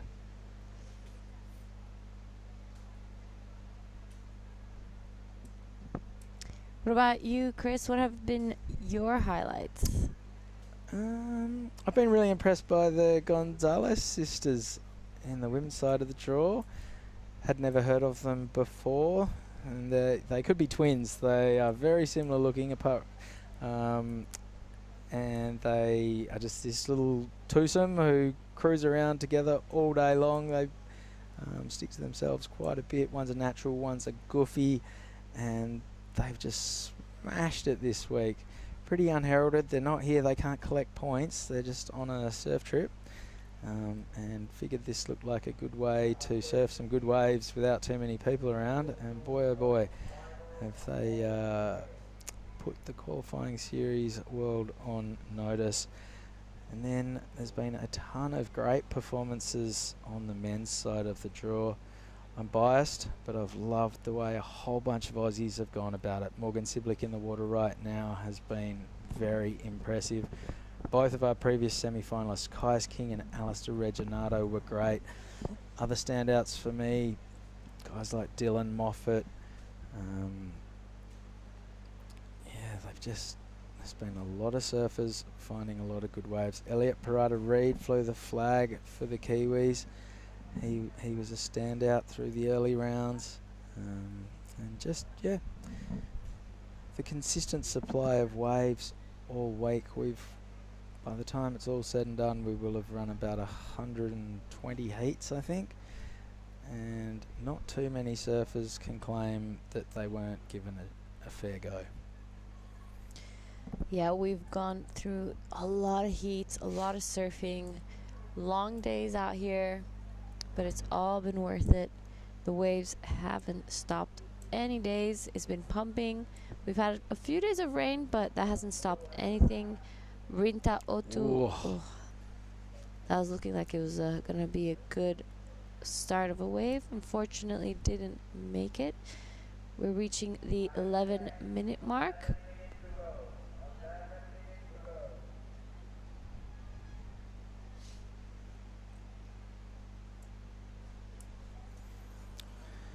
Yep, so just a minus score for Rinta. It's a 2.6. Does go into his top two. Doesn't change his requirement. He's looking for an 8.67, and that's why he attacked that first section so hard. At this stage of the game, Rinta Utu can't afford to play it safe. I was impressed by a couple of the younger women in the draw as well. Charlie Hatley from Burleigh. Can't believe she's only 14. She surfs like she's a lot older. She's very powerful. I'd never seen her in action before, and she was fantastic. Sky Brown, I knew the name. I was very curious to see if her surfing hype matched her skateboard ability, and she definitely delivered. Her first heat in particular, she was in all sorts of trouble with about 5 minutes to go. Didn't show an ounce of pressure, dropped an 8, and then backed it up with the sort of high 3 that she needed to go from 4th to 1st in her first ever heat on the qualifying series on the WSL. So it's great to see what she's all about for the local team. The 3 boys we're about to see in the junior men's final. Bronson Mady, Made Ariana. Hadn't heard of Made before. He's fantastic. Weston Hurst, he's great. And then I also really enjoyed seeing Dylan Wilcoxon in action for the first time. Kid who's grown up in the mentor-wise, Kandui. You'd hope that he could surf well. His Instagram tells you he could surf well. It was nice to witness it with my own eyes. That's a kid with a big future. 9 minutes remaining. Yeah, all the Kandui Groms are surfing great, and it's great to see them traveling together. I agree, that was a highlight. I'm excited to see some of the Bali boys in the junior finals, as well as Jazz Studer. I'm stoked for her that she got a spot in that final as well. I'm sure Luke is very happy. The waves are firing, so there's going to be lots of opportunity for everyone today. I think Anon Matsuoka has been one of my favorites to watch, as well as Safi Vet from New Zealand. Freshly qualified for the 2024 Olympics. She's been looking like she's in great form. Her surfing is one of my personal favorites to watch. Anon Matsuoka as well. Yeah, great to see Safi and Billy Stemmen fly all the way from El Salvador after qualifying for the Olympics at the ISAs over there to turn up and put on a show for us here. I think Dylan Moffat's first heat was also one of the highlights for me this week. His 9 and his 8. 2 8s. He had a 9, an 8.17, and he was throwing away an 8. So, yeah, if they still scored heats out of 30, that would have been a pretty incredible effort. 7:20 remaining. Morgan Siblick with a 7.83 and a 6.17 has 1 foot in the finals. He won't be feeling comfortable though. Rinta Utu has a 5.33, needs an 8.67. I think he wouldn't mind grabbing a couple of 7s and 8s. Rinta won't be happy with that 5 next to his name. 7 minutes remaining. Not sure where Rinta is. There we go. Okay, sitting a little bit further outside Morgs. Morgs has priority, so if a good-looking wave comes, Rinta's going to try and force the issue. He'll paddle for it and hope that Morgs takes the bait and goes and gives him priority. However, if it is a good wave, Rinta has to get out of the way and let Morgs go at it unimpeded. So Morgs slightly has the upper hand, but you might see Rinta trying to force that hand and see if he can't cause Morgs to cough up priority. 6 minutes remaining.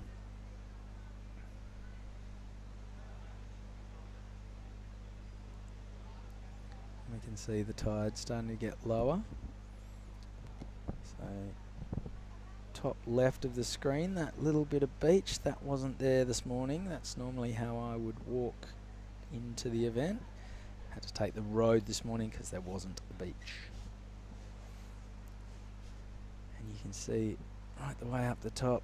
This is a real corner of the coastline here, so we're kind of looking south to the left of the screen, and then to the right is straight out to the west.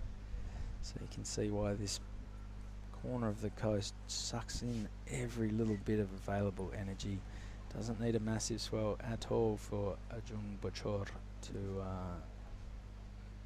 start to flex. Okay, Rinta Utu, he's having a look, and Morgs says, beat it, I'll take this one off your hands. First turn was very precise, but it's just going to be that one turn. So Rinta has now inherited priority. That's going to be a minor score for Morgs. What do you think, Giada? Did Morgs go more to keep Rinta off that, or was he paddling in thinking that possibly there was an opportunity further down the line? I think he went more to avoid Rinta getting it.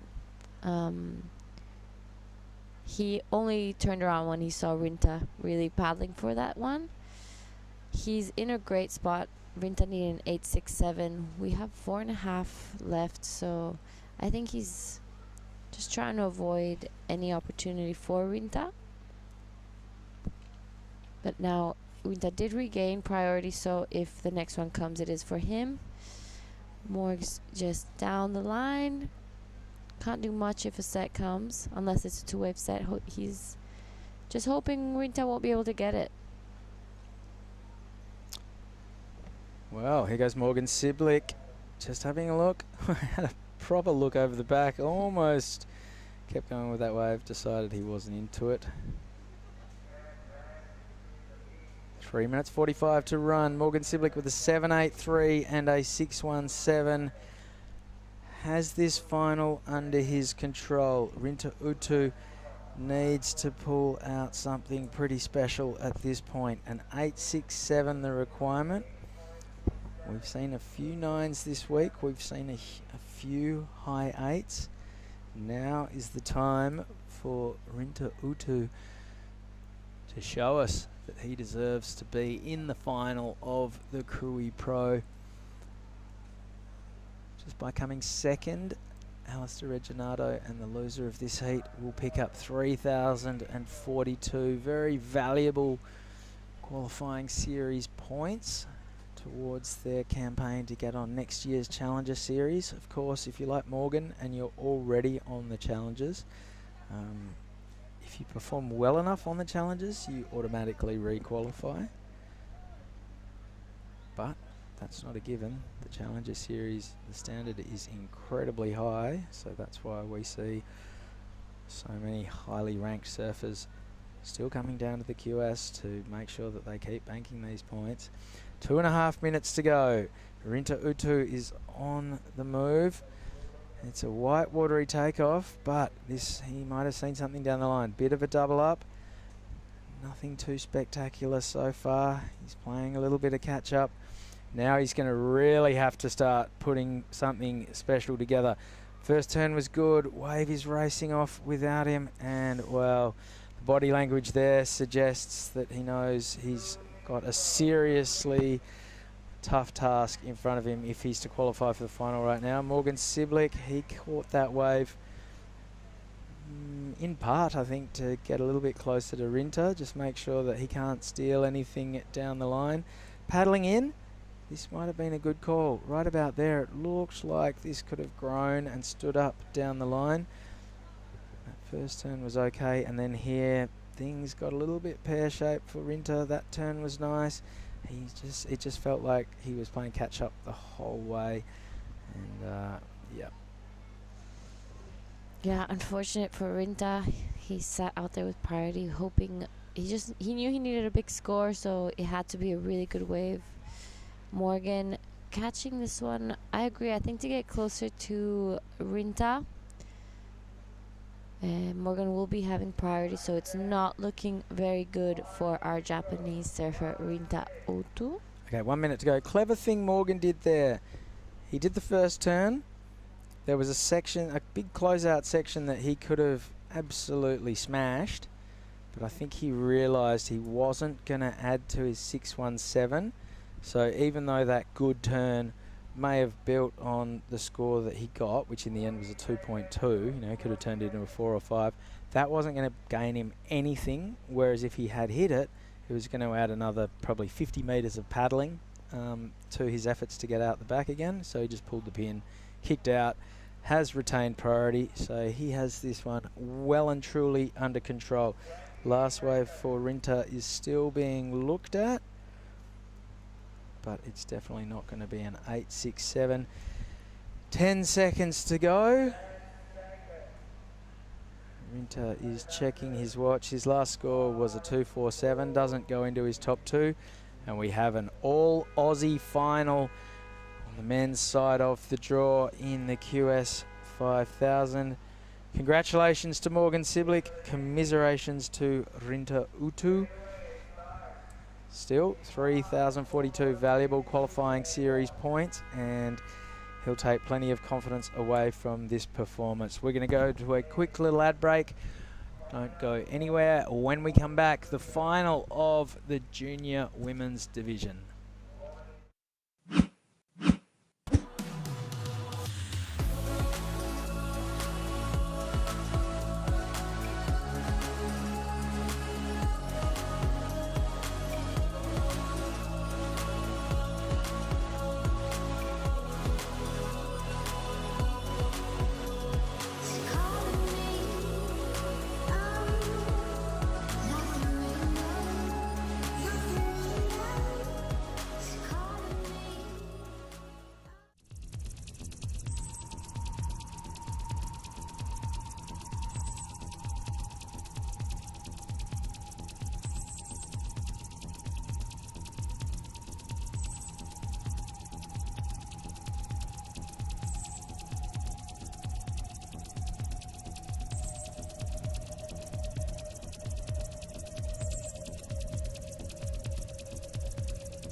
Welcome back to the Krui Pro.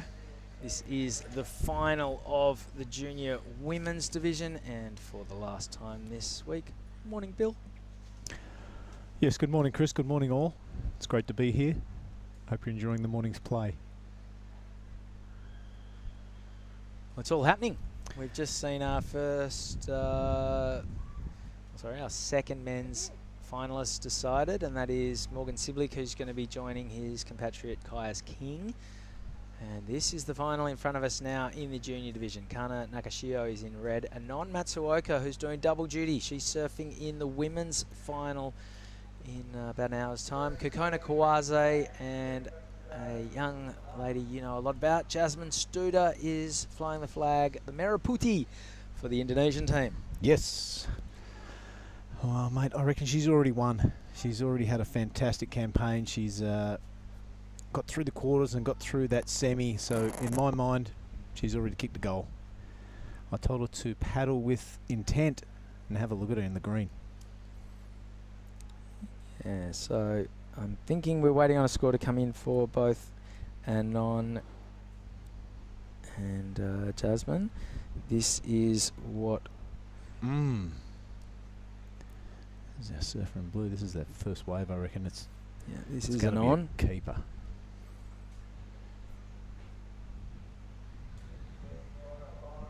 Oh, good end section too. Almost gets the 2 for 1. And on Matsuoka, so strong. And here goes the Indo. Jazzy Studer, a replay, a nice wraparound. Now that's the way to start. Bit of a Larry. 3 good turns. The young 14-year-old. Killing it. Oh, more on offer in the inside. All right. I liked it. Not bad. All right. So first round of scores are in. Anon Matsuoka starts things off with a 4. Jasmine Studer replies with a Anon Matsuoka starts with a 7. Jasmine Studer replies with a 4-1-7. And Kana Nakashio has priority. She hasn't caught a wave yet. Kokona Kawase opened up with just a 0.5. And 4 minutes washed off the clock. That was Morgan Siblick on the white sand palm tree fringed beach. Right in front of the general public area. They love it. There's a fair bit of foot traffic outside. I went into the local taco before. A lot of hello misters. And yeah, a lot of public interest. Is fantastic.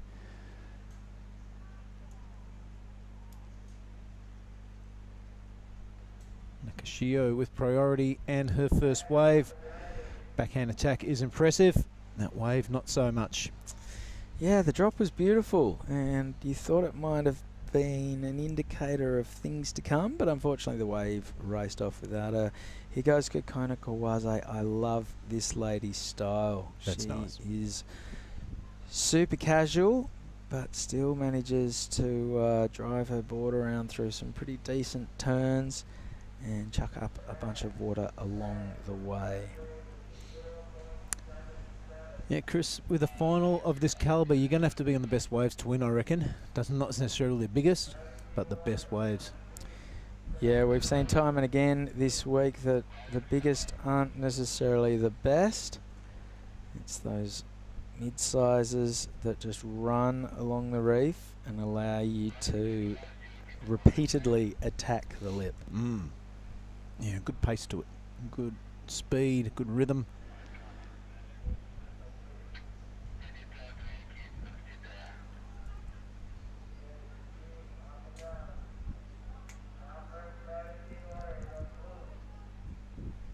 Okay, here goes Anon Matsuoka. This is her second wave. She's already holding on to a 7.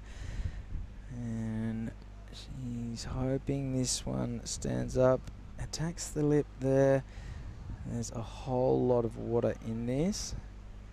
She's sticking with it. I think she's just looking to back up her 7. This is a big section. Cracks it, holds on. And will she get a little bit of bonus? No, she'll just kick out in the deeper water in the channel. Oh, I stand corrected. She's going to stick with this one. Another little S-turn. All right, Anon Matsuoka is into the final. And, is in further into the lead in this junior final. But we're now going to cross down to Morgan Siblick, who is into the men's final. And he's having a chat with our own Giada Lagarde.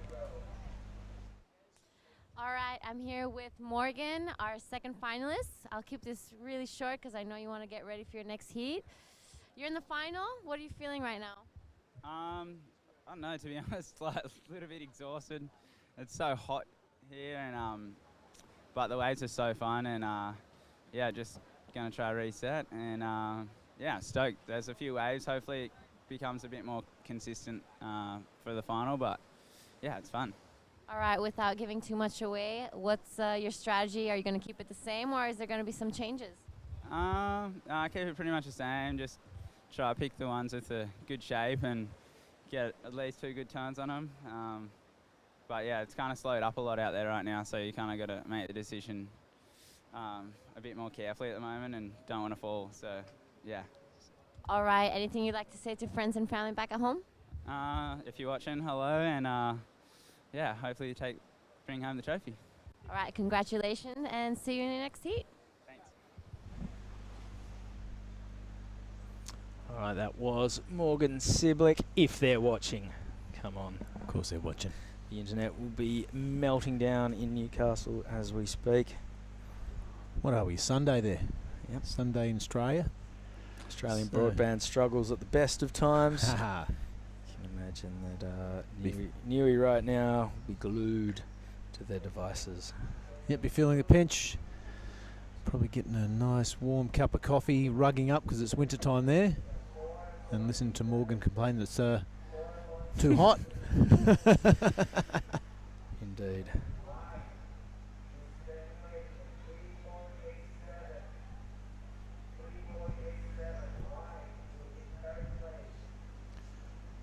Right, look at that. It is Anon a 7 and a 4.73.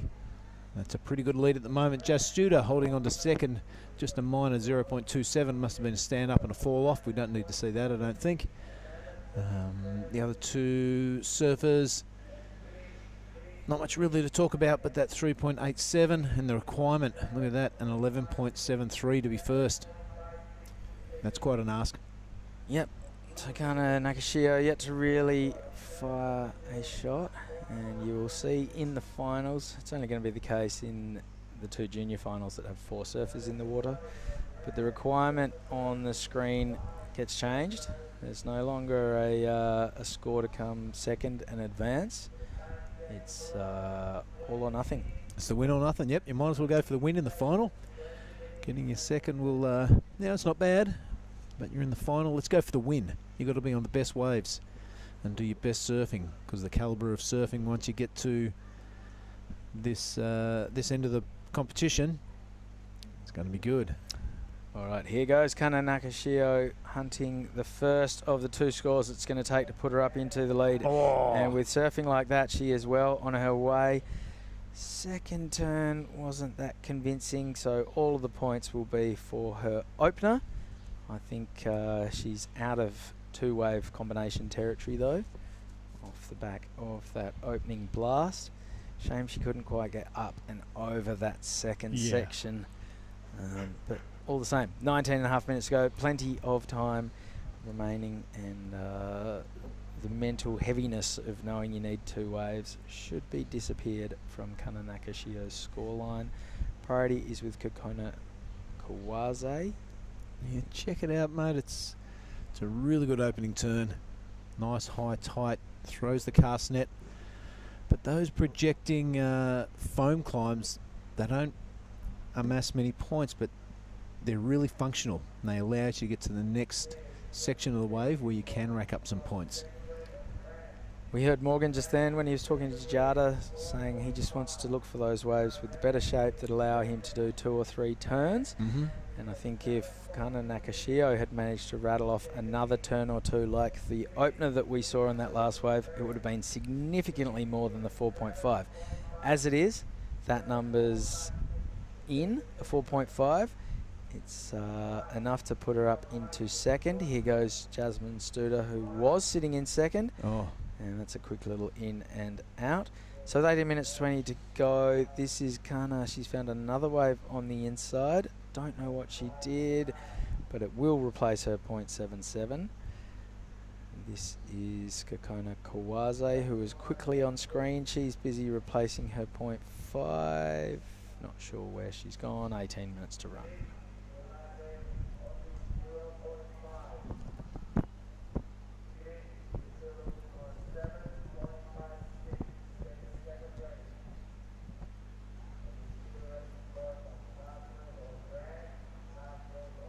This is our first final. It's almost over. Boom. It's 11 o'clock local time here in the Pesisir Barat Regency, province of Lampung, South Sumatra. And the local community have been incredibly hospitable this week. Lots of smiles. You been asked to jump in any photos? Yeah, just got a few out the back there. I don't know whether the local police chief. That's always encouraging. There you go. Yeah, it's good when you get a friendly selfie with a policeman and not a stand there and don't smile photo. A few of the staff, a couple of members of public. I think, here we goes. And on now, back to the action. 16 of 46 remaining, in and out for Anon 2. So it's not often that you see a surfer of her calibre make a poor wave decision. So conditions must be tricky out there. Yeah, I had a couple of members of the general public yesterday insistent that they get a photo with me. Yes. I'm fairly certain that they thought I was in the event. Right. And I just didn't know how to break. I just didn't want to. Smile and wave, Chris. Yeah. Smile and wave. I'm not sure how they might have thought that a 43-year-old, you know, surfer of very middling ability might have been anywhere near this event, but just smile and wave. Smile and wave, yep. All right, there's our Indonesian surfer asking for the time. Her brain will be popping off, super busy. What do I have to do to beat these Japanese? They're all ripping. They're all a bit older than me. I do have priority. 417s. Okay, that's a good backup. Love to see her open the shoulders and really rip into these left-handers. Big hello to all the Balinese crew watching their lone charger in this final of the Women's Pro Junior. Anon has gone up the reef. A little small insider. Yeah, this is under with 4th priority, so back of the line. But she's found herself an inside runner that allows her to carve out a couple of turns. Will that replace the 473? No. Not too sure. We're at the halfway mark. 15 run, 15 to come. And it is Anon Matsuoka with a 7 and a 473. Jazzy Studer, that is not what you want to do with priority. And she slaps the water in disgust at herself.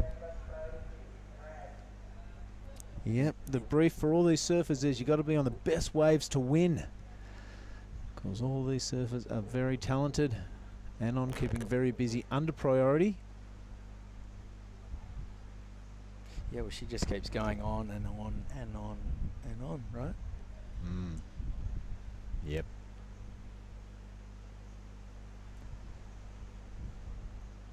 Nice snap. I like this turn afterwards. Look at the body torque. Bang. Throwing those arms back around for the recovery is seamless.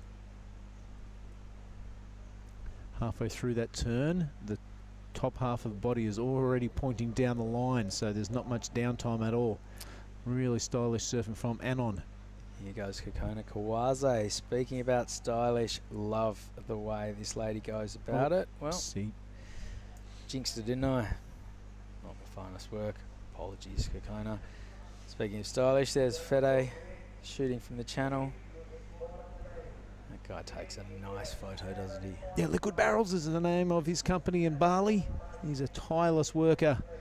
Super cool dude. And all these images, all the still images and stuff you see on social media, Sean Gilhooly and Fetty bringing you those. A little slip up there, kind of that speed bump that's happening today with those 2 new swells converging on this reef system. Jazz Studer staying busy under priority, which is a good thing to do. Wraps it around on a little one. Looking good, looking free. That Pink Floyd spray job could get spray job of the event. It's pretty good, isn't it?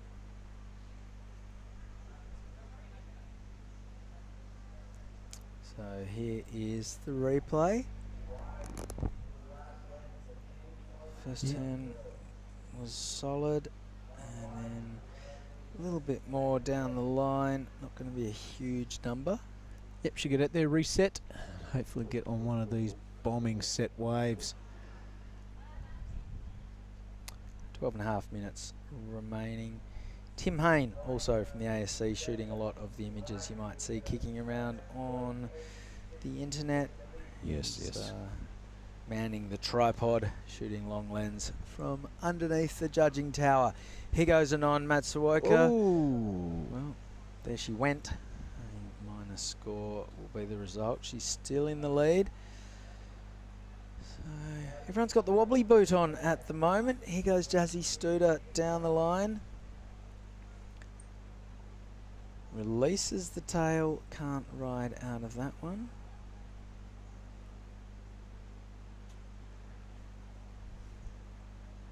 Anon Matsuoka is... Calisthenics, or does she want to know the time? I think she wants to know the time, but that's a watch on her wrist. Never really understood this one. We're going to make sure they both match up.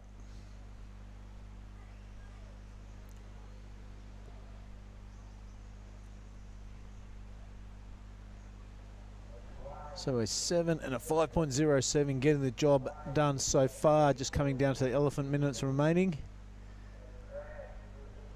It is Studa, Nakashio and Kawase with the work to do if they want to win this thing.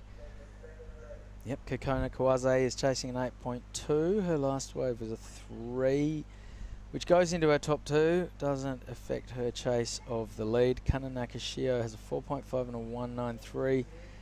Jasmine Studa has a 417 and she's got a 253 that's just dropped in. Here goes Kokona Kawase, 7.9 the requirement. First turn was pretty good. Up into the lip, releases the tail. She's very unhurried. Yeah. But she keeps on rolling. No unnecessary movements, very economical use of the arms, but gets her flying down the line. 10:20 to run.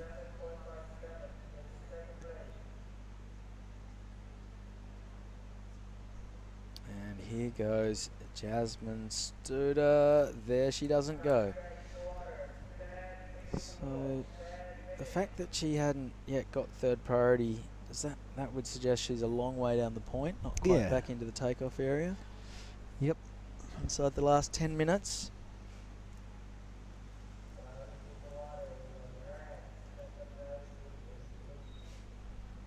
So Jasmine Studa spinning right now. She's got Dark Side of the Moon on her board, but when she paddles in, she's looking for the wall. Yeah, not bad. Not bad at all. And then maybe drop a few money turns along the way. Back to the action. There is no action. Come on, we got to fill the air somehow. Thought you'd have been right up for a Pink Floyd pun off. Yes. Fair enough, teachers. Leave those kids alone. Let's get on with what's going on in the water. Any signs of a pulse there? 8 minutes and 57 remaining. And Matsuoka in the lead with 7 and a 5.07. And then it is a very tight knot between second, third and fourth. I think Kokona, Jasmine or Kana would be happy with any of those being their high scores in the final of a Pro Junior. No, you'd want 7 as your base and try and bust into that excellent range. Slam the door shut on your competitors.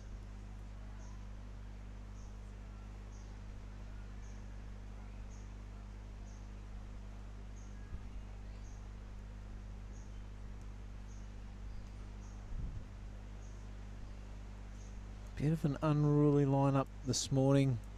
You can see just that wave going over green there. There's kind of 2 swells in one. Usually is indicative of a new swell arriving on the scene.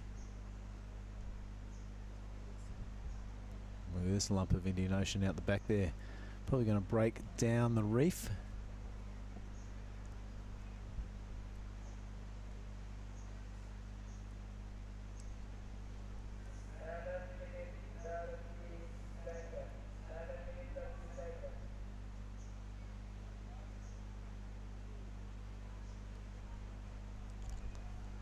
Right, Nakashio holds priority. Looking to ditch that 1.93. We know she's capable of that 757 in a heartbeat, so and not safe on the top of the leaderboard by any stretch. So let's have a look at the men's junior final. We've got Minojo Yahagi from Japan. He's been absolutely ripping. He surfed pretty well in the Opens division as well. Westernhurst, Mare Ariana and Bronson Mady, 3 Indonesians. And Bronson has kind of flown under the radar through this comp. He did win his round of 32 heat, but he's come through in second beyond there. and in the latter stages of the heat too. So expect some fireworks from the boy from Lakey Peak, widely touted as one of Indonesia's biggest future stars. Incredible free surfing clips. Can he deliver in the jersey? Here goes Kokona Kawazi. She's chasing an excellent score, an 8.2. Long wall stretches out in front of her. Here's the first turn. That was pretty cool. Nicely and precisely planted. The wave fills up with water, but she's going to skate through across the middle section, and unfortunately it doesn't continue to stand up, and she is out of there. 5.5 minutes to go. Long paddle for Kokona Kawazi to rejoin Anon, Jasmine and Kana in the lineup, and here is our heat leader, Billy. Anon, staying busy under priority as always. And as always, the turns are super impressive. A nice high rebound off the white water. It's only a smaller wave, but has already managed to squeeze out 4 turns. That one a bit of nothing. But, well, it would be demoralising watching the heat leader stay so busy and rack off turns at her will if you're the other 3 competitors in this final. Here she goes, Chris. Yep, I just love the energy she put into that first turn. The judges react to energy. They can see when you're really going hard, and you know, it might just be a little psychosomatic thing. They go to give you your score, and there's just this little thing ticking away that says there was a lot of effort that went into that turn, and it, you know, whether you're aware of it or not, it might just help bring your score up.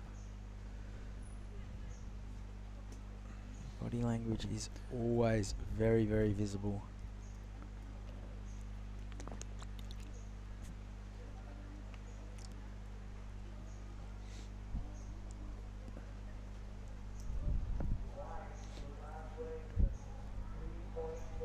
Four minutes remaining. Yeah, Nakashio not out of it yet. Look at that, 7.57.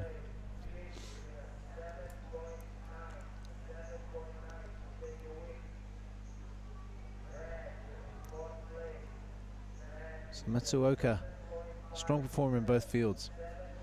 Really? Yep. Strong chance of going the double. Yeah. I mean, the good thing for her, this is a warm-up run for when we see her again in an hour's time. God, winning a QS 5000 and a Pro Junior at the same event, that's doesn't get much better than that. Yeah, that's something to hang your hat on, isn't it? Still waiting on that last score. I think I can hear the beach announcer reading it out. It's a 4.4, so it's not going to go into her top 2.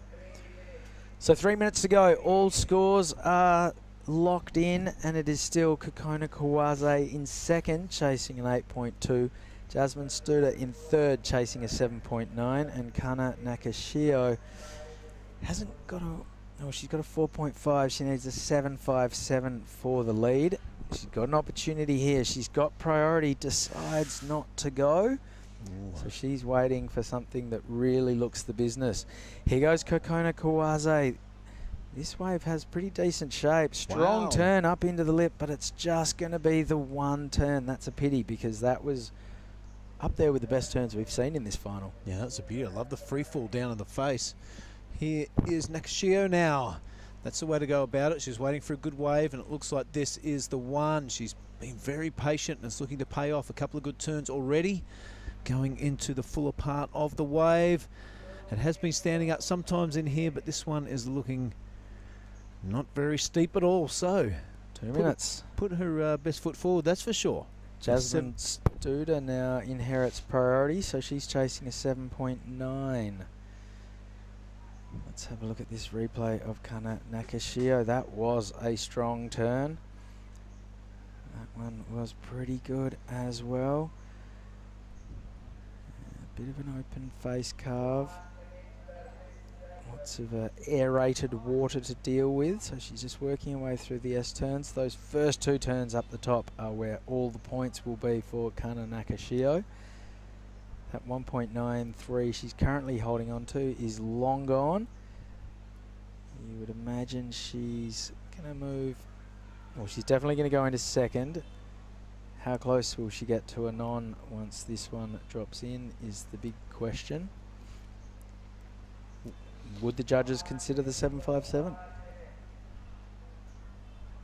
Yep, I reckon they will. Jazzy Studer now cashing in priority on a smaller wave. It's a frothy one, it's a green one, but there's only 48 seconds remaining, so that decision probably heavily influenced by the clock. That's not going to bother the scorers too much. Okay, Anon has priority. I imagine she has the lineup to herself. A 7 and a 5.07. This is probably the wave that her rivals have been waiting for. She can well and truly put this final to bed if she smashes this thing. Well, it's just the one turn, so maybe that's not going to trouble her 5.07, but we've got an empty lineup right now, Bill. So what do you make of the situation at this point in time? Anon smashed it. No, we're just waiting on that score from Nakashio, but yeah, it's got to be 7.57. Thinking about to the waves ridden, oh, it is a bit of a chance. Though, 2 really impressive belts. Wow, it's going to be close. Imagine that, a close final. Fantastic. Waiting for scores. The tension is building. Who will take away the Pro Junior title here at Krui? Wow. It's looking like it's going to go to Japan regardless, but there it is. Kana Nakashio, her last wave was a 7.5. Oh. She needed a 7.57, so she couldn't have done much more with that wave. Unfortunately, finishing in second, the runner-up by 0.07. Goodness gracious. Anon Matsuoka and Kana Nakashio, you guys have done it very well. And on that note, we're going to throw to a quick break. Final of the junior men's coming our way right after this.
Right, we're back, we're live. I'm going to welcome into the booth my good buddy Mark Clift. How are you going? Woohoo! Yeah, pretty good, mate. It's getting close to lunchtime down here at Karang Nimbor is our site. Yep, Tanjung Setia, the village, and we're in obviously South Sumatra. It's been a ripper day, mate, so far. There's a lot of important people starting to get around outside. I've seen nice. Pat Choo Choo and his team over there. Yeah, I had a little handshake with him this morning. All is secure on site. Oh, here we go. So that is Anon.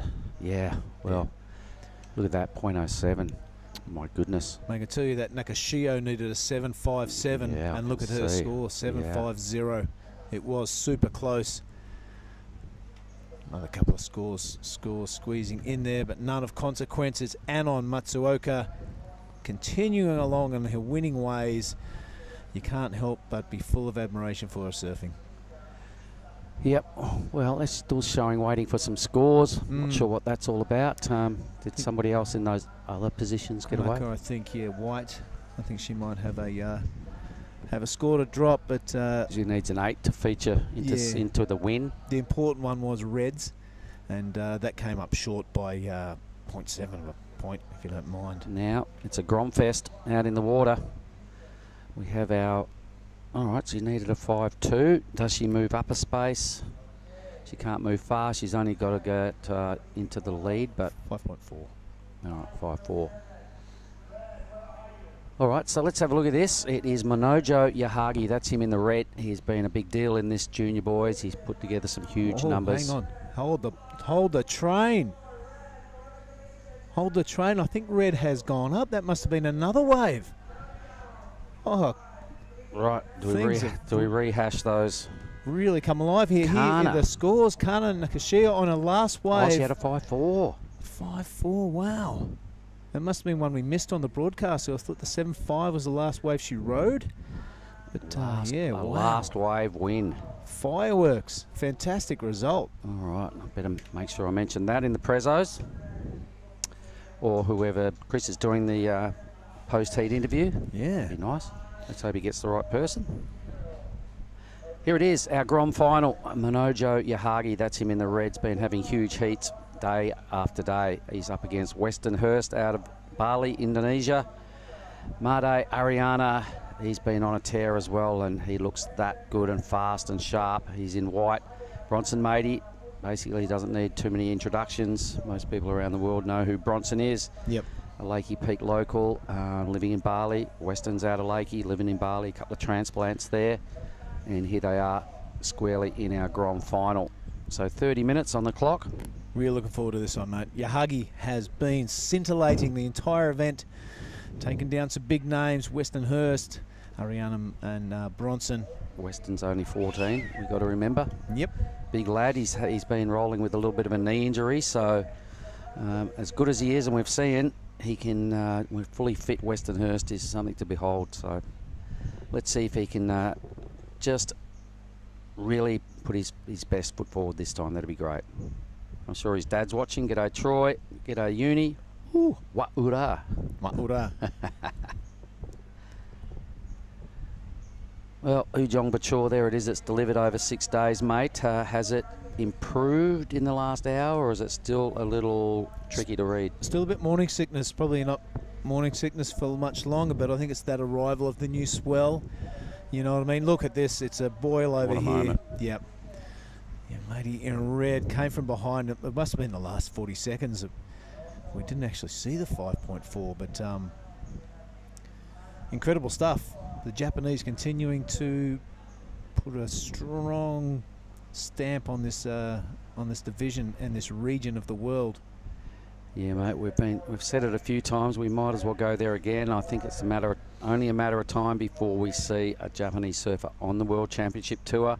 I think it's going to come from the female side of the register at this stage. They seem that strong, and what a huge result right there for Kana Makashio. I don't think anyone's beaten Anon Matsuoka the whole week, and in the last couple of moments of the whole event, the week-long event, gets taken down, and good on you. Incredible stuff. What a way to start the 4 finals here at the Krui Pro 2003. It's the Women's Pro Junior is done. This is the Men's Pro Junior. A couple of, four big hitters. 4 screaming Groms. Yep. That you can't hold down. You can't muzzle them. There's going to be a lot of ways ridden, I'm predicting. I reckon there's going to be a bit of an air show at some point. We know Bronson loves to ramp it up. They all can take their act to the air. Let's just hope Ujung Bocur, the reef, hangs in there just a little bit longer and gives these Groms. What do we need? We need 8 good waves, 2 each. Yeah, bring it on. So, yep. Oh, there's the scene. Look at this. Oh, fantastic. Look at all the Indos. Domestic crowd down there on the shoreline. Is that Kira Pinkerton on the shouldering duties? Maybe. Not too sure. It's hard to tell from this angle. Tim Hayne there getting the work done. Well, it's great to see the international love happening here. Just approaching the work site, you'll see the judging tower come into play any moment. Kana. Wow. Look at the local crew. They're loving it. Kana Nakashio. There she is in the red rashi. Last minute victory. Come from the clouds. There's the judging tower, the priority board. All right, the competitors area. She's going to walk into that with a huge eruption of applause. Yeah, something else. Fantastic. So we are going to be doing our post-heat interviews for that final, the Grom Boys final. So you'll get to speak to the winner of the Grom Boys. One of these maniacs. The women's final, I'll do that one, and then me and Giada will take us through the women's final. You two, you and Chris, can have the Blue Ribbon Boys final, mate. Men's final. Oh, I'm looking forward to it. So it's going to be Caius and Morgan Siblick in the big men's. Wow. Coming up next, Anon and Jania. So Anon's going to have to regroup. She's probably going to have to swap rashies. I think she's in the blue in the final. And she was in blue then. She'd probably hang on to it. Maybe a bit of water, bit of a reset, bit of a re-wax. Yeah, get some More quiet hydration moment. into you. Yep. Reset the game plan.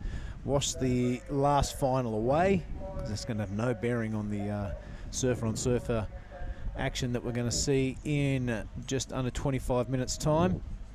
Women's grand final next. Started with the round of 80. These Groms in this final started with the round of 32. And they all surfed in that round. There was no one seeded into the round above. Here goes Westernhurst, I'm pretty sure it is. So out of Lakey Peak, Western there gives it a pump. Can't quite get around the frothy stuff. So we do have a final. There'll be no restarts. Got to get to 10 minutes before we have a restart, so it is game on. That's the throwaway number there. Bronson in the green, Yahagi red, Ariana in the white. Western looking again on the inside. Bronson says, give me a go. Give us a crack. So he's probably the next big thing coming out of Indonesia, really. Been a fair bit of hype for a lot of years on Bronson's shoulders. He's getting to that age now where he knows it's time to step up and crack the code on how to do it with the rashi on. Live up to the hype, mate. It's a big weight to bear on your shoulders. We've seen it time and time again from these child prodigies. It's, you know, you get to the stage where you're up against the big guys and you're up against the rest of the world, that it's time to produce. And while we wait for Bronson to paddle out the back, why don't we head down to the athletes area? And we've got Chris Binns with the champ. Kana. This is going to be awesome. Ew. All right, congratulations, Kana Nakashio. You just won the women's division of the Krui Pro Junior. Well done. I'm so happy. Oh my God, I don't know. I'm going to get Ryuki Waida to do some translating here for us. So, Ryuki, can you ask Kana just to talk through the last exchange and that final wave?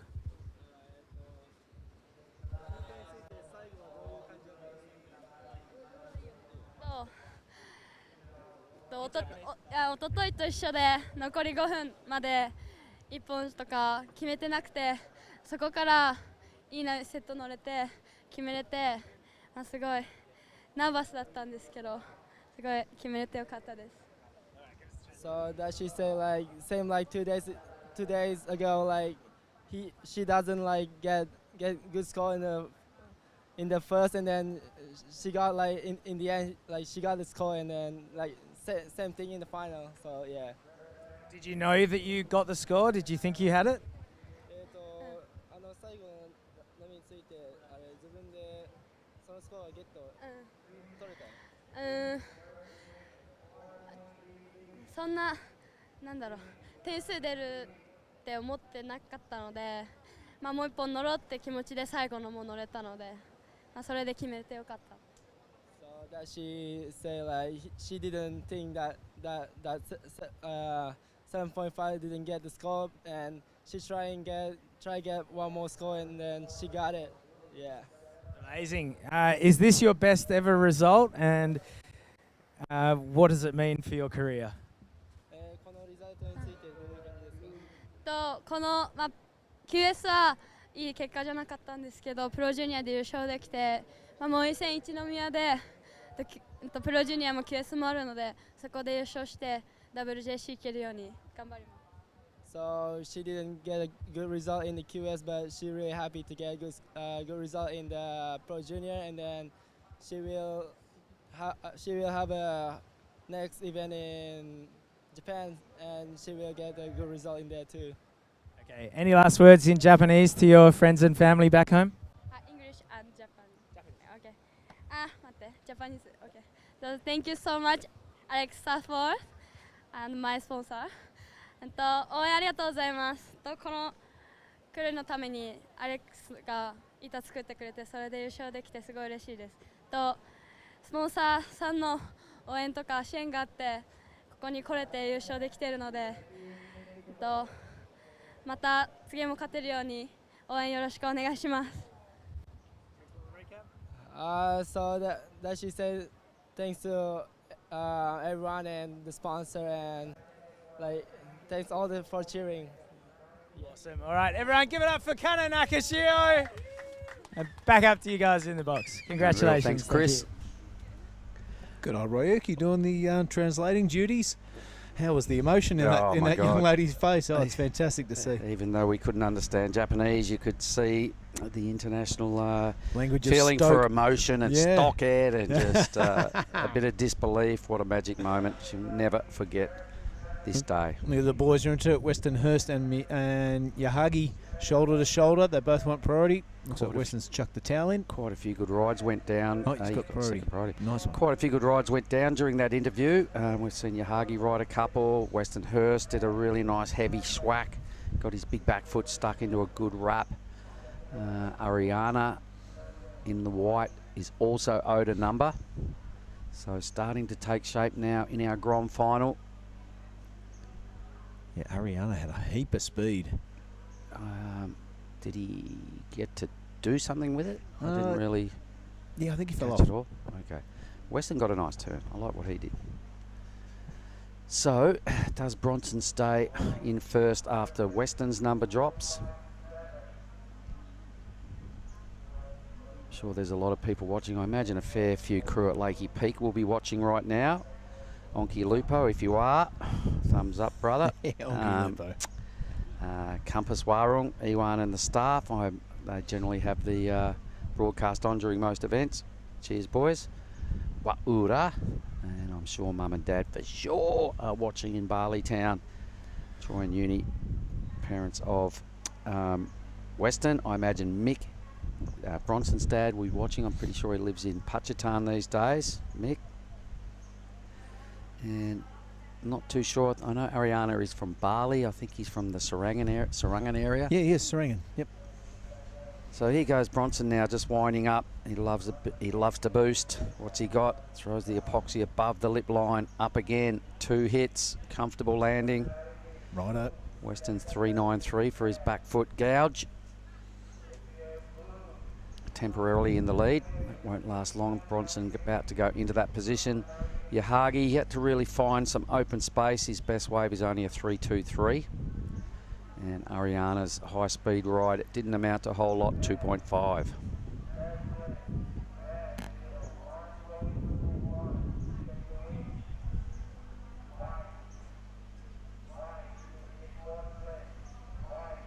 A lot of people starting to mill around outside, Bill, as to be expected. Big day down here. Sunday afternoon. Yeah, Hari Minggu. Selamat Hari Minggu semua. Yep, and the dignitaries, the whole Pesisea Barat government will be down here, ready to do the duties and see how their investment panned out. And they're about to join in the fun and games that go with the presentation, and a whole lot of clapping and cheering and handing over some big prize money. And they'll be happy when they see the daily views mark. I was in the control booth the other day and they're sitting around the 60,000 people a day enjoying the broadcast. We see Bronson Mady in and out. So worldwide exposure for this region of Indonesia. Hence the government support. Without it, yep, we're not here. We're not here. 3.50 for Bronson's last. So the Grom's yet to really find some clean green face and to kind of get that combination of major moves going that the judges really want to see. I'm sure with just more than half their final to go, we're going to see the best of these 4 in the back end of this final. Is Bronson going to boost? I'm sure he'd like to get the ramp. he sees a ramp, he won't avoid it. You watch, he loves taking his act to the air. That's him in the green, bottom of screen. White is Ariana. Next in the line, but with top priority is Westernhurst in the blue. And Yahagi, Monojo Yahagi, sitting furthest out in the red with second priority. So all these requirements are to win the final, everyone. So White needs a mid-5, a mid-4 for red, and a high 3 needed for Western to get into first.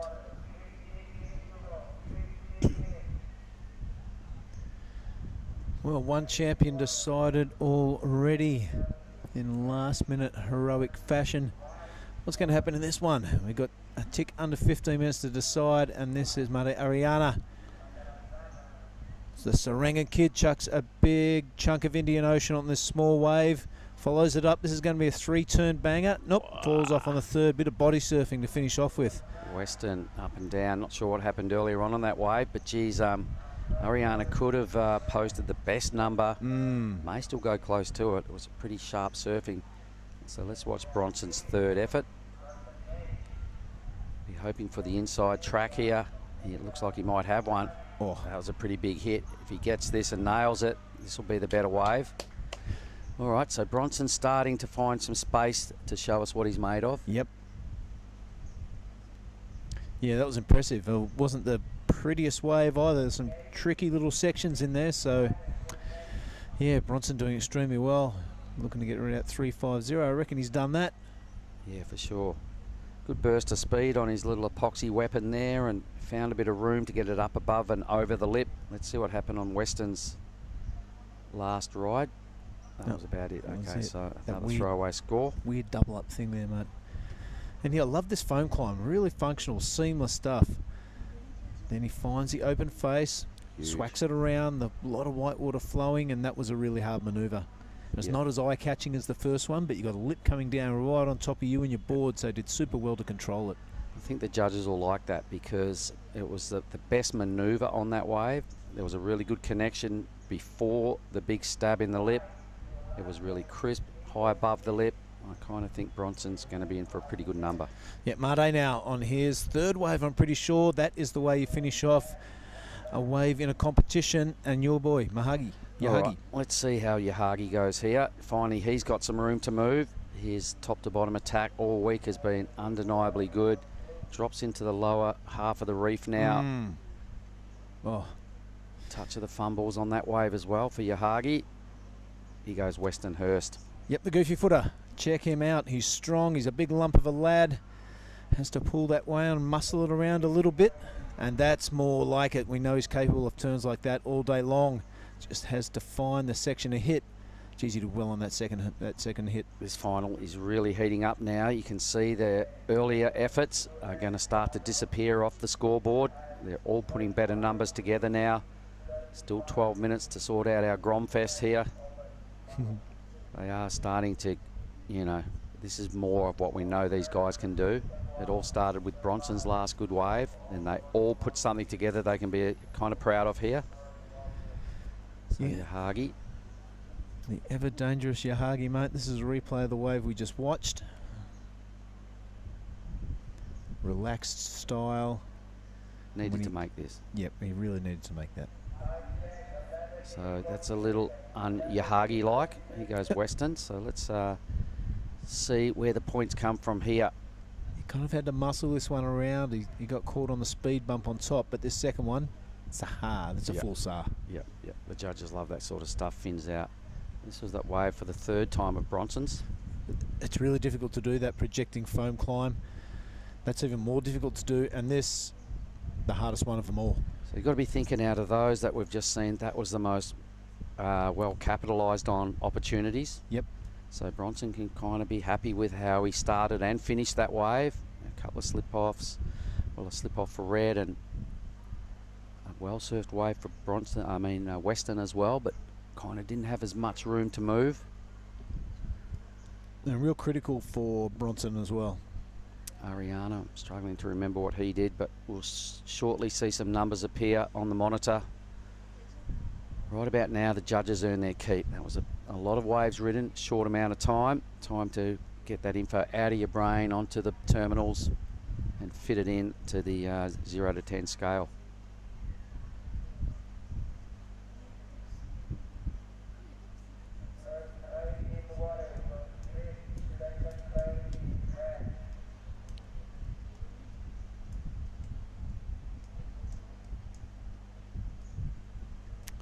Bronson 5.5, so no huge numbers just yet.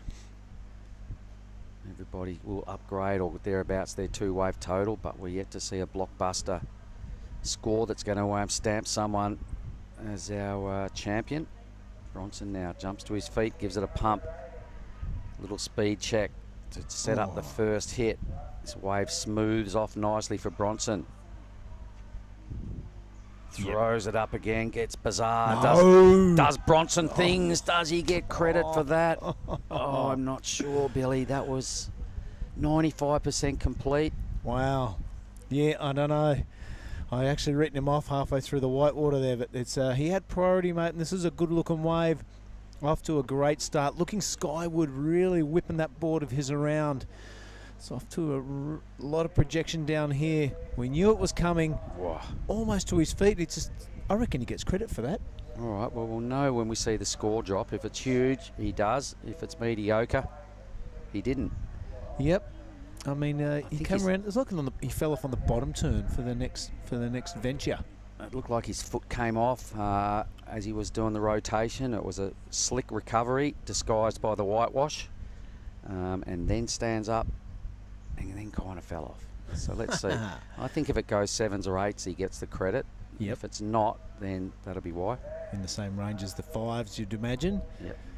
Well, you said they will go to the air. Bronson 80 not afraid of a ramp or any section to release the fins above the lip line. Look, if he gets credit for that, it could even be above the 8. It was pretty sick. It was pretty sick. Anyway, let's see. Over to the judges, boys. That, no doubt, it's going to take a while. They'll be having a bit of a melting moment up there with everything that's just gone on. I'm not sure whether those are all the numbers that are in. I don't think so. I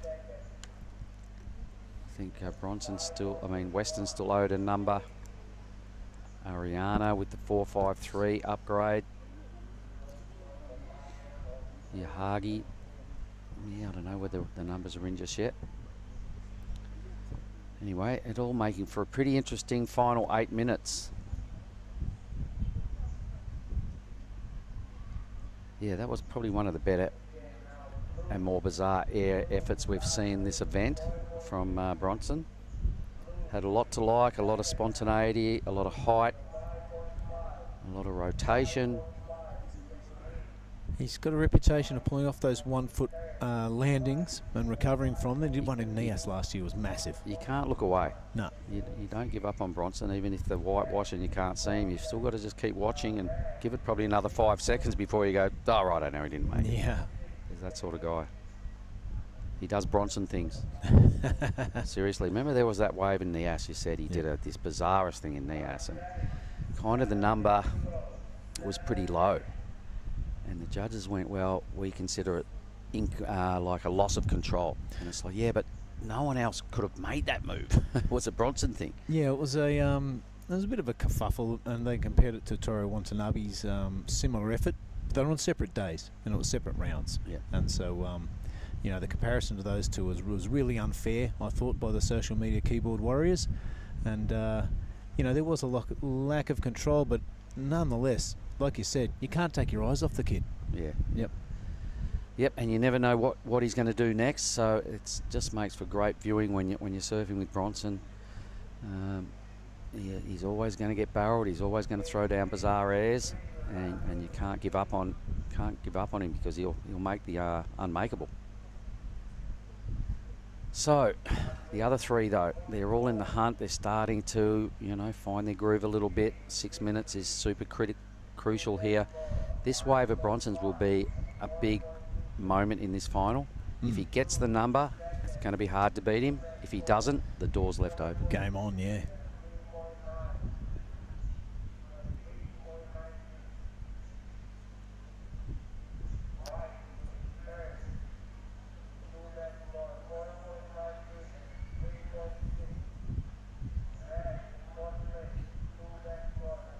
Yeah, there'd be some heated moments in the judging tower now, mate. It's stifling hot outside. There's no AC up there. Yep. Western out wide. So the two Lakey boys are in first and second at this stage. Western goes, what the? What did I just do? Yep. Bronson still in the lead without that number dropping. Mate, Ariana now. Keep him busy, second priority. He knows there's 5 minutes remaining. He's going to need a decent score. Hopefully this thing stands up. Oh, it looks like he's going to go to the air as well. Nope, a little check turn. Really not liking what he sees down there, so he'll check out. Whoops. Meanwhile, Bronson's in action again. That was a cracking turn. The board going straight up and straight down to 6 o'clock in a split second. He couldn't follow it up, though. All right.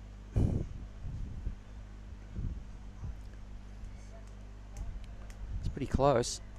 When you look at the two-wave totals. Look at this turn, mate. Zah! Yep, really good. Jesus, pity he ran out of room to move there. Even something else would have been handy. Anyway, Ariana had a lot of speed as well. Just a little mini setup move.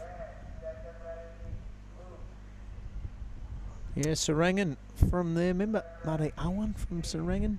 He did the judging course with us a couple of weeks ago in Bali. What a legend. He's cool as. So good on you. It was great to see him. Big fella. He was engaged, asked a lot of good questions. He's one of the better surfers from the east side of Bali. He did the rounds with us for a long time. Yeah, originally from Mbongan. All right. Bronson again finds another wave. Doesn't like it. I like his mindset though, staying busy. Oh, red. Yahagi. He's had huge moments all week. He's going to need a big one right here with 3.5 minutes to go. He drops into the inside track now. It bowls out. He's been stabbing this lip all week out here at Ujung Bocur. He's got a huge finish coming up and overcooks it. The pressure of a final up against the competition he's got. A 6.60 mark. I was just about to interrupt and say he's got it. He was on his way to that number. This is what we've seen all week from Yahagi. Beautiful setup, and that's a great looking turn. A late free fall. It's kind of a stock standard finishing manoeuvre there. He's just picked the nose on the way down and could cost him the final, mate. Did he have too much time to think about that end move? I don't know. Anyway, Western Hurst, he's got priority, and he likes the look of this thing. Currently in second, a 5.50 is what he's tracking down currently. Looking pretty good. Yep, okay, thanks, Bill. Let's have a go at this third turn. Judges don't count moves. They want to see the gnarly ones, the committed, high degree of difficulty moves, high risk, and they'll give you the high reward. So, right, a mid-range number needed to win. Here it is again. What do you reckon about this wave, Bill? Bit shouldery, mate. Not much lip line action happening there. A little bit there, but the pretty repetitive turns, and this wave just not complimenting Western's surfing. Didn't have the big pockety moments, did it really? No. You know, when you think commitment and degree of difficulty, you need a mean section to kind of tick those boxes. So some good surfing by Western. The flow was there. I'm not sure there was any real brutality along the wave. Everybody's pretty close here. Look, from 7 to 9 and a bit points. 4 guys live in that range. Yahagi, geez, he was on his way to a 6 for sure. Yep. Anyway, it can still be taken by anyone. 90 seconds. Ariana gives it a pump. Out he goes. Ronsam Eddie must be feeling pretty on edge. He's got the lead. Yeah, so I don't think there was a big number thrown for that good wave of his. No, incomplete. So, must have deemed it incomplete. Yeah, and I think that's fair enough at this level. Pro surfing event. Got to convince them that you've ridden out and completed manoeuvres. Right. Yep. Maybe board riders. You could have got credit for that. Not fully. Yeah. Here goes the ever dangerous Yahagi. There's only a minute remaining and needs a 6.06, and that ain't going to take the chocolates. It's green out there with a minute remaining. This could be the Lakey 1-2. The Lakey 1-2. How's this? The Pro Junior Finals. Well, you're going to get to have a chat with Bronson. Ask him what he reckoned of that last wave. That wave that was in dispute. So that air, what do you reckon? Wave you, mate? Okay, oh yeah. Let's talk it up a little. Yep. He's quite realistic. He does airs all day long. He'll go, nah, I think. All right, let's stay with this. 30 seconds. Oh, hang Boom, on. high speed. Needs something else, you would think. 5-3-1, mate. That's all he needs. He does. But Bronson, he's going to answer back with 20 seconds There's remaining. another air coming. He's going up. He's going handsome. Is he in there? Is he Hang out on, of it? give him another 4 seconds. Hang on, keep watching. Keep No, he's All right. Hang on, Western might get this. Yahagi's got... No, Western's got priority. Well, he doesn't anymore. The siren's gone. Yahagi just playing around as well. Western's riding his way in. Yeah, that's waiting for scores. It's academic. Maybe the only score of Ariana consequence with Ariana. Yeah, 5-3-1. I don't want to jump the gun because the, the last heat was decided after the hooter. Yeah. All right, so Bronson's not sure yet either. He's the boys in the channel are probably going, hang on. Let's pay some respect to the Ariana number. 35-minute women's final is coming up. Bronson's still not sure. Look at him. He's going, did I? Or was it like tit-a-toe? Yes, you did. There he goes. It's the Lakey Peak 1-2. Bronson Matey first. Western her second. Made Ariana third. And Yahagi, haven't seen him come last in a heat, but he did in the final. Yeah, he had a fantastic campaign. A lot to be proud of there from our Japanese surfer in Yahagi. Mate, we are going to cross to an ad break. I'm going to go to have a chat with that young man on screen, Bronson Maedi. Good luck with the next call. We're going to bring in Gia Lagarde. Don't go anywhere, folks watching around the world. This is a Krui Pro 2023.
All right, and we're back. Here they are, just coming in, all those 3-4 groms with the caddy duties right there, and super stoked. Bronson will get chaired up the beach. His good mate Weston Hurst might even get rid of his board and get him on the shoulder as well. Give the knee a good test out. So we have just started our women's final, but we're paying some homage to the groms down here on the keyhole. We'll say welcome back into the booth, Giada Lagarde. Thank you. Stoked to be back. There's the Indo flag. Wow, great moment for Bronson. Yep, his dad will be stoked, Mick. Woohoo! Yeah, brother. And the Lakey Peak 1-2, it's a big deal. Wa'ura to everybody in Sumbawa. There we go. I'm pretty proud right now. That feels really good watching this. Whoa, look at the crowd at the back. Oops, who was that? A photographer's fallen over backwards. Oh. Could be the wipeout of the day. All right, who we got? And we have started. This is Janir on the first wave of the Krui Pro.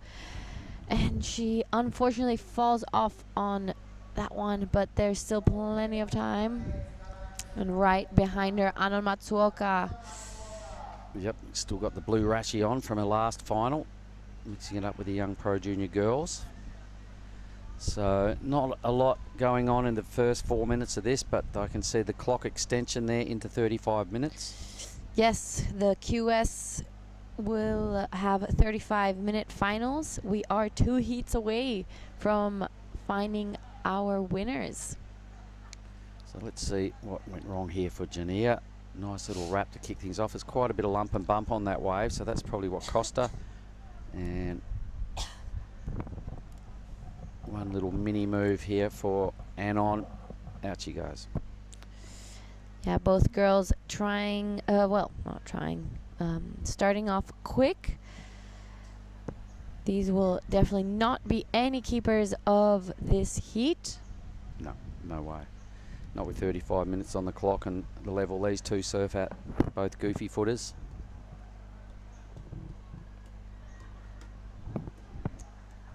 So Giada, it's been a big week. You've got about 35 minutes more of work to go before you can sign off. So the big takeaway from the event, what for you? Well, you're going good. Yeah. You're competing well. I'm stoked. It was a great week. So much surfing, great heats. I'm stoked to hang out with you guys again. I love being in here with you guys. Especially big thank you for helping me out as well while I was in the water. And with that, we're going to go with the last heat winner, Bronson Mady, the winner of the Pro Junior Men's. We are live, and I'm here with the Krui Pro Junior champion, Bronson Mady. Mate, you've just been, come on, bring it on. You've just been cheered up the beach by two of your good mates, Varun and Kian. You've gone the Lakey 1-2, and you get to call yourself the champ. You must be pumped. Yeah, I'm super pumped because especially I didn't do that good in the QS. So I'm stoked to take out the win on this one. And yeah, thanks to all the boys for all the support. It was great. Had a fun heat with Weston. It was ripping too. And yeah, stoked to get the Lakey 1-2. Yeah, you certainly did. All those surfers in that final could have taken it out at any time. We saw Ariana get one late, and you're sitting in the channel. Did I win? Did Mate get the score? That pressure is it's something else, isn't it? Yeah, it was for sure, because I thought he got a good one. I didn't go on that one. He was under me, so just let him go. And I thought he got the score on that one, but I asked all the boys, and they were like, he didn't get it. So I was super stoked, yeah. Now, we saw that air attempt. It was deemed you didn't ride out of it. Do you reckon you made it? I reckon I didn't make it. I wanted to get up, but the wave just pushed me back down. So it would have been sick if I could land that air and get a bigger score. Yeah, you would have slammed the door shut. We were 50-50 in the commentary box. It was touch and go. Mate, where to now for Bronson Mady? Probably back home to Bali and then Japan or Maldives, we'll see. Mate, you're full of confidence. You are the champ. Give it up here again. Crew, come on. Here's your Pro Junior champ. Back to you guys. Yeah, thanks, Billy. It was good to hear from Bronson. And it was nice for him to pay homage to Weston, his sparring partner out of Lakey Peak. And as he confirmed, the Lakey boys did do the 1-2. So good on you, Weston and Bronson. Parents Troy at uni and Mick over there in Chimaja. No, Chimaja. I'm having a moment. Anyway, it was huge. Pachatan, that's where Mick is. Yeah, it was a great final. I'm stoked for the boys. I'm sure everyone in Lakey Peak is super excited and they're all stoked. But we're into the women's now. Yep, it's a two-horse race right now. We have two finals remaining to sort out this year's deal, the big points and the big bucks. Presentations will follow directly at the end of their next final between two Australians, Kaius King and Morgan Siblick.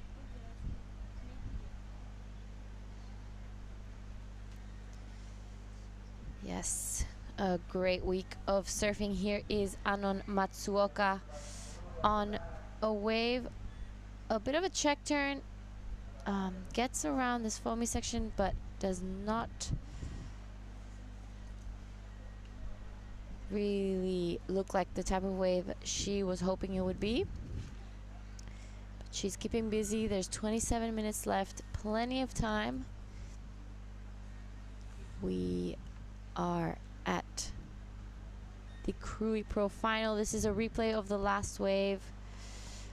Gets a little bit of an awkward turn on the second one, but she gets two turns in. That'll be the first decent score of this heat. but we know that both these girls can go really high, can get some really high scores, so they will be battling out for the title of this QS 5000 here in Krui.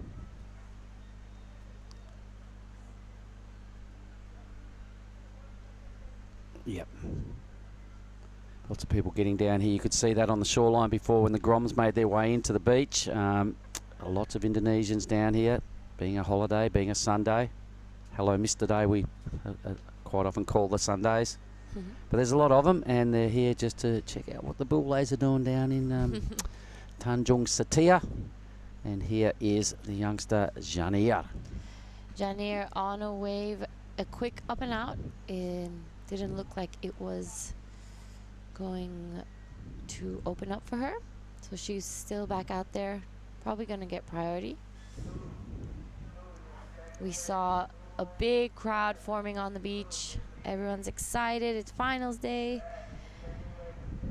After a massive week of heats, we've been here.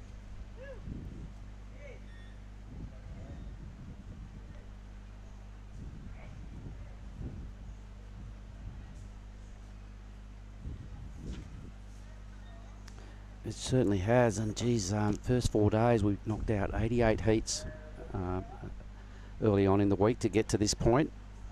This youngster here surfed through a lot of them. We started with the round of 80 back on Monday. All big heavy tail whip, can't quite ride out, but still did some pretty strong work before that point. Yeah, that was looking like it was going to be a really good score. It was going to be the first one. Here's the replay. So tell us what you liked about this. Janir, I love her style. I like how she is very quick. She's snappy.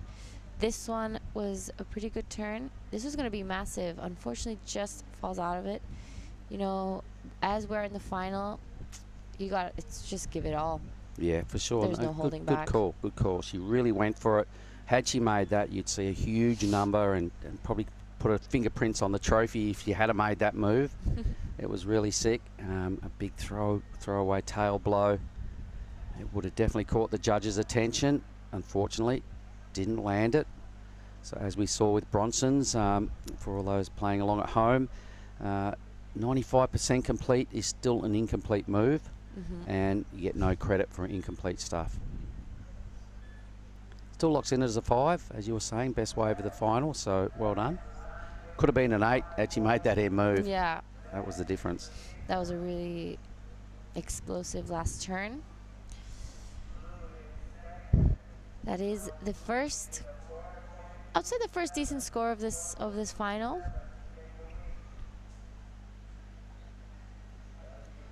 Right after this is the men's final. We will be seeing Morgan Siblick as well as Kais King. Yep, so the two Australians on a field of 128 we started with back on Monday.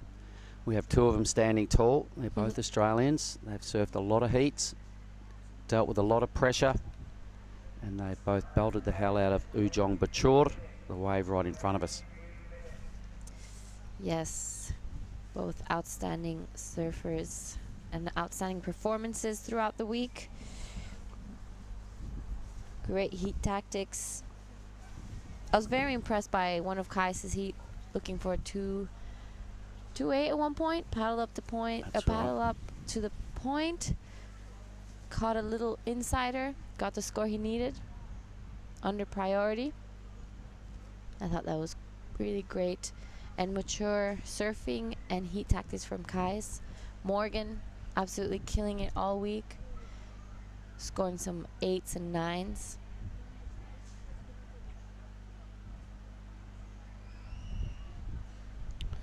All right, just going through my notes. Got the presentation on right after the next final.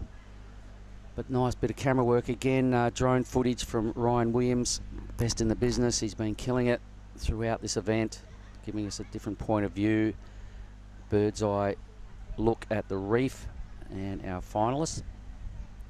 So Anon lost a close final before. I wonder how much that's playing on a brain. Yeah, she's definitely going to be giving it her all. She doesn't want to feel, just almost getting there. And no one surfed more heats at this event than Anon. Yeah. Being in 2 finals, and a lot of heats on the women's side of the draw, the pro junior girls as well. There was probably 3 or 4 surfs there just to top up her campaign in this side of the draw, the women's QS 5,000. A couple of almost back-to-back heats. Here we go.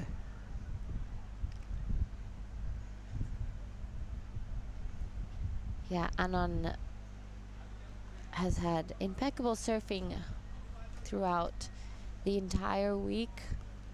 She has won, I'm pretty sure, every heat she's done except for the final of the junior. How's that? Yeah. Imagine if she only loses 2 heats at the event and they're both finals. That would be a little soul-destroying, but here we go. Lani, give us the thumbs up. She's standing right behind us now. Dino's daughter, TD's daughter. Woo! Out of Lani's, which has been the go-to hang in the afternoon to watch the sunsets. Put on a pretty cool dancing performance with her and her buddies the other day. Lani, come on in right in the middle. Woo! Give me 5. Thank you. Yeah. All right, good times. It's all going on. There will be no, we're done and dusted in about an hour.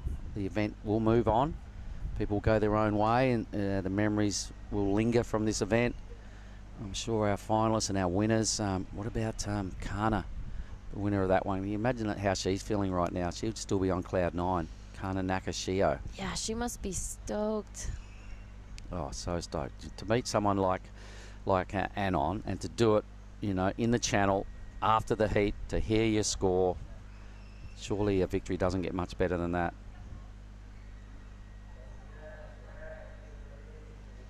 Yeah, and straight after the men's final, we're going to go to the presentations and wrap the Krui Pro 2023.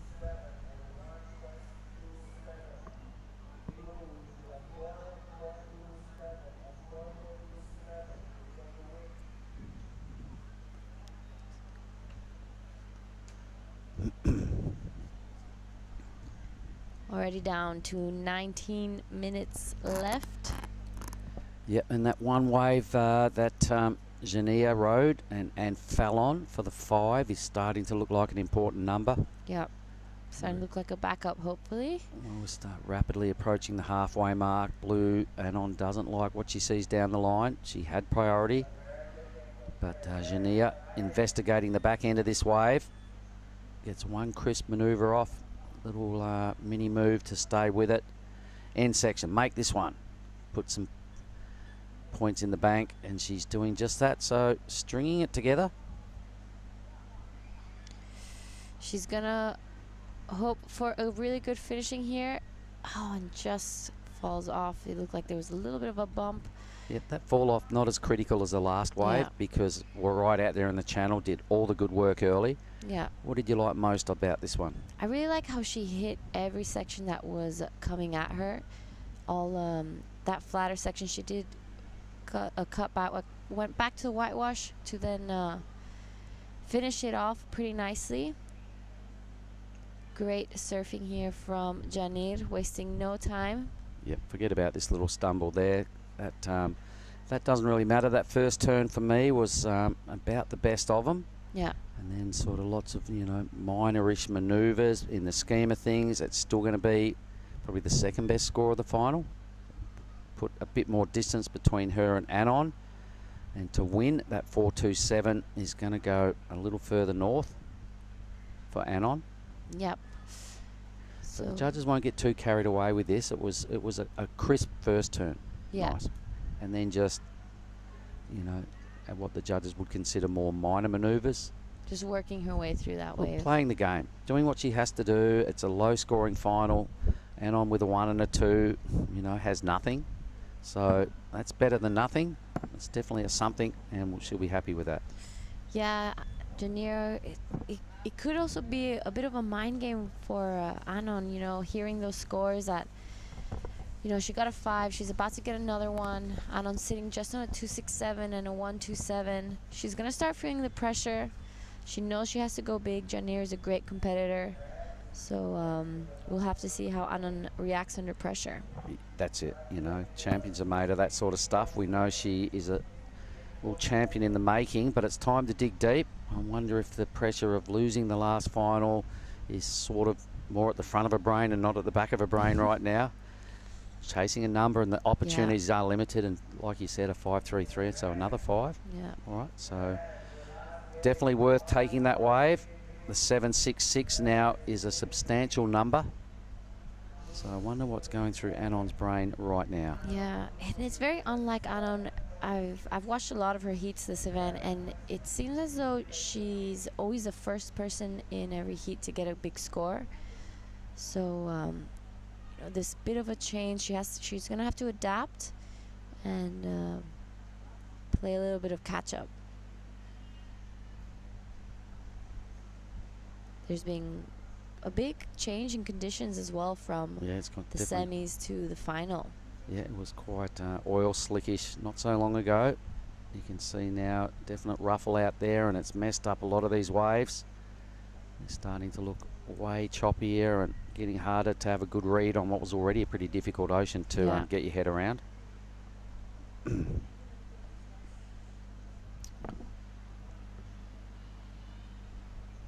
Now, alternately, I wonder what is going through Jania's brain. Yeah, I'm guessing something more like, you know, stay calm, it's early, there's time. Get rid of my 5. Yeah. Time to go big. Got the 2 highest numbers. They're both not massive in the scheme of things. I wonder how nervous her sister is. Yeah, and the family back at home, I'm sure. What about the folks? I feel like parents are probably more nervous than the actual athlete most of the time. I know my mom is for sure. Every time I'm in a heat. I know a lot of parents that lose their stuff when their kids are competing. Watching Jamal the other day when Elliot was on the line, borderline, he goes, I'm about to lose it in a minute. You might want to move. So I did. But Elliot got through that heat, so Jamal had a smile in his dial a bit later on, but it must be tough being a parent. You see a few lines. Ooh, red's on again. Yeah, Janier taking off down the line. A good-looking wave. A good first turn. This is a little bit bigger than the other ones she's caught. A nice wrapping open face carve, and she's going to finish this one off. I think that's probably going to be her next big score. I think so. I liked it. So here goes Anon, the answer back. Her first best move of the final.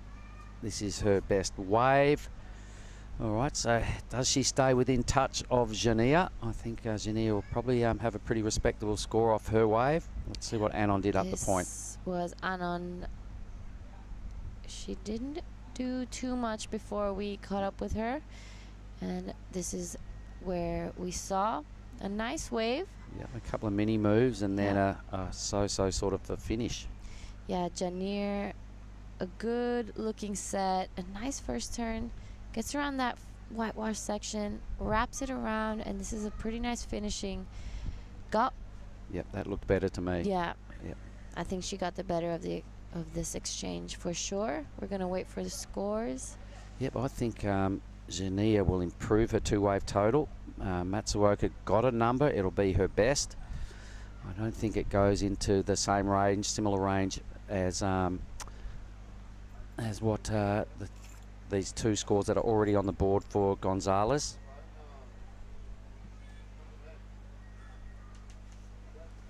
Interesting. This is kind of a little bit of a sticky moment in the final because they're both important scores for both these surfers. As time, you know, is down to just 12 minutes and we know the opportunities are limited. Jania's played a different tactic to Anon. She's sat a bit wider and she's had her last 2 scoring waves from being in that position. Maybe that's the go. Yep. Being a bit more crumbly, maybe the waves are a bit faster now, not connecting as much from the deep point. Yeah. Does she stick wide? Kind of hard to tell on the monitor. Yeah, looking at it from the monitor is so different than 717. Oh, there you go. Ooh. Woo. That's going to put a lot of pressure on Anon. That's a big number. Anon now looking for a 9.83. We're still waiting for her last score, but it's definitely not the 9.83 she's looking for. No, nowhere near that. Half of that at best. Yeah. We're going to have to see if Anon can catch 2 waves and get her back into first. See how she reacts under pressure. 717. Geez, Jania will be loving the sound of that. Yeah.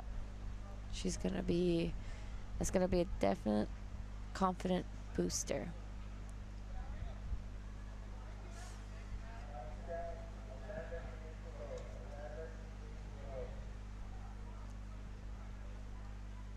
Yeah, a massive change in conditions from this morning. We've had a bit of wind, tide's going down, but there's still really good waves to be ridden out there. This is finals day.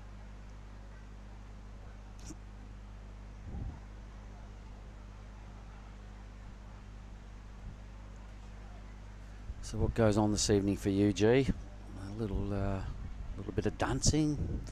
I might hit up karaoke. Lavina?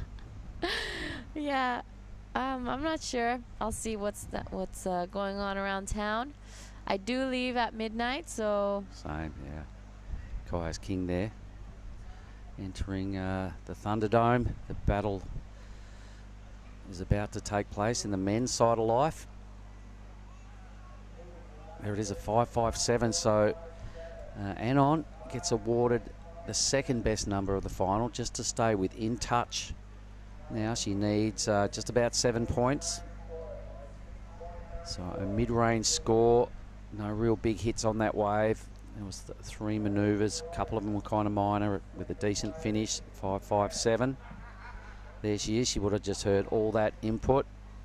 She'll know what a 7 needs to be done, what sort of wave is going to take to pull the trigger and use her priority. Yeah, we see this could be a set. Anon taking a look. Looks like she's gonna go. She's deeper. She gets around this section and quickly pulls off. Yeah, body language wasn't showing she was that invested in it once she looked down the line.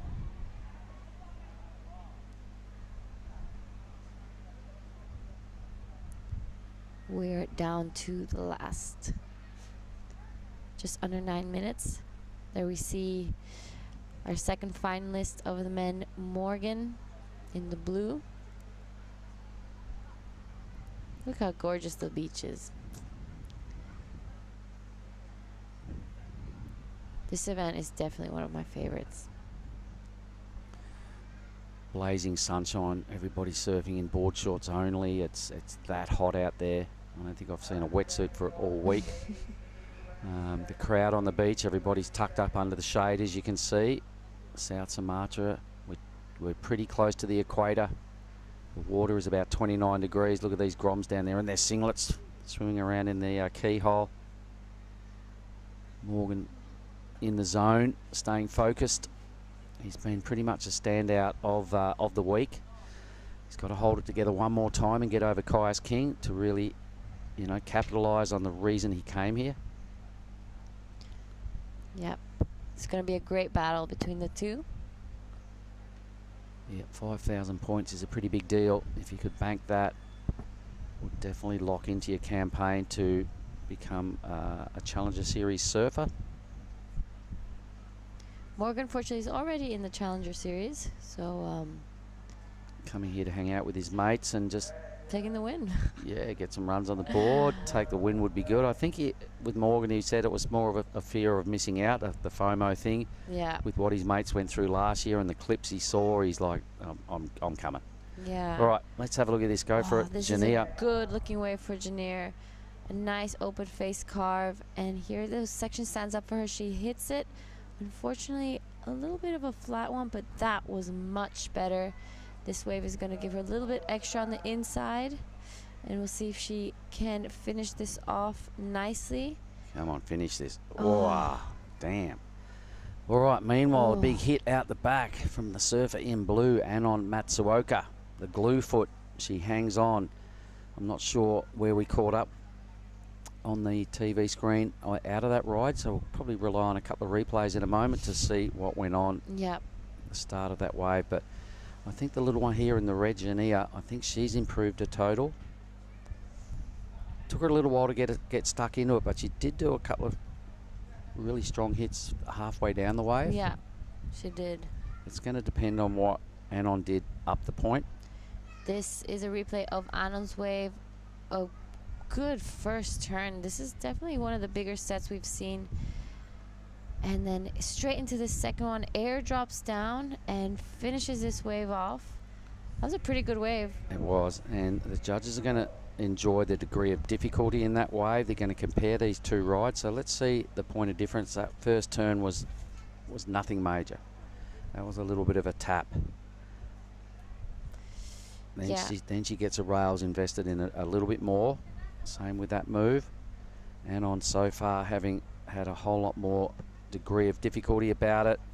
A finish would have been tidy, but I think Anon's for sure. Much more critical sections, bigger sections, took more risk. Yeah. Yep, I think we might see a little change on the leaderboard. That was a very impressive wave by Anon. I liked it too. Yeah, I think I can see this turning around once these numbers drop. She also didn't hold back, showed no fear against those. Yeah, no fear. I like it. That's probably the cliche we're looking for. No fear, high risk, just took every chance. Steep sections, biggest wave ridden. Yep, they kind of did tick a few parts of the criteria. And it worked out well because Anon had second priority in that exchange. So Janier taking off on the first one and Anon out the back with that second bigger one. Yep, I can see this number. She wants to hear it too. Anxious moments. Yeah, I really liked it on reflection. It's what you want to see in a final. You want to see big sections being hit. She did it 3 times. No holding back. There was no fluffy in-between moves. Yeah. It's going to be a good score to hear. Yep. Trying to replace a 267. Oh. That's definitely out the window. 694 is the number. I reckon for sure she gets every bit of that. So the judges are having a bit of powwow going, righto guys, this could decide the final. Are you happy with it? Here we go. Big number coming. Last score to drop in for Anon Matsuoka. Could drop right in at an 8. It's there gonna we go. 783. There it is. So by more than 1 point better than what she needed. Yeah. I wonder what Jania got for hers. It might not even feature in a top 2. But the 783 is huge. That's the big turning point right there. It took Anon a while to get going. There is now 0.9 separating these two. What an answer back from the champion. Yep. So we're going, wonder what she's got here under pressure. That's what she's got. That was a really good comeback. That was so sick. Yeah, Janier now looking for a 624. Yep, so it's not over yet. Nah, there's 3 minutes left, but Anon does have priority. She's in the lead. She must be feeling really good right now.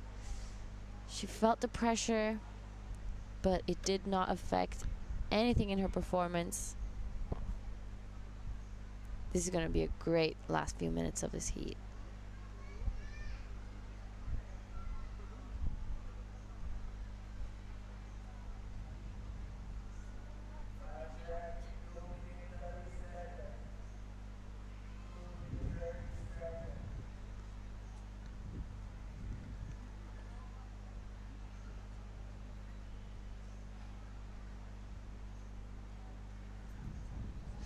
We're reaching the last 2 minutes of this heat. Anon's gonna hope. Oh, we're still waiting for the scores of. Yeah, okay, so I don't think Jania's last wave is in just yet. Judges wanted to get down the best wave of that first, so the 783 locked in. I think we're waiting for Jania's score. 6-2-4, things will get reversed. What do you think? I'm not sure. I don't think so. On first reflection. It must be close though, because the boys are having a think about it. So maybe. You're having a good think about it. So am I. I don't think so as well. Yeah, no, that was my first impression. Yeah. But we've been wrong, a bunch of times this week. Yeah. We're kind of. Yeah, I don't think I'm no judge, but I've seen Jania do great turns. Compared to Anon's was substantially better. So it's got to be a 1.5 shy of what Anon did to turn this around.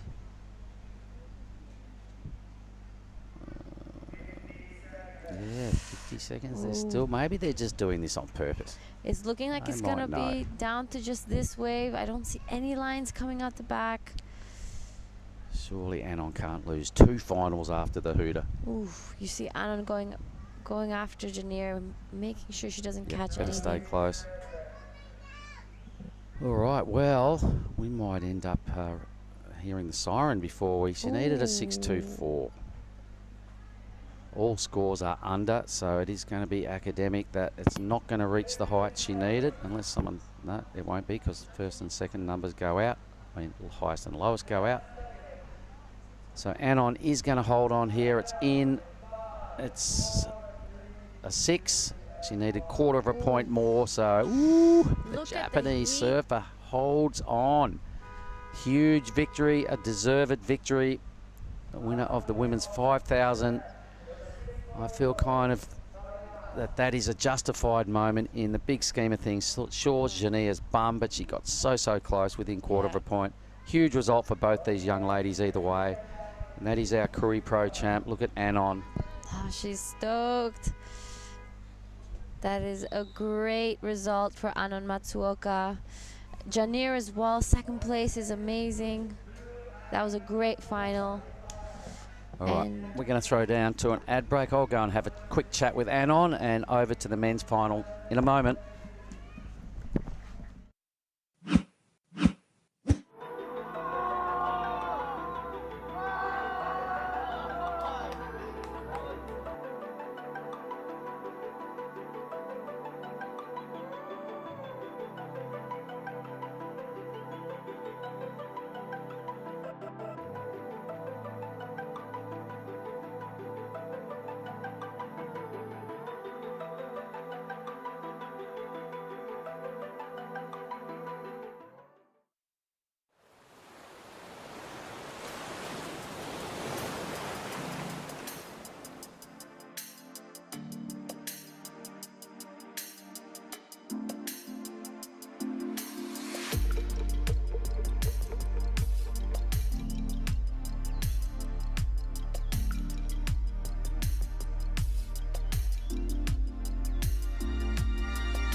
We're back live, Chris Binns. This is the big show.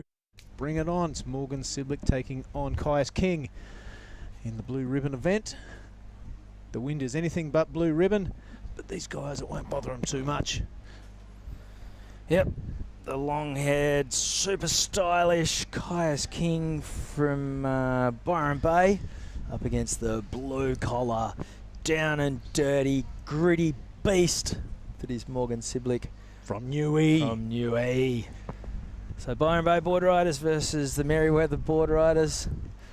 Here goes the Byron Bay kid. Yeah, this is Caius King. He's just started working with the one and only Brad Gerlach as well. So he has won a QS 5,000 before. He said it's been a couple of years since he took out the Tweed Coast Pro. And now he's down at the pointy end. 1 heat to go here at the Krui Pro for him and for us. It's been a massive week. Talk us through this replay, Billy. I think he did really well to negotiate those 3 steps down the face of the wave then. It's going to take a little bit of craftsmanship ocean knowledge to get to the sections of the wave that will allow you to get up there and garnish some points and be crowned the champ of the Kiwi 5000 here at Kiwi at Krui. We should have got on that before. The Krui Kiwi. So two contrasting techniques as well. Morgan Siblick really sort of muscular, strong surfing. That backhand belt of his is a hammer blow. Yep. Caius King, a little bit more finesse. He's just picked these beautiful, seamless, long, stretched out waves, and he weaves his magic from start to finish. Morgs has traded more in the waves that stand up and just offer him section after section just to go whapa on each and every turn. So 3-1-7 the result for Caius's first wave. He's back into action on his second now. And just weaving his way through to the inside. Bit of drift out of the tail. He's going to stick with it. Little foam climb puts him back out in front. And he's not done yet. This one growing down the line, so banking some handy points as he kicks out in the channel.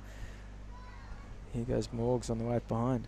Yep, the kid from Newey releases the fins, release everything. Don't know what happened before that. Two waves being ridden at the same time. Small waves get ridden simultaneously. Hey. But no, not that. That is Anon Matsuoka on the screen. Victorious in the open women's division. She has been an absolute standout this week. The Japanese girls are a force to be reckoned with. Look how happy she is. It's so fantastic. I think in a couple of years we're going to see a female version of the Brazilian Storm go down on the ladies' side of the championship tour. Yeah. The weight of numbers, just some incredible performances, headed up by that lady on screen, Anon Matsuoka. We've also seen ladies like Nanaho Suzuki and Sarah Wakita over the years. How's the emotion? I'm loving it. All right, here's Morgan's first wave. Not much going on yet. Little lip line setup maneuver. Maybe this is where we joined it. Not much happening at all. So, well, one good turn away. I think that's where, that's all it'll be. Yeah, maybe the Japanese typhoon is coming. Strong chance. That's Caius King. That was his opening score.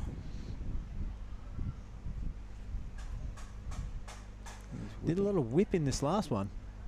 That's a good bonus section. It's just a lot of whip in his game, full stop. Got a beautiful, relaxed style.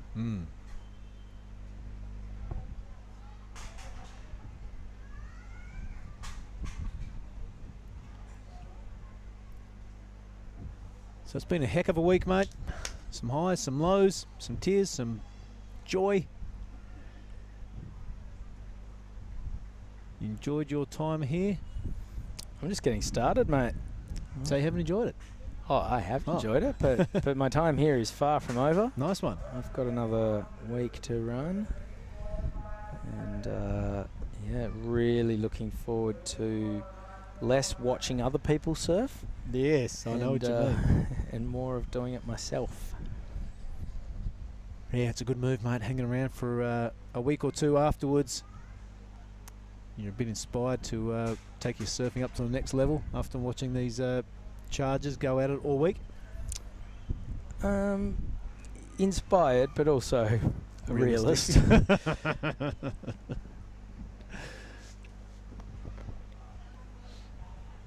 Now, it's been a great week here at the Krui Pro. Awesome seeing Bronson Mady take the win before. How good was that? The Indo flag, the chair up. The Maraputi. The general public were loving it. Being chaired up by his great mates Varun Tanjung and Kian Martin. Now I think all of Indonesia would be hoping that over the next few years what we see Bronson just did then in the juniors, he starts doing in the opens as well. He's got a very bright future. He's got plenty of peers from Indonesia who are equally as talented as well. Yep, that's a very good point, Chris. He's not doing it solo. I was mentioning before, Tippy Jubrick was talking with Mark Clift. He was talking about the previous, pro surfers, famous guys, Rizal, Dede Suriana, this ilk, that they are laying the bricks on the pathway to success. That's a really good way to put it. And, if guys like Bronson can just run up that pathway, that makes everyone feel super good. Absolutely. I also think a guy like Oni Anwar has been a pivotal player, bridging that gap between the guys you mentioned, Rizal down to Dede. And then Oni, really one of the first guys to give the QS a good crack. Went to high school on the Gold Coast and just saw what the Aussie kids that he was at school with were having to do with the QS. And he started travelling. He really embraced it. He had good sponsorship. And he put in the hours, got on the flights, put in the miles around the world. Here goes Caius King on his backhand, flying down the line. First couple of turns were pretty handy. So the onshore ruffle is coming into play, but that's not stopping Caius. If anything, it might make those crumbly lips a little bit more fun to play with for some of these surfers. Right now, we're going to cross down to, I think, Giada, who is with the winner of the women's division of this year's Krui Pro. Okay, here we are down in the athlete zone with a winner of the women's QS 5000, Anon Matsuoka. Everybody in the background, how about you guys? Give us a round of applause for Anon. Come on. Quickly, Anon, is this the biggest win of your career? Yeah, it was really biggest winner, and then for me, it was really hard condition, and then a little bit changed that condition, and then, oh my God, I'm so happy. You told me you couldn't hear any of the beach announcements when you were out there, so you didn't know what you were chasing. You didn't even know you'd won until you got halfway in, yeah? Yeah, I didn't know that because the beach announcement I couldn't hear out there, so I was really, oh my God. Oh, I'm sad already, but the last one was 7 point something. So, oh yes, I got it, and then, yeah. Well, you had to go nuts on that wave. You needed a strong score, and you got it. Why don't you give a big thank to your sponsors, because you've got quite a few of them. Who are they? Yeah, my surfboard is Lost Surfboard Japan, and then made in Japan, the new model driver 3.0. This is really like speedy and then turn, lots of good. Yeah, super good discount event, and then so excited. Every sponsor, thank you so much. So what do you do tonight? I don't know. Maybe karaoke. A bit of dancing? Yeah. All right, listen, we're not far off the presentations. I'll let you regroup. We'll see you down there on the stage shortly, but this is the winner of the women's QS 5000, ladies and gentlemen, Anon Matsuoka. Thank you. Arigato, thank you. Woohoo! How good. Speaking of good, there's Morgan Siblick. That is what we know he's capable of. Tail high, big roosters. Wow, I wonder if that was just a two-turn wave. If it was, it still would have been a decent score. But the Nova Castrian now answering back to Caius King. We're well into this final. Only one of these guys is going to walk away with the championship trophy. Saw him out there, they're pretty cool. All right, this is Caius having a look. So he obviously had priority because Morgs did have a little look as well. That was a big fan of spray. Caius said that he's been feeling a bit stiff today. Tweaked his back in his heat yesterday. His plan between the semi and the final was to go home, lie down and listen to some metal, and he's come out firing. Here's Morgs. And again, we've missed the start of this wave, so I don't know whether he fired off anything more. And there was two waves in the mix there, I believe. Yep. He must have been busy while the interview was going on. Non-stop action here at the Krui Pro.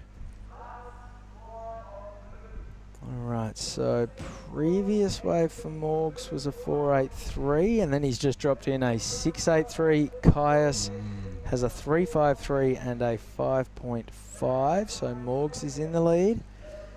Kais King is chasing a 6.17 with 22 minutes remaining. And Morgs is wearing the blue rashi and he's got black trunks, black and blue. Black and blue through and Merryweather through. Club colours. Oh, yeah, I didn't pick up on that. Very well done. Luke Egan will be jumping around the lounge room. Yeah, there's probably a bunch of them tuning in. Inui cracking out the Steel Cities. Hello to the Merryweather board riders if you are watching. Maybe the great MR's tuned in. Maybe Hoyo. Hoyo will be tuned in for sure. It's a Sunday. Maybe the carnival strongman, Jackson Baker himself. Legend. Ando. Maybe. Maybe. Philippa surfed yesterday. She made it through to the quarters. Mm-hmm.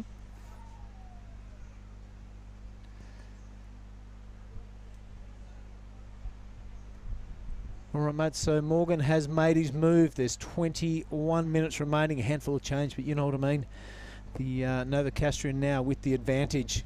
Kais King needs a 6.17. Seen his surfing all week. Of course, he's capable of that. So he wouldn't be feeling too comfortable out in the lead. Travel partners been travelling around together. Best of frenemies right now. Yeah, that's a great line from Kais earlier saying that your mate's on the beach and enemies in the water. Yep. There won't be an inch given. Morgan Siblick, we know that he's a very feisty competitor. He came on tour as a rookie and he knocked John Florence out of back-to-back events. The first one at his hometown of Newcastle, and then he went down to Narrabeen and proved it was no fluke on his backhand again. And then traipsed across the country, surfed at Margaret's, and then made the final at Rottnest. Rottnest wasn't that a great Also time? on his backhand. One of the coolest parts of that whole 4-event procession was Morgan surfing against Ryan Callanan, so the two Newcastle lads. I think it was round of 16, maybe round before the quarters, and I went and sat down with the board riders on the beach. Yep. None of this mixing it with the in the grandstand eating canapes with the hoi polloi. Nah, went down and joined the board riders and watched these two duke it out. It was pretty cool. That would have been pretty special. Oh, that's us. Chris Binns here, Billy hanging alongside me. We've been joined all week as well by Giada Lagarde when she hasn't been making heats and surfing all the way through to the semis, and none other than Mark Clift as well. He's gone off to do hair and makeup and get ready for the presentation, and you're stuck with us two until the close of play. 20 minutes to run in this final, the last heat. I was trying to do the maths before. I think about 120 heats this week. A heap. I lost count at about 58. But it is crunch time right now, Chris. I heard a great quote from the athletes area. What's your goal for the end of this contest? Someone said, I want to come first in my last heat. It's not a bad goal. That's a good goal. So both of these guys wanting to come first in their last heat, and this is the last heat.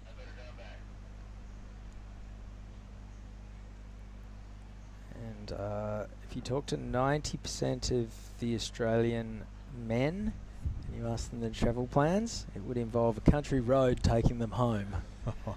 And that'll probably be on repeat for the next 12 hours, I would say. Oh, goodness me, yep. I can't think of that song without coming back here to Krui. It's the unofficial anthem of this event. All right, here goes Morg Siblick. He's not thinking about singing just yet. And he's just thinking about getting rid of a 4.83. It's going to be in the ballpark. 18 minutes remaining. That flips the priority disc in favour of the surfer in red, Kais King. He's got a 5.5 at the moment. He's looking for a 6.17. This is a final. Kais would like to banish that 5.5 to the annals of history before this is over. 17.45 to run. Still a lot of scoring waves coming in, Chris. Last year, Jesse Mendez and Enon were the victors, and they were forced to do a karaoke version of Country Road. either of these guys, I can't wait to see it. Imagine Kaius King banging out Country Road. And on the flip side, imagine Morgs getting forced to do it. It's going to be pretty funny either way. Quick in and out there for Kaius. Yeah, Morgs would have to channel his inner screaming jets. Dave Gleeson. Yeah, what a legend. And maybe a bit of Daniel Johns. Who knows where Kaius would get his inspiration from. Oh, one of those hippies up at Byron Bay. I know, probably get a stomp box and a 12-string He guitar. he is anything but a Byron Bay hippie. Might be, tapping into his inner Slayer or something. Yeah, for sure. All right, have a look at that score line. It's ticking away. 16 minutes and 40 remaining. Advantage to the Novocastrian. Morgan Siblick out with the lead. It's only a 6.17 required, though, from the boy from Byron Bay, Kaius King. Been promising action and has been delivered. It's been a great week, Chris. I hope that happens again next year. There's whispers of it returning to the back-to-back. A 5,000 here in Krui, then a 5,000 at Nias. It's a very attractive proposition for most QS surfers. Love that. Fantastic. Maybe stop off in the Ments on the way through. Chuck in a back-to-back at HTs and Maccas. Well, the opportunity's here, isn't it? That would be the real dream tour. Yeah, it would be. And people dropping off just to go on the QS tour. Right, there's a beautiful overview of the point here. Excuse me. Of the point here at Tanjung Setia. It's a beautiful little village. A bit of fishing going on. As you can see around the point, go and explore yourself, see if you can find a wave. I'm sure there'll be a lot of novelty waves and semi-secret lineups around the place. You'll never know if you never go. So we can see, well, that makes it look like the action's happening a lot closer to the beach. It's probably a good 300 or 400 metres out the back. Here goes Morgs. Smaller wave. The onshore ruffle is into it. Knew that it was going to take something special to overcome the average wave quality, so he really did not hold back. Went the big backhand fin toss, and nothing comes of it. Back to the drawing board for Morgs, who is a heat leader. His previous score was a 4.67, so that doesn't go into his top two. Nope. That would have been pretty sharp if he could have ridden out of it.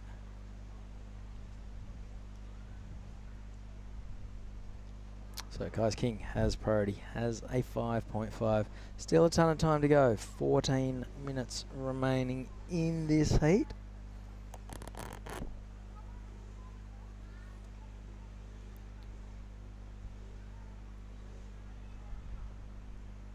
So last year, Chris, it was offshore and it was pumping, and halfway through, well, probably about 5 minutes after the final siren, it turned onshore. So we just got nipped this year for a return performance. The last couple of finals affected by the wind. Not such a big deal in this lineup. It seems to handle it pretty well. We've seen some pretty good waves ridden in this final. Still opportunities to get your score. Yeah, a good indicator of the quality of surf is how many free surfers hit the lineup straight afterwards. Yeah. And I think this afternoon there will be a plethora. Hopefully not too large of a plethora, because I too would like to be amongst them. Yeah, probably half a plethora because of the wind. A plethorino, perhaps.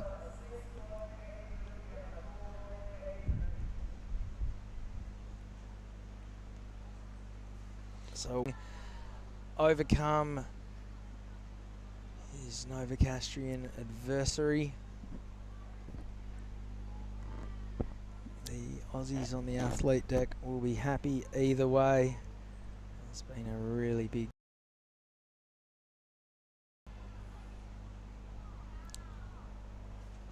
been asking a few questions of a few competitors this week for a piece that I'm writing. And when do I get my 5 minutes? I've been talking to you all week, mate. A common question I ask is of the Americans, the few of them who are here, or of the Aussies. It just doesn't seem fair that the Aussies and the Kiwis get to come up to surf such incredible waves. Meanwhile, like I asked Kira Pinkerton, she was saying 90% of the comp she surfs are 1 foot California beach breaks. And she would love to have co-sanctioned events where she can go down to Mexico. Or Now, the rest of the world better catch up, because this region is leading by example. It can happen, and everyone can be happy about it.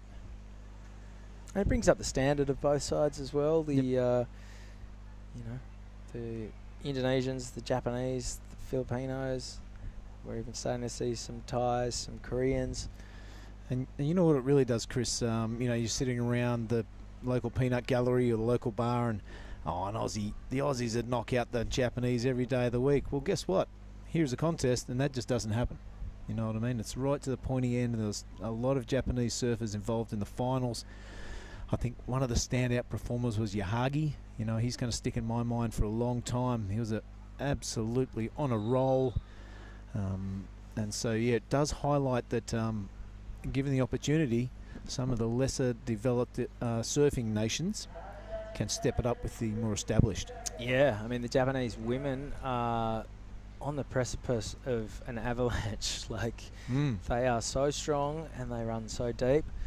As well as Manojo Yahagi, I also thought Rinta Utu, who made the semis, was great. I loved Ryauru Ito going about it. He's an incredibly stylish surfer. Has kind of earned his chops on the North Shore. He's been been putting in the hard yards, staying at the Quicksilver House, and that helicopter you can see on screen. That's right, is what you can hear coming through our cans right now. 10 minutes remaining. Morgan Siblick still in the lead with a 6.83 and a 4.83. He will not be happy to have a 4 in his scoreline in a final. Kaius King won't be happy to only be sitting on a 5.5 and a 3.5. He's chasing a 6.17 for first.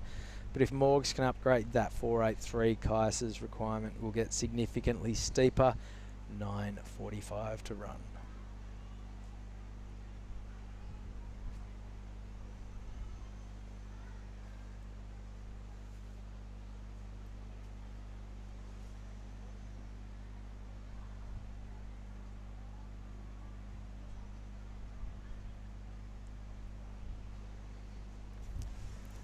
So 9.20, surfers are on the move. It's Morgan Siblick, second priority, and Kaius says, go for it, mate. And how will this wave pan out? First turn was pretty good for Morgs. It's going to be 2 and out, gets some drift out of the tail, and he placed that turn beautifully, steps off. Can he upgrade his 4.83? Kaius had a look at that one behind him, wasn't into it.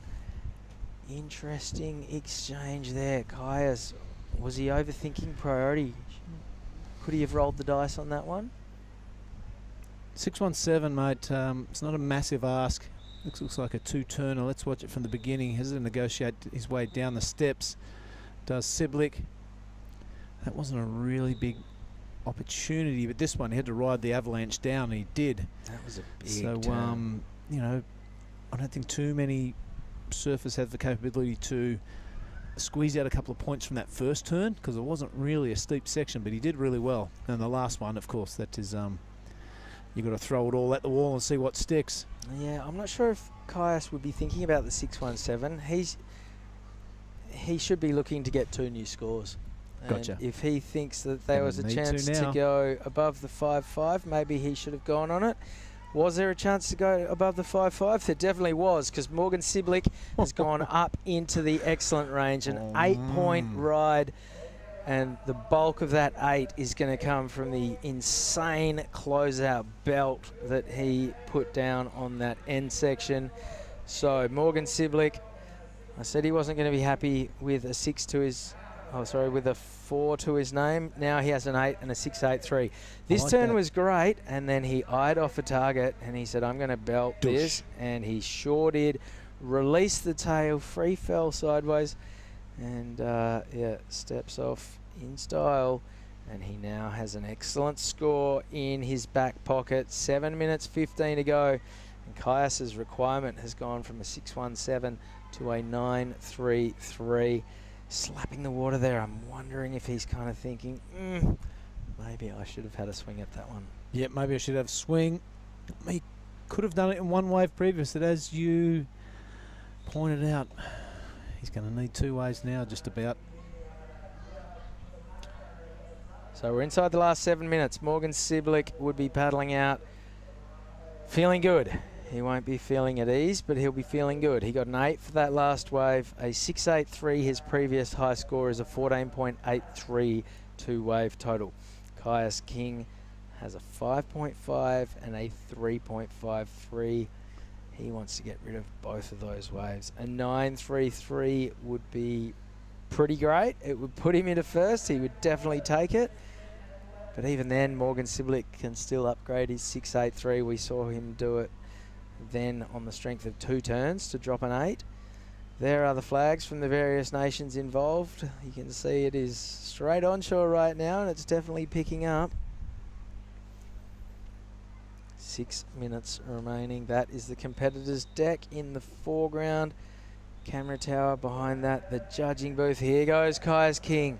It's a roll in. This one stands up. He spikes it. Big turn, and unfortunately gets a little bit hung up. Come on, Caius. 5.5 minutes to go. He's definitely still in the picture. But he needs to get a move on. That first turn was looking so good, but he just got a little bit stuck at the peak of it. Couldn't ride out. Yeah, a couple of speed bumps on the face of these waves now. And when you're going full tilt and you really whip it around as fast as you can, any little ruffle in the face is going to play havoc with your surfboard. Ticket under 5. No priority yet. Morgan really taking it easy on the way out. Conserving energy. This is his second heat of the day. So a full 1 hour of surfing with just one other person in the water. It's not a bad gig. 4:45 to go.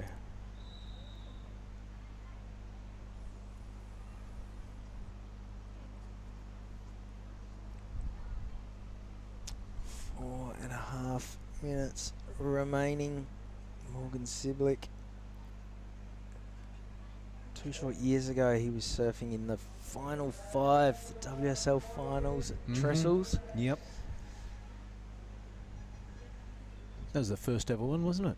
It was. Here he goes. Finished the year ranked 5th in the world. He would love to delete the 6.83 from his scoreline, and he's going about it the right way. 2 really crisp turns. He's got plenty of speed. This momentum just keeps the Siblick juggernaut rolling on down the line. Can he bash this and send Caius King into the dreaded combination land? It's not going to take much more. Goes vertical, releases the tail. See you later. And the competitor's deck roars. And it feels like that could be a first potential nail in the coffin. Morgan Siblick, talk us through this one, Billy. Bit more than that, mate. I think this is the knockout punch. That's a great way to start. Sticks with it. Good turn of speed here. Still with this onshore chop. There's not much hopping or pumping going on. Seamless surfing through between the maneuvers. And this inside section was a bit of a bonus plan. I really like the completion here. Tail high, really fast board speed. Zombie flop into glory. And that's us on camera again. And we're off camera again. We're off camera again. So I'd love to look at the replay of Morgan's wave, because I think the onshore may have even helped him. There was a couple of sections there that were those slopier, fatter ones where in the past we've seen competitors, you know, just having to do an open face carve. But that light onshore ruffle, we've seen little crumbly lips there that allow you to tee off. Yep. Release the fins. Do a bit of a, waft or fin ditch and keep banging points out, whereas normally, there's not a lot of reward for the calves. Morgan Siblick doesn't seem to be making too much of a hurried, concerted effort to get himself back to the top of the lineup. I reckon he's talking to the Caddyshack crew. Just over 2 minutes to go. Judges are going to be having a good look at this one. Anything over a 7.5 and Caius will go into a combination. Right, check it out. This could be the final blow. Okay, no, 6.73. So doesn't go into his top two. The situation is still the same. Caius King is still on the hunt for the 9.33. So he's definitely capable. He's got priority. 90 seconds to go. It's going to take one wave for Caius now. So he's going to want to make it a good one. He's going to have to go near perfect. I'm not sure if we've seen above a 9.33 in the event. No, no 10s. Bang bang boxes remain closed.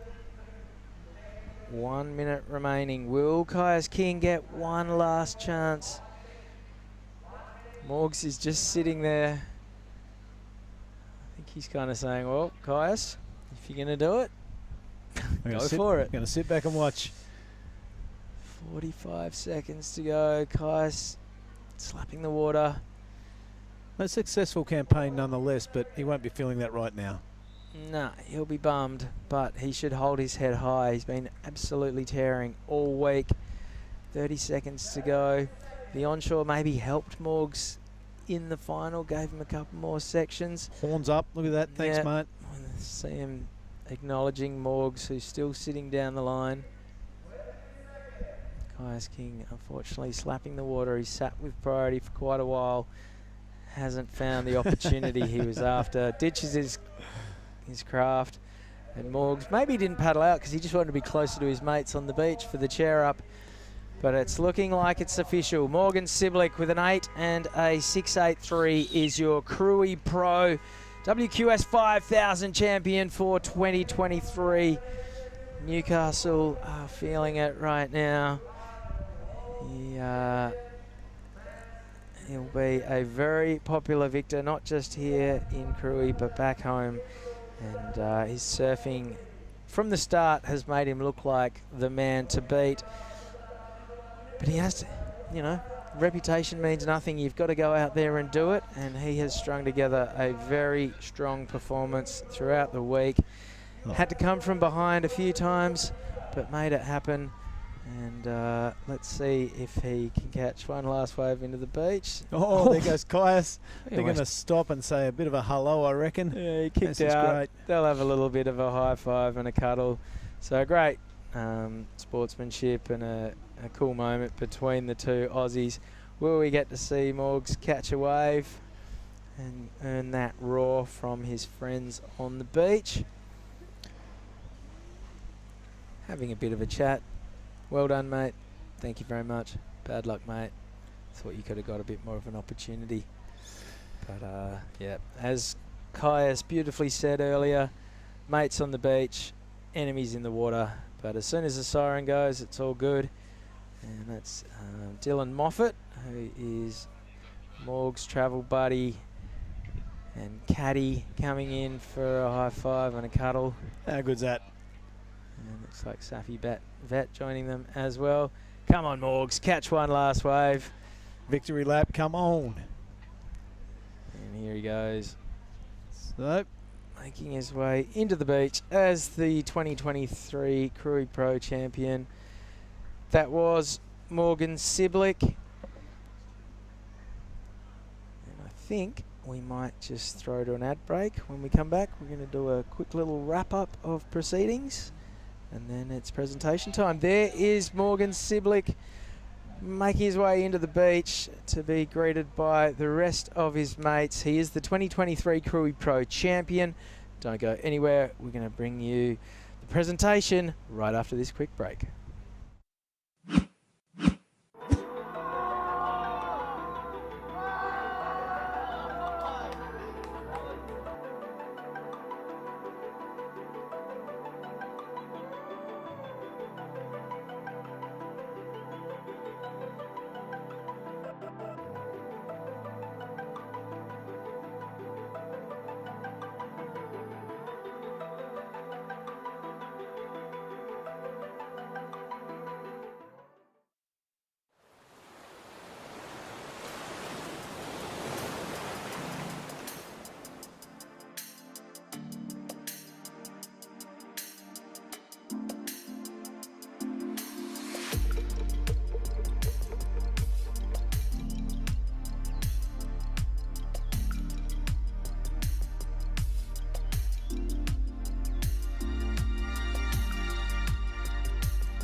Well, for the very last time this week, welcome back to the Krui Pro. That is Morg Siblick.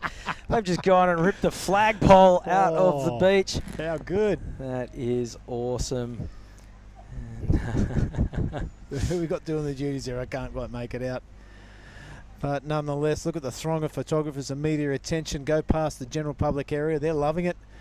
Oh, good on Morgan Siblick, flag bearer here in Krui for the Australian flag. I reckon that's the one that was lined up. That's when it ripped it out. It definitely was. I reckon that the weight of that plank has probably added about 10 kilos to this carry up. The chair up. It's a long beach as well. And that is past the sort of big public market right next to the judging tower. They're going to go all the way. Look at this. All the way to the podium, up just up to the cement. Well done, him on lads. that little step. That was beautifully done. Oh, that was awesome. The crew coming from everywhere. A lot of feeling in the Australian camp this week. It's been a great time. Oh, I've had fun bringing it to the everybody watching around the world. We see Morgan Siblick continue with his celebrations, making his way over to the presentation stage. That'll be happening shortly. The high fives and congratulations continue. Makes his way past all the dignitaries. The judging tower, great job by the officials this week, both from WSL and the ASC. A couple of lads from Surf and WA helping out also. But what a great week it's been, Chris Benz.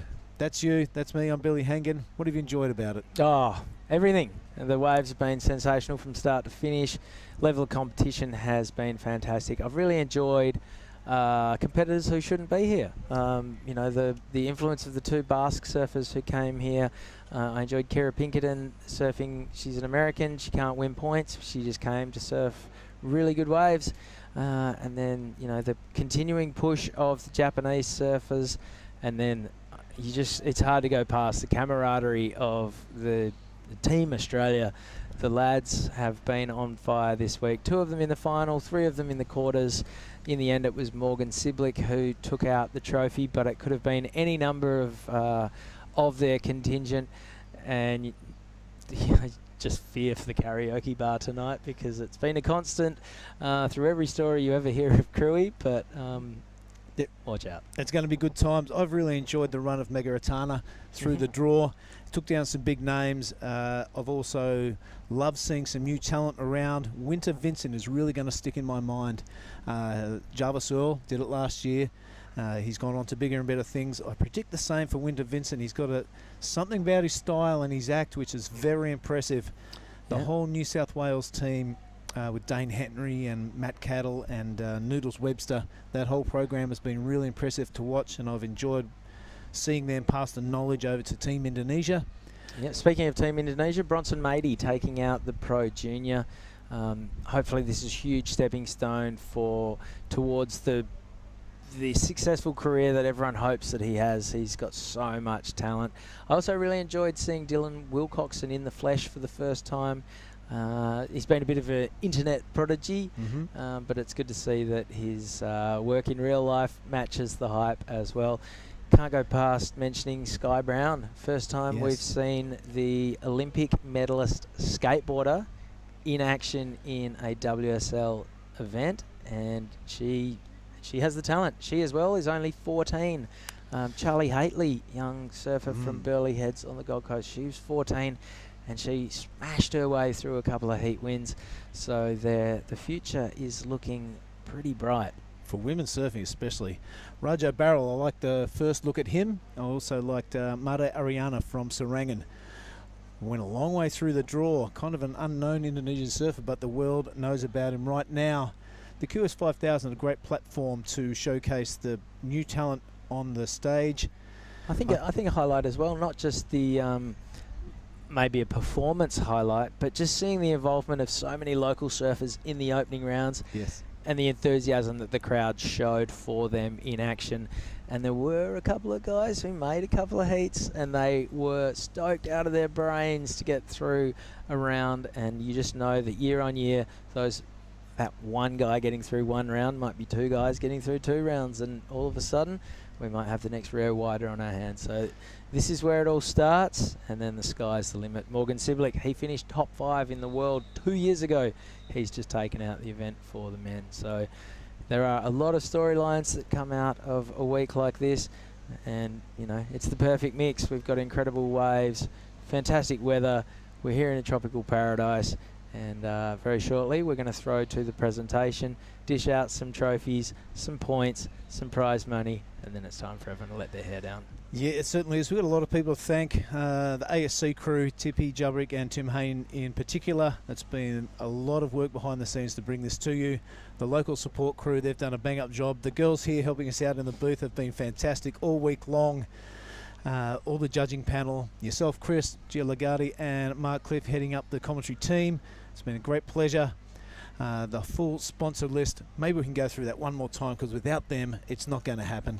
The Pesisir Barat region, thank you for your support.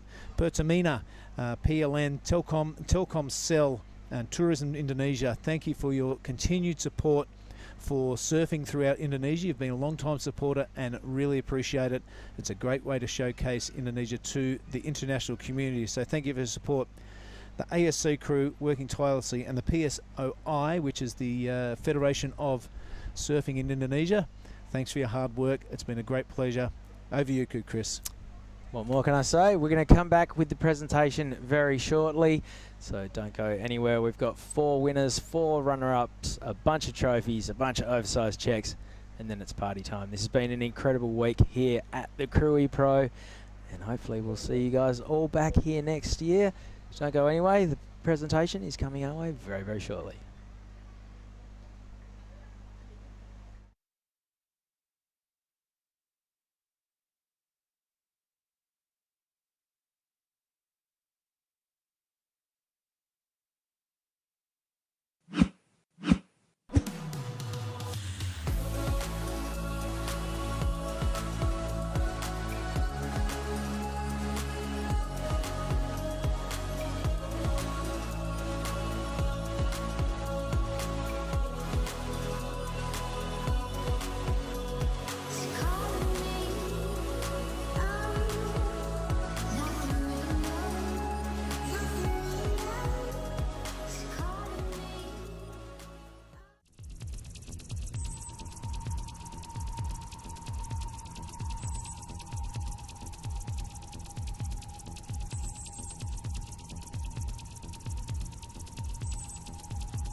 our warm greetings for your coming today on this special event.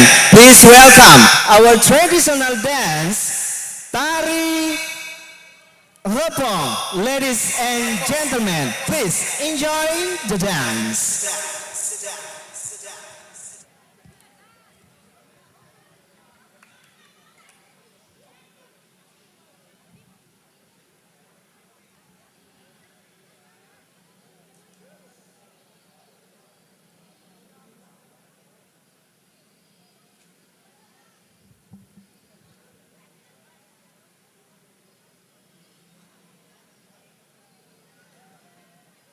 Tari Repong. Repong merupakan hutan kemasyarakatan marga Krui yang sebagian besar ditanami damai dan berbagai macam tumbuhan laut dalam memenuhi kebutuhan masyarakat Krui. On the historical of Lampung, Repong is one of the place of two ethnic that the first time for people staying in Krui. So that's why Daman considering could be communicate with the people around. This dance is one of the traditional dance from Pesisir Barat Regency. Ladies and gentlemen, please enjoy our traditional dance of Tari Repong.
Well, once again, give applause for Repong Dance, that performance by Studio Cybertic of SMA Negeri Pesisir Tengah Krui, Pesisir Barat.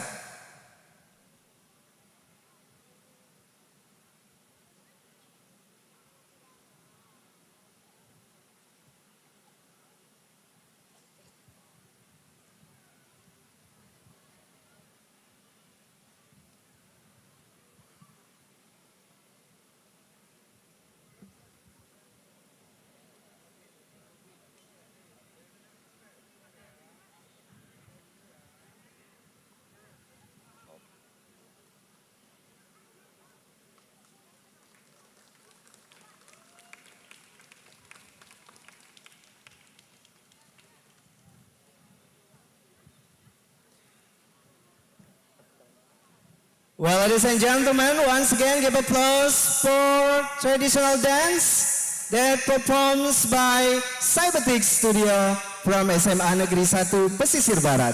Thank you so much for your traditional dance today. Really, really amazing.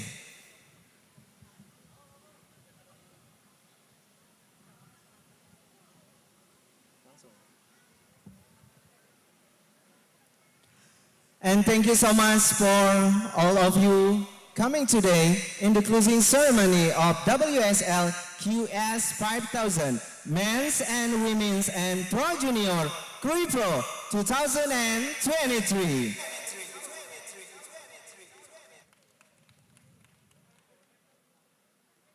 Baik hadirin tamu undangan yang kami hormati. Assalamualaikum warahmatullahi wabarakatuh. Tabi pun. Yang terhormat Kepala Staf Angkatan Udara yang dalam hal ini diwakili oleh staf ahli Kasau, Bapak Dr. Andes Muhammad Pras Yusuf MM. Yang kami hormati Bupati Pesisir Barat, Bapak Dr.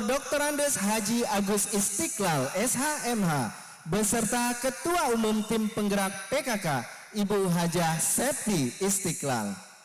Yang kami hormati Wakil Bupati Pesisir Barat, Bapak Azul Koini Sarip, beserta Wakil 1 TP PKK Ibu Yulnawati Zulkoini.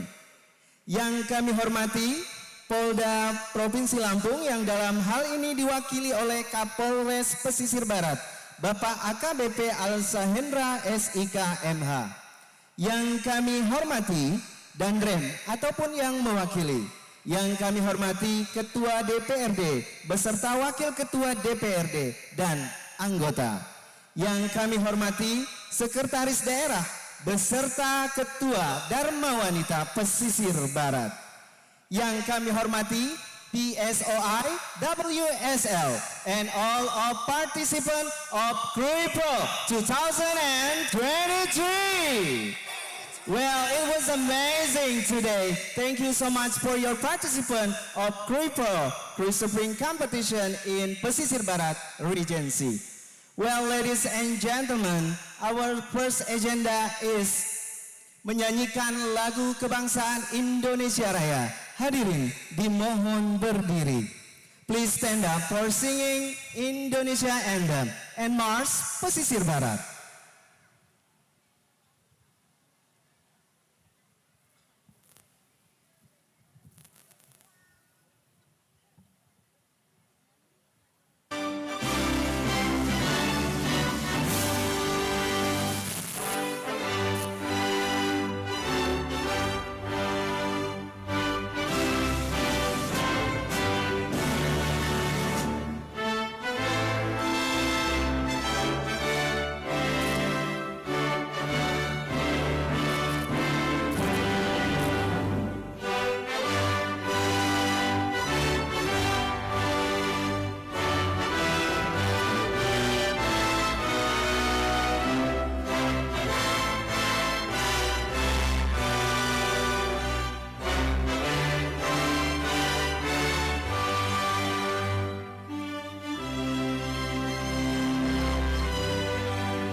Pesisir Barat Mars.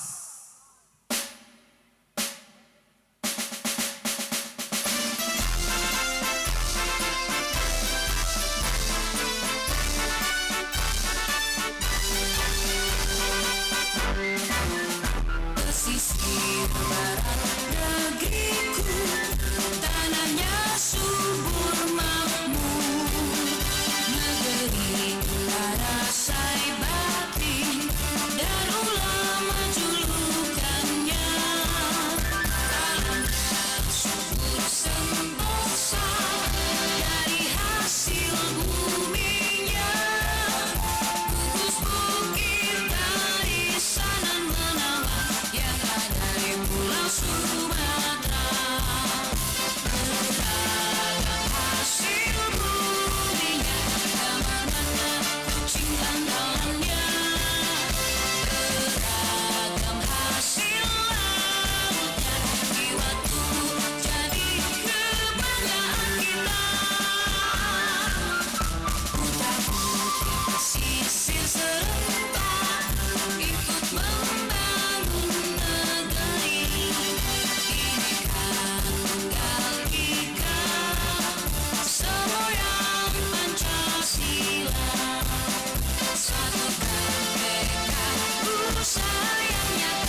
ladies and gentlemen, please sit back.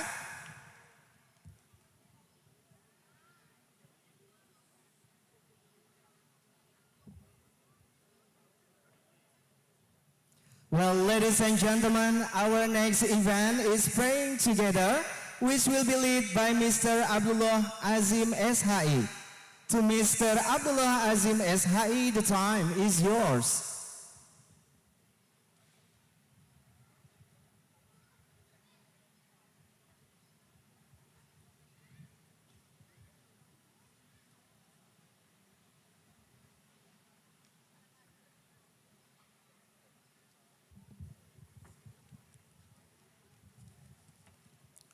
Assalamualaikum warahmatullahi wabarakatuh. Mari Bapak Ibu hadirin wal hadirat sekalian, kita berdoa kepada Allah Subhanahu wa taala. Semoga apa yang telah kita laksanakan selama ini mendapatkan keberkahan dari Allah Subhanahu wa taala. Dan kepada saudara-saudara yang non muslim, silahkan berdoa menurut agama dan keyakinannya masing-masing. Ladies and gentlemen, please pray according to your respect, religion and belief. A'udzu billahi minasyaitonir rajim. Bismillahirrahmanirrahim. Alhamdulillahi rabbil alamin. Hamdash syakirin, hamdan na'imin. Hamdan yuafi ni'amahu wa yukafi mazidah. Ya Rabbana lakal hamdu kama yanbaghi li jalali wajhikal karim wa 'azimi sultanik. Allahumma salli ala sayyidina Muhammad wa ala ali sayyidina Muhammad. Ya Allah, ya Rahman, ya Rahim. Dengan mengucap syukur atas segala nikmat dan karunia-Mu, kami hadapkan wajah dan hati kami ke hadirat-Mu yang suci. Berkahi dan ridailah kegiatan kami pada hari ini. Jadikanlah event Krui Pro tahun 2023 yang baru saja berakhir ini berbuah kebaikan dan keberkahan pada negeri ini. Demi terwujudnya Kabupaten Pesisir Barat yang sejahtera lahir dan batin. Ya Allah, ya Malikun Nasir, tolonglah kami untuk dapat menjaga dan merawat tanah air yang subur ini. Pantai yang indah di sepanjang negeri ini, dengan tidak merusaknya dan melakukan hal-hal yang Engkau murkai. Bantulah kami mengelolanya demi masa depan anak cucu dan hari esok yang lebih baik. Rabbana ghafir lana wa tub alaina innaka antat tawwabur rahim. Ya Allah, ampunilah dosa dan kesalahan kami, ibu bapak kami, guru dan para pemimpin kami. Sesungguhnya Engkau Zat yang Maha Pengampun. Ya Allah, ya Mujibus Sa'ilin, jika semua itu belumlah layak dengan segala kehinaan dan kerendahan diri kami, maka cukupkanlah kami dengan rahmat dan kasih sayang. Rabbana atina fid dunya hasanah wa fil akhirati hasanah wa qina azabannar. Walhamdulillahi rabbil alamin. Assalamualaikum warahmatullahi wabarakatuh.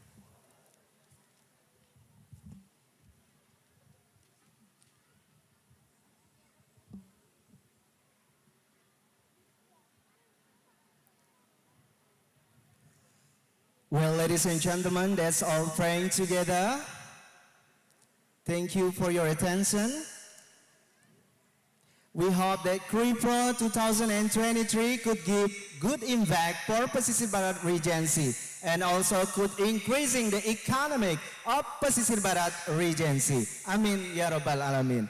Well, ladies and gentlemen, our next agenda is traditional dance which will be performed by Kwarca Pramuka. Ladies and gentlemen, please enjoy the dance.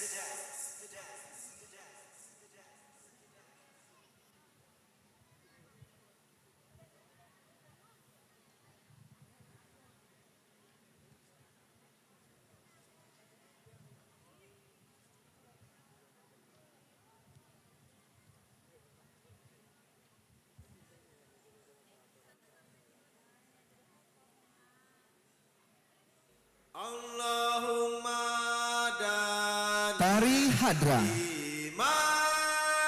Tarian ini diangkat dari salah satu budaya masyarakat pesisir barat yang biasanya dikenal orang dengan sebutan Hadra.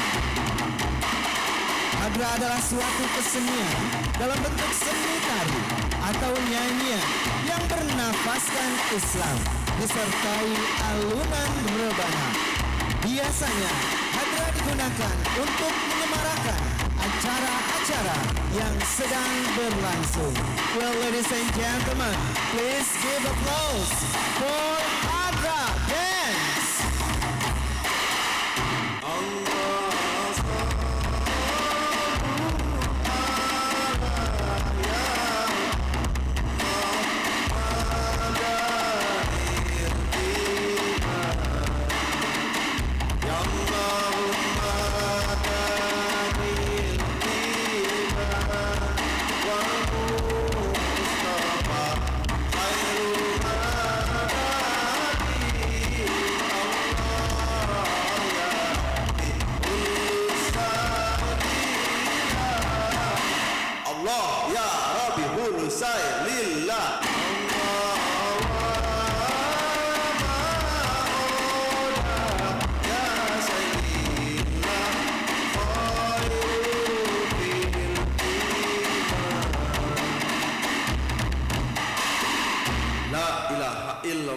La ilaha illallah, la ilaha illallah, la ilaha illallah, la ilaha illallah, la ilaha illallah, la ilaha illallah, la ilaha illallah.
Well, ladies and gentlemen, that's all.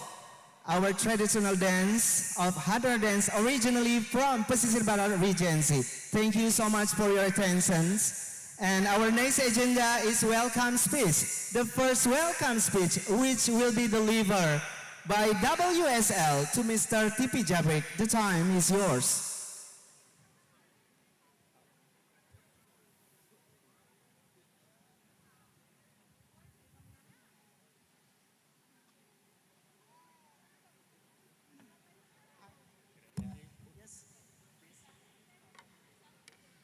Hello. Thanks for having me here today. This week has once again proved that the Krui Pro is one of the best events in the world. The waves have been firing all week, and yeah, everyone's had such a great week. It's been such a great event. A lot of work goes into making these events possible, and the World Surf League would like to thank the following people. Firstly, thanks to Tim and Tippy and the whole ASE team. The amount of work you put in to make these events successful is really amazing. Thanks to all the judges and officials. A special thanks to the Bupati Pisisar Barat, Mr. Agus. Thanks to the Governor of Lampung, Mr. Radinal. Thanks to the head of PSOI, Mr. Pandu. Thanks to the police for keeping everyone safe this week. And lastly, thank you to the local community who have welcomed us here with open arms. From behalf of all the surfers and officials, thanks for having us here in Krui, and we can't wait to come back again next year.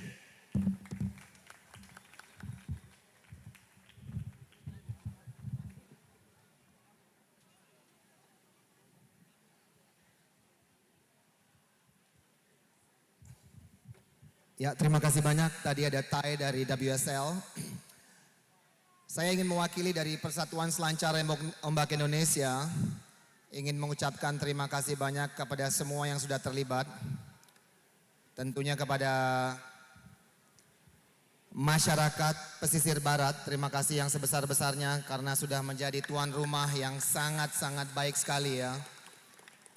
Di mana keramah tamahan, kebersihan, keindahan alam menjadi tujuan utama kenapa kita datang ke pesisir barat. Tentunya terima kasih kepada Bapak Bupati yang sudah selalu menjadi ujung tombak untuk semua kesuksesan yang terjadi hari ini.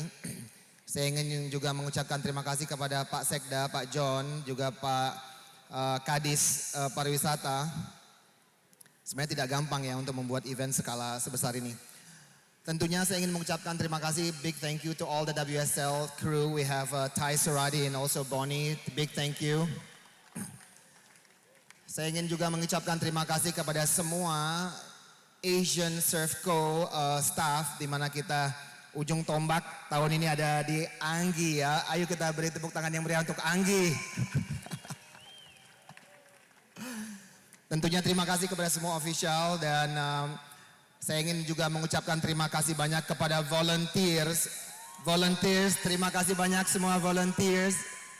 Tanpa kalian saya rasa tugasnya Alex akan lebih banyak ya. Kang Alex juga terima kasih.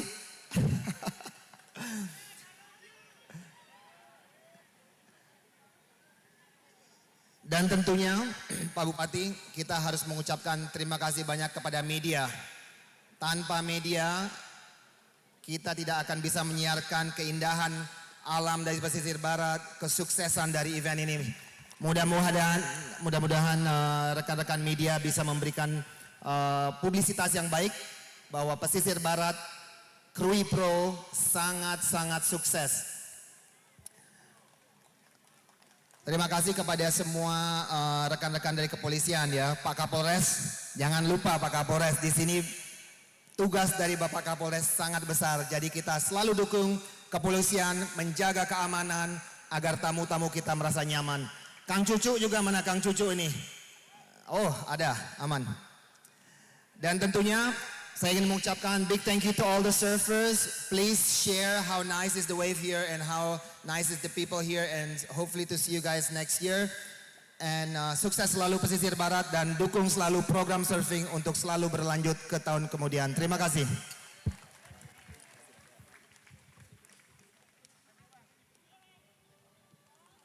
Well, thank you to Mr. Tipi Jabrik for his welcome speech.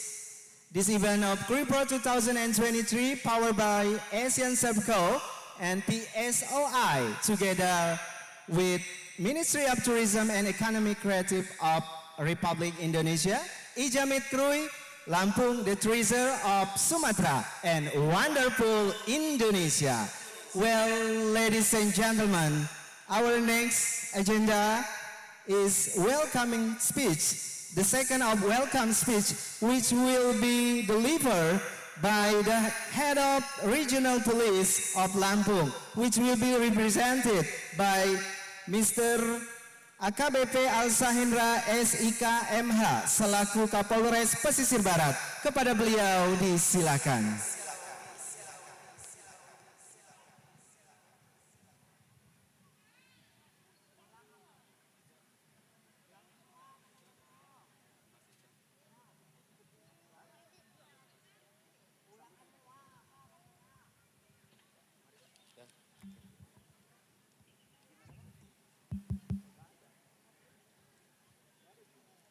Assalamualaikum warahmatullahi wabarakatuh.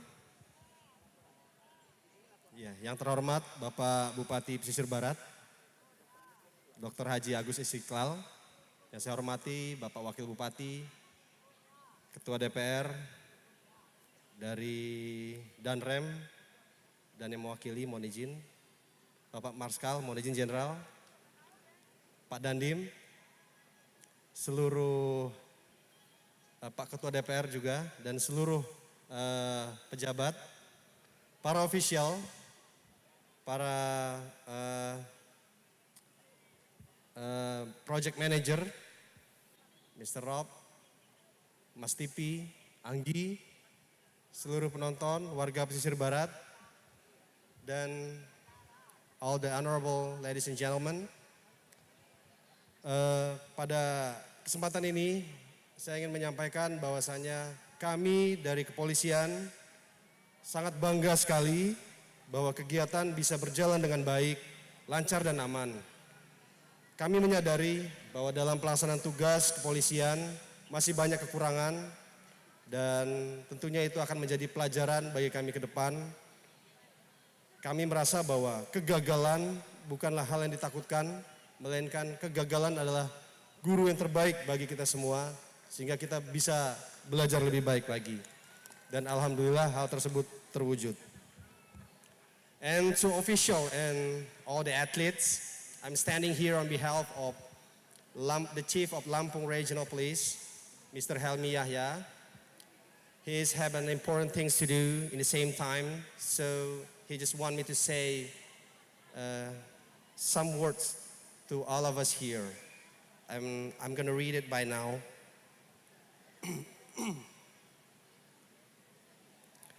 Wise man once said, I don't even know who is the wise man is anonymous. He said that hate has 4 letters, but so does love. Enemies has 7 letters, but so does friends. Lying has 5 letters, but so does truth. Cry has 3 letters, but so does joy. Negativity has 10 letters, but so does positivity. Life is always two-sided, so we better choose which one is better side of it. But there's one thing different. The word surf. Surf has 4 letters, and so does Krui. So I hope Krui is always be a surfer paradise from everyone from all over the world. Thank you so much and see you next year. Thank you. Assalamualaikum warahmatullahi wabarakatuh.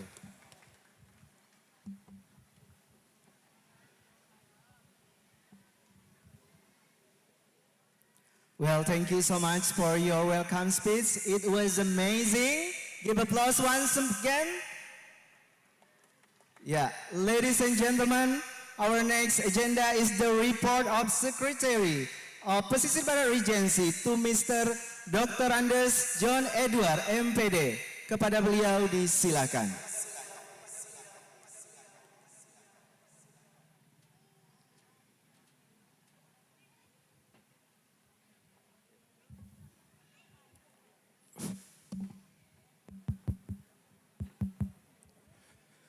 Assalamualaikum warahmatullahi wabarakatuh. Selamat sore, salam sejahtera buat kita semuanya. Tapi pun, barangkali yang saya sapa pertama kali ini Pak Tipi, seksi kebersihan ini. Bagaimana seksi kebersihan? Ibu-ibu, sukses ya. Baik, bagus sekalian. Yang kedua, masyarakat Tanjung Setia dan masyarakat Kabupaten Barat. Senang kan acara pada hari ini? Senang. Alhamdulillah yang setiap pagi menyiapkan kami sarapan. Mana tadi? Bu Lina. Baik Bapak sekalian, Bapak Kapolda Lampung dalam hal ini diwakili oleh Pak Kapolres Kabupaten Barat.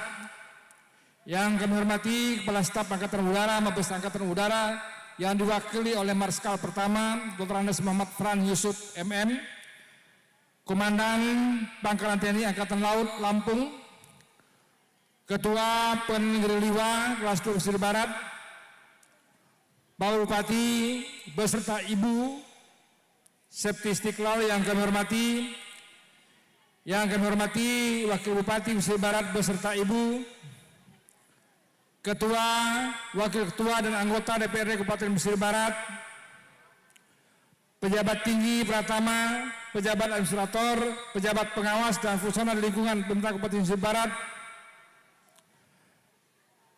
Ketua PSOI sebagai penyelenggara beserta tim yang kami hormati, para peserta sekalian yang berbahagia. Puji syukur ke Allah Subhanahu wa taala Tuhan Yang Maha Esa atas limpahan rahmat dan karunia-Nya yang diberikan pada kesempatan ini kita bersilaturahmi dalam rangka penutupan kejuaraan selancar ombak internasional WSL Krui Pro 2023 QS 5000 Kabupaten Pesisir Barat. Salawat dan salam junjungan Nabi besar Muhammad sallallahu alaihi wasallam. Yang pertama, terima kasih kami ucapkan kepada segenap hadirin, para tamu undangan dan seluruh atlet peserta Krui Pro 2023. Pada kesempatan ini, izinkan kami melaporkan hal-hal terkait hasil pelaksanaan kejuaraan selancar ombak internasional Krui Pro 2023 CS 2000 sebagai berikut.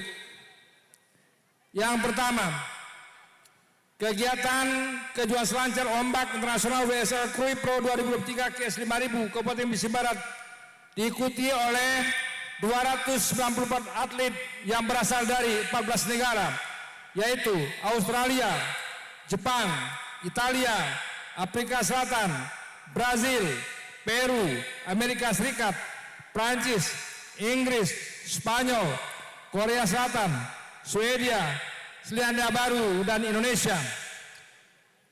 Yang kedua, dari 4 seri kejuaraan selancar ombak yang dilaksanakan selama 7 hari, yaitu sejak tanggal 12 sampai dengan 18 Juni ini, telah diambil 16 pemenang dengan rincian: A.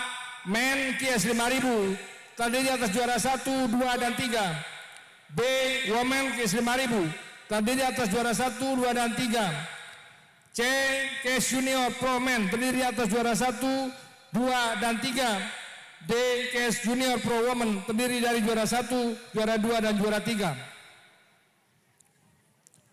Sebagai langkah pengembangan atlet selancar ombak lokal Pesisir Barat, telah ikut serta 19 atlet asli Pesisir Barat yang meraih prestasi terbaik masuk ke babak 64 besar untuk seri Women QS 5000 atas nama Nesa Awalia Saldira. Silakan berdiri.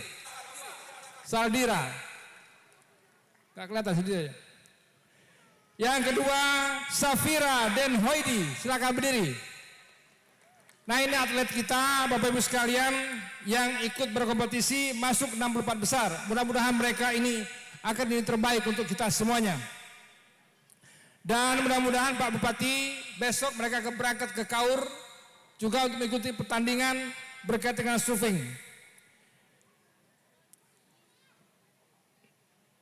Yang ketiga, terima kasih dan penghargaan setinggi-tingginya terhadap Kapolda Lampung yang dalam hal ini diwakili oleh Bapak Kapolres. Pak Kapolda, izin Pak Bupati, sebelum pelaksanaan sudah berkunjung ke Pesisir Barat untuk menyiapkan segala sesuatunya. Pak Wakapolda pun seperti itu. Bahasa beliau mengatakan amazing. penghargaan buat kita semuanya. Tepuk tangan dong buat polisi kita. Terima kasih Pak Kapolres, salam hormat kami kepada Kapolda Lampung. Dan alhamdulillah pelaksanaan lomba sancar pada hari ini kalau bagi kami sungguh luar biasa. Mudah-mudahan saja ke depan kita akan lebih baik. Yang keempat, dalam rangka pengembangan UMKM telah turut berpartisipasi 50 UMKM di Barat. Tepuk tangan buat Ketua Ibu Setia Istiqlal. Terima kasih Bu. Selama perhelatan kejuaraan sancar ombak internasional WSL Krui Pro 2023 ini. Yang kelima, sebagai salah satu langkah pengembangan kebudayaan yang ada di Kabupaten Pesisir Barat. Selama perhelatan kejuaraan surfing internasional ini telah ditampilkan sebanyak 25 penampilan budaya dari berbagai sanggar.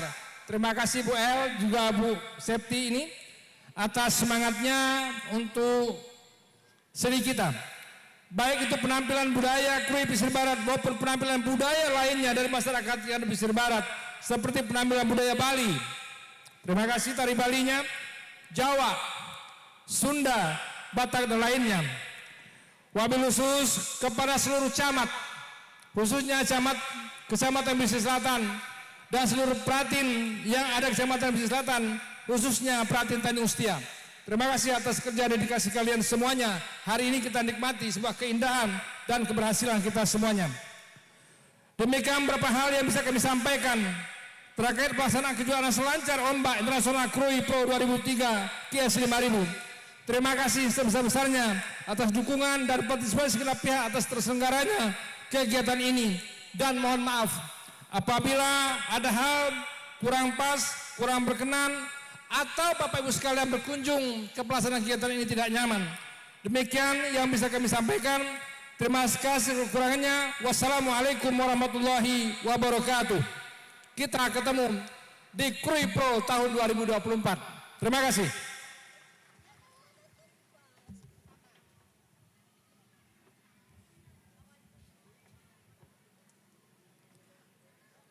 Well, ladies and gentlemen, thank you for the reports of this event of Krui Pro 2023. We hope that in the next time, Krui Pro 2023 could give more attractive and could give the good impact for all people in the world. Well, ladies and gentlemen, our welcome speech is delivered by Staf Ahli Kasau, Patis Ahli Kasau Bidang Polhumkam, Marsma TNI, Bapak Dr. Andes Muhammad Frans Yusuf MM. The time is yours.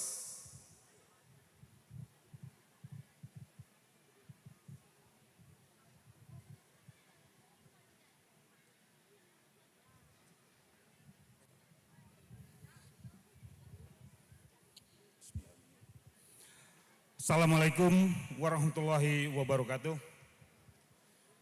Yang terhormat Bapak Bupati Kabupaten Pesisir Barat, Dr. Andes Agus Istiqlal beserta Ibu. Yang saya hormati para Muspida Kabupaten Pesisir Barat. Yang saya hormati juga Pangdam Sriwijaya yang diwakili oleh Kabak Ops Korem. Yang saya hormati juga Kapolda Bengkulu yang diwakili oleh Kapolres Pesisir Barat, serta seluruh bapak-bapak, ibu-ibu hadirin yang berkesempatan hadir pada upacara penutupan Krui Pro 2023. Pertama-tama saya secara pribadi maupun institusi pada kesempatan ini mewakili undangan dari Bapak Bupati. Kebetulan yang diundang ada 3, yaitu Bapak Kepala Staf TNI AU yang berhalangan hadir karena ada acara pemberangkatan pelaksanaan ibadah haji. Yang kedua dan Kohormat AU, Marsda TNI Bambang Triyono juga masih ada tugas. Dan yang berkesempatan mewakili hadir pada sore ini yaitu saya sendiri. Saya mengucapkan terima kasih kepada Bapak Bupati beserta seluruh panitia Krui Pro 2023 maupun instansi lain pun yang terkait, sehingga saya tidak menyangka dan tidak mengira bahwa saya akan sampai juga ke Kabupaten Pesisir Barat ini. Dan saya merasa sangat senang dan bangga bisa diterima juga oleh masyarakat pesisir barat khususnya, dan suatu surprise bagi saya karena tanpa diberitahu terlebih dahulu, saya tadi pagi mengikuti acara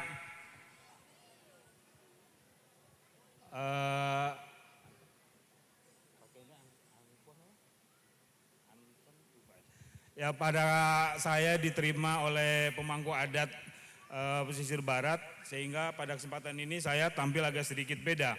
Kalau biasanya saya memakai baret, ya, kali ini saya menggunakan pakaian adat kehormatan dari pesisir barat. Terima kasih sebelumnya. Dan insya Allah kerjasama yang baik antara Kabupaten Pesisir Barat dengan TNI AU ke depannya bisa lebih ditingkatkan dan sesuai amanah dari dan kehormatan AU, di mana ke depan Bapak Bupati Pesisir Barat akan bekerja sama untuk membuka STM penerbangan di Pesisir Barat. Mudah-mudahan bisa terlaksana dan kami dari TNI AU siap membantu sepenuhnya. Sekali lagi terima kasih kepada seluruh masyarakat Kabupaten Pesisir Barat atas penerimaan yang begitu meriah kepada saya. Saya selaku mewakili TNI Angkatan Udara mengucapkan terima kasih. Wabillahi taufik wal hidayah. Wassalamualaikum warahmatullahi wabarakatuh.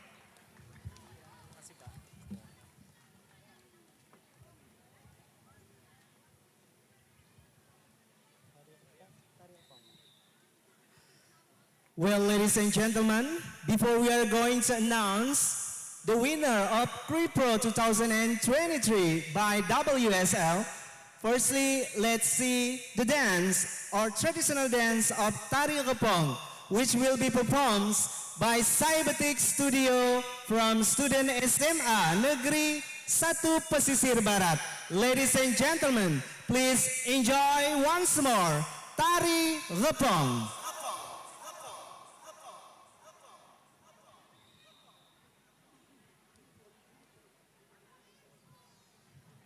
Tari Kepong. Kepong merupakan hutan kemasyarakatan marga Krui yang sebagian besar ditanami damar dan berbagai macam tumbuhan lain dalam memenuhi kebutuhan masyarakat Krui. Menurut kisah, Kepong merupakan tempat tinggal suku Tumi, yaitu suku yang pertama kali tinggal di Krui, sehingga pohon damar dianggap mampu berkomunikasi dengan masyarakat setempat. Tarian ini merupakan bahwa hutan damar bukan hanya sekedar alam yang memberikan manfaatnya, melainkan kearifan lokal yang menghubungkan jiwa dan tempat mengadu dari segala bentuk suasana hati di balik cerita. Well, ladies and gentlemen, once again, please enjoy the dance of Tari Kepong.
ladies and gentlemen, this traditional dance tell us about Hapong. Hapong is a place for Tumi ethnic who first time stay in Krui, and they considering that Kamatri could communicate with themselves.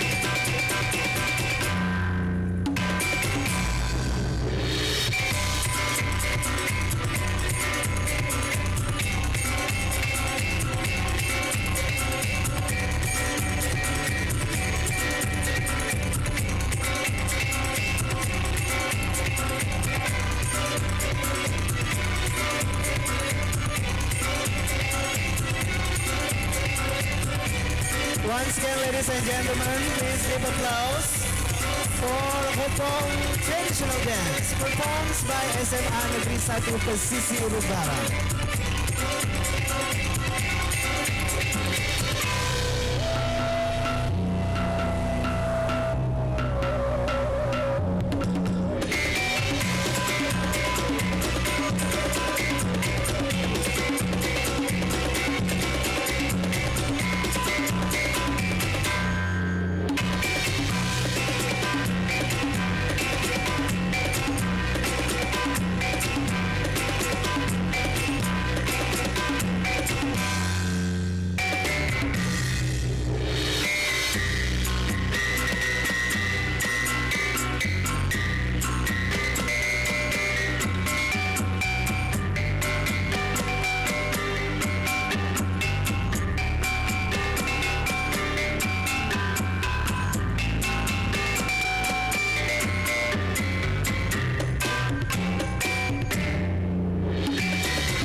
Give applause once again for the traditional dance performed by SMA Negeri 1 Pesisir Barat.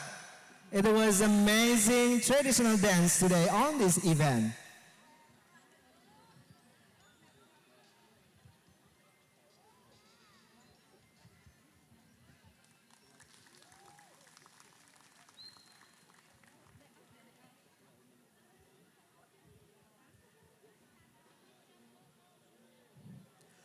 Well, ladies and gentlemen, this is our main agenda today.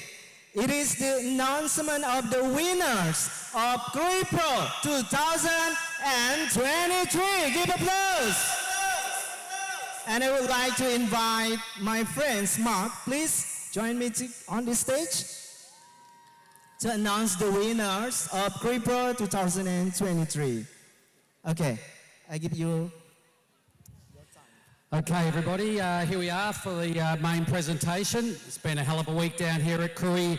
The surf's been really, really good. We've had a great time. I'm sure the surfers all have. And there's been some really epic performances this week, today, and we're about to find out who come out on top. So what we'd like to do first of all is bring up all our Pro Junior Women's finalists, please, if you could all come up to the stage.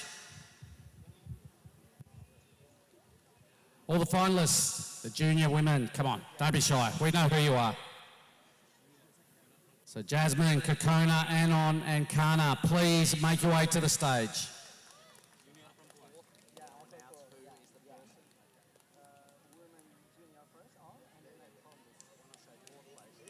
Take this and then say someone's going to present, do you? Yeah. Yes.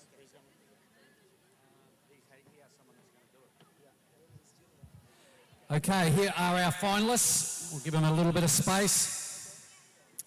So ladies and gentlemen, we are going to present fourth position first, and it is going to, and let's make some noise please, for the sole remaining Indonesian in the junior women's final. Her name is Jasmine Studer. Yeah, let's make some noise for Jazz. So a trophy and a check for fourth place. In third position, Kokona Kawasi. Put your hands together, please, for Kokona.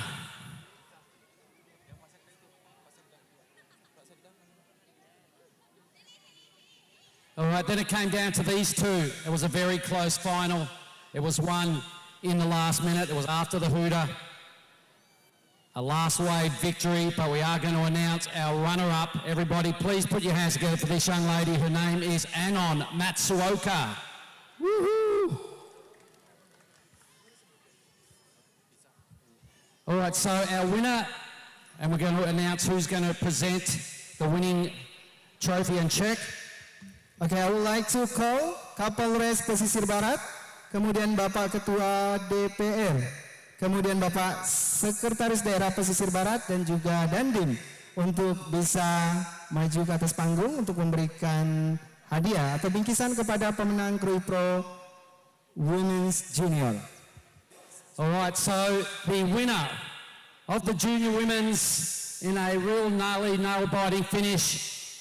Ladies and gentlemen, could you please put your hands together for the surfer in red. Her name is Kana Nakashio. Kana! Woo-hoo.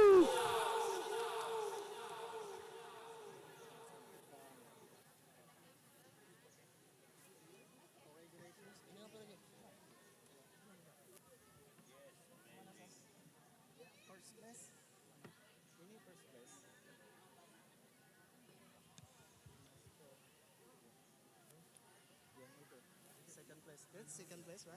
Yeah.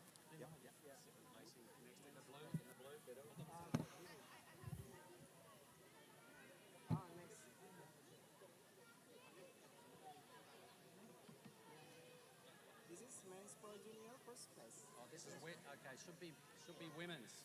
Should be women's. This is pro. We got the men's trophies, Ty. We got the men's juniors. So, This is women's pro junior.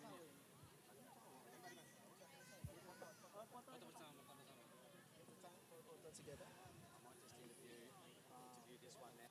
Interview her. Okay, what we're going to do is we are going to have a few words from our champion, Kana. Okay, Kana has very small English, so a couple of easy questions. Kana, happy to win? Yeah, I'm so happy to win. Is this the biggest victory so far for you? Yes. Okay, what about this? Krui is how good? Yeah, so good. Good place. Where did you get your best waves? Yeah. So did I. Funny. Okay, could everybody please put our hands together for the winner here, Kana Nakashio. Come on, ladies and gentlemen, Kana.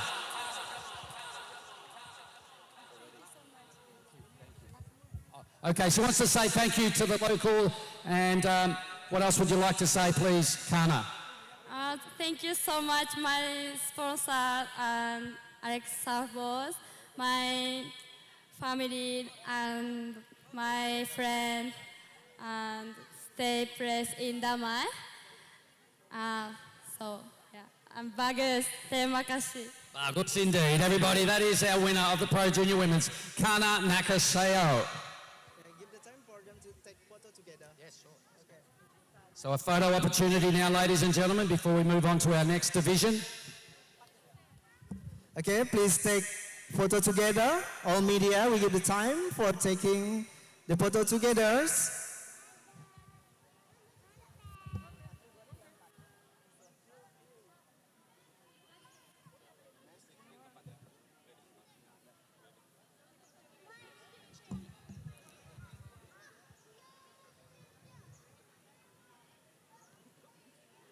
Baik, terima kasih Bapak. Kami persilakan untuk bisa kembali ke tempat.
Okay, thank you very much. Our junior women's finalists. So good. All right, we would like to bring up our Pro Junior men's finalists, please, all the juniors, the men's. So we need Manojo, we need Made, Weston and Bronson. Please come up the front.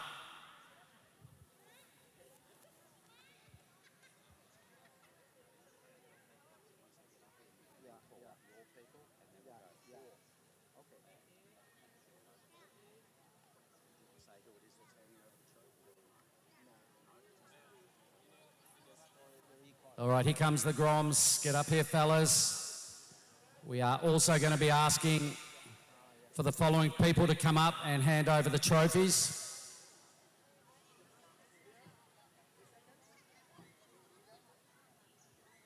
Okay, we're also going to ask for Wakil Bupati Pesisir Barat, Kasau atau staf ahli, dan Rem, kami persilakan untuk bergabung di atas panggung untuk memberikan trofi.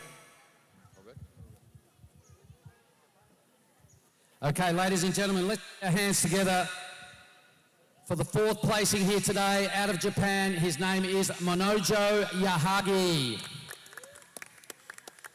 That is Manojo there in the red.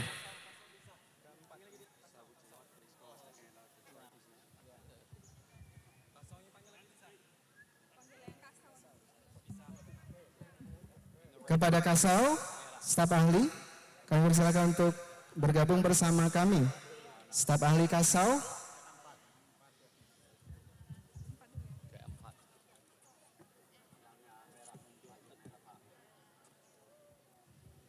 Okay, and Yahagi picking up his check and his trophy right there. Well done. Third position today out of Bali. His name is Made Ariana.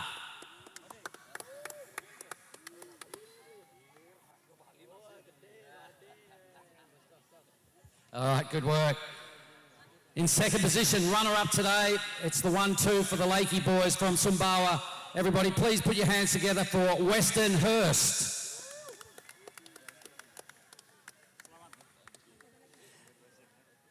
All right, and our winner here today in the Green Race Fest, out of Lakey Peak, Sumbawa, his name is Bronson Mady. Everybody, this is Bronson.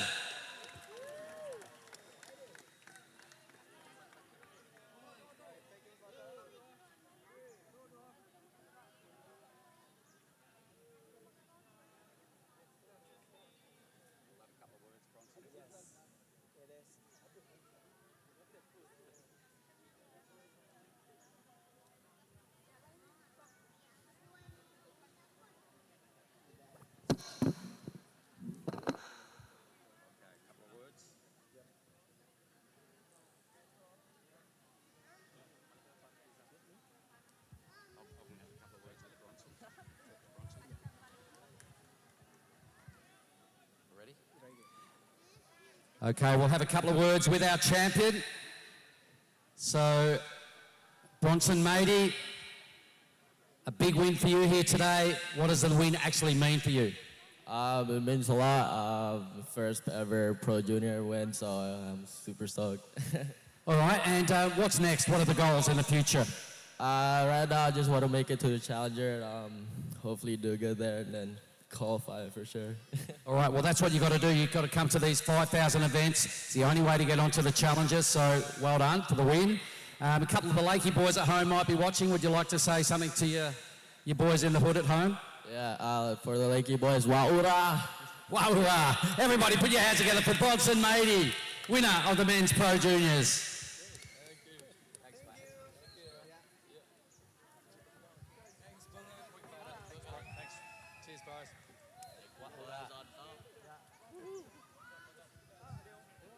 Photo opportunity now for the finalists.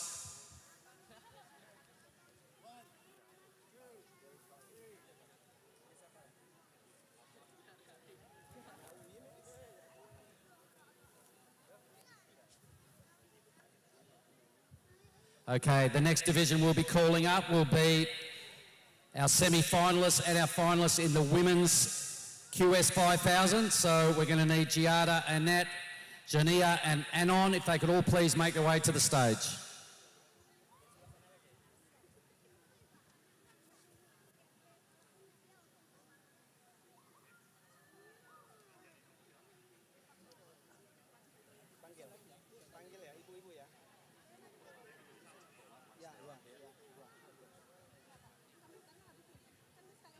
Okay, so our thirds and our runner-up and our finalists are on the stage. So we're going to also call up kepada Ketua Tim PKK Ibu Haja Septi Istiqlal, Ketua 1 TP PKK, Ketua Dharma Wanita. Kami persilakan untuk bergabung bersama kami untuk memberikan hadiah dan trofi.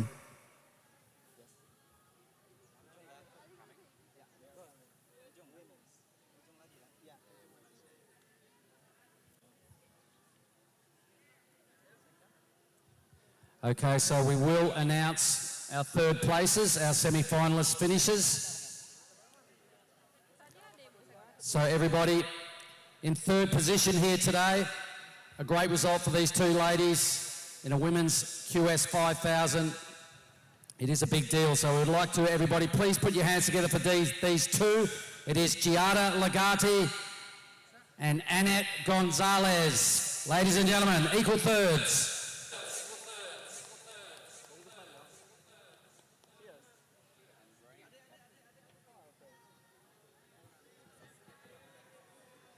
Well done to Giada and Annette. That's a great result.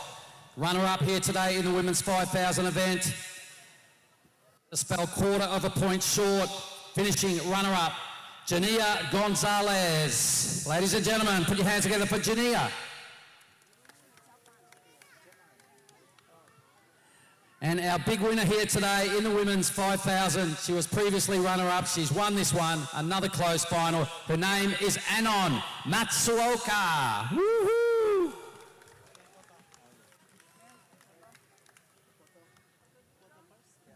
We'll get a photo opportunity and then we'll have a chat with Anon.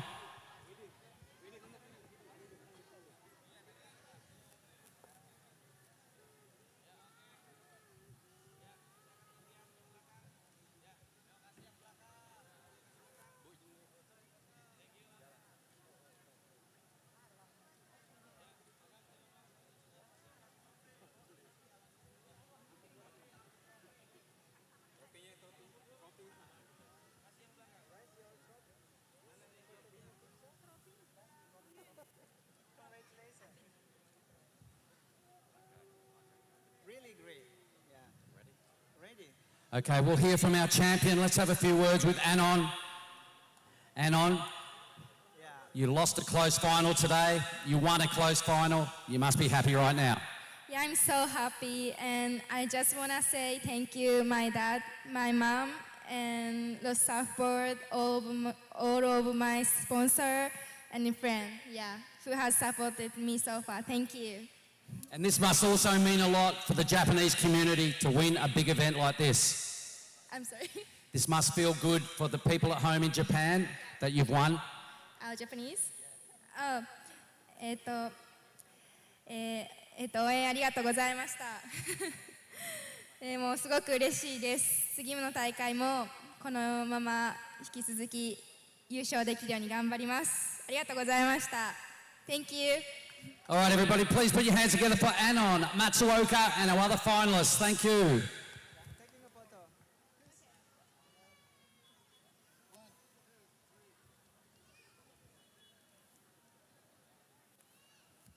Okay, thanks, ladies. I think we have some signatures of a rash fest to do just there. And we have one more division to announce.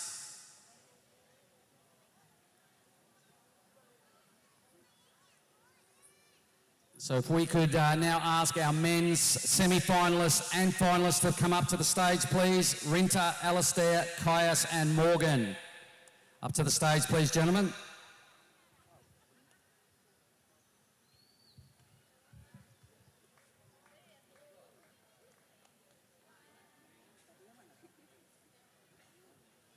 Okay, so as our finalists step onto the stage, we will also ask for...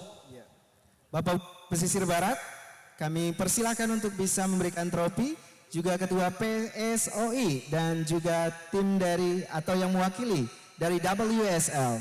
Kami persilakan Bapak Bupati Pesisir Barat, the region of Pesisir Barat Regency, to give the trophies to the winner, and also the representative from PSOI and also from WSL. Okay. So our third placings here today in the men's QS 5000, a great result for these two. We are going to acknowledge in third position was Rinta Uto and Alastair Reginato. Please put your hands together for those two surfers.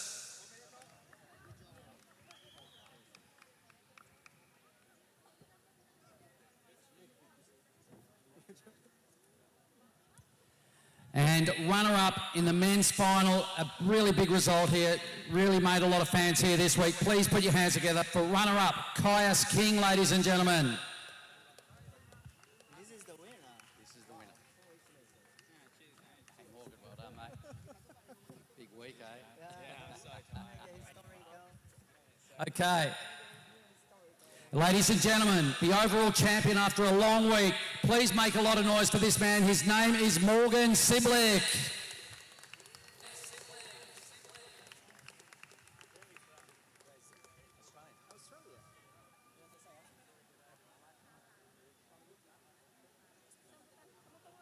Taking a photo. Is it?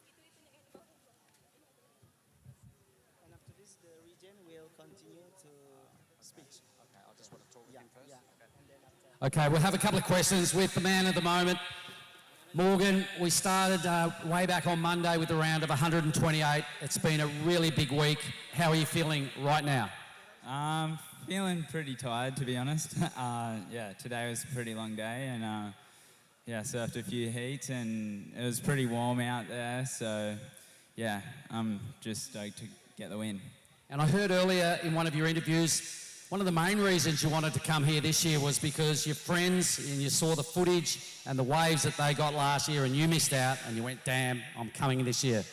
Yeah, I came here 5 years ago, and I loved it here, and a couple of my mates came last year, and I missed the place so much, and I didn't want to miss out this year, so I decided to come and tick it off the bucket list. And not only did you get good waves, but you ended up with the winner's check. A great day. Yeah, excellent day.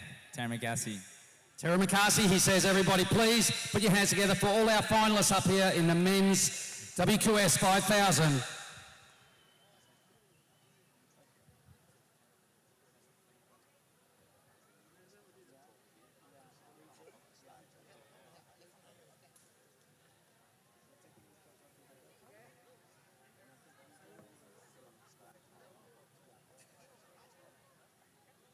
Might as well take that now then. No, just continue first. You want to something?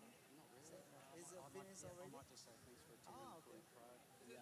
And say. I don't even need to say anything else. Yes. It can just be straight to you. Yeah. Okay.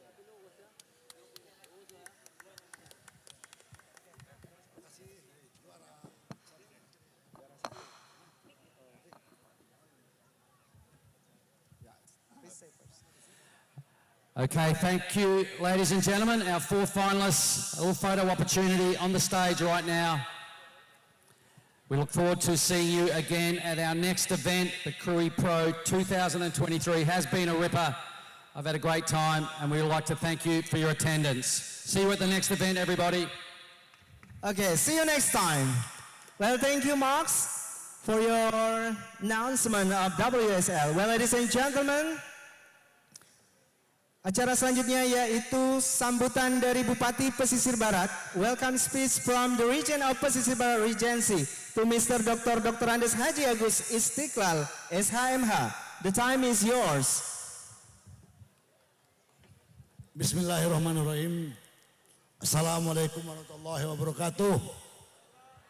Selamat siang menjelang petang.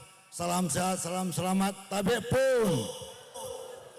Yang kami hormati Bapak Wakil Bupati Kabupaten Pesisir Barat beserta Ibu, Bapak Kapolres beserta jajarannya, Bapak Kepala Angkatan Udara, Bapak yang diwakili Bapak Marskal Pertama Frans Yusuf, Bapak Pangdam yang diwakili oleh Bapak dan Rem atau yang mewakili unsur Puspida.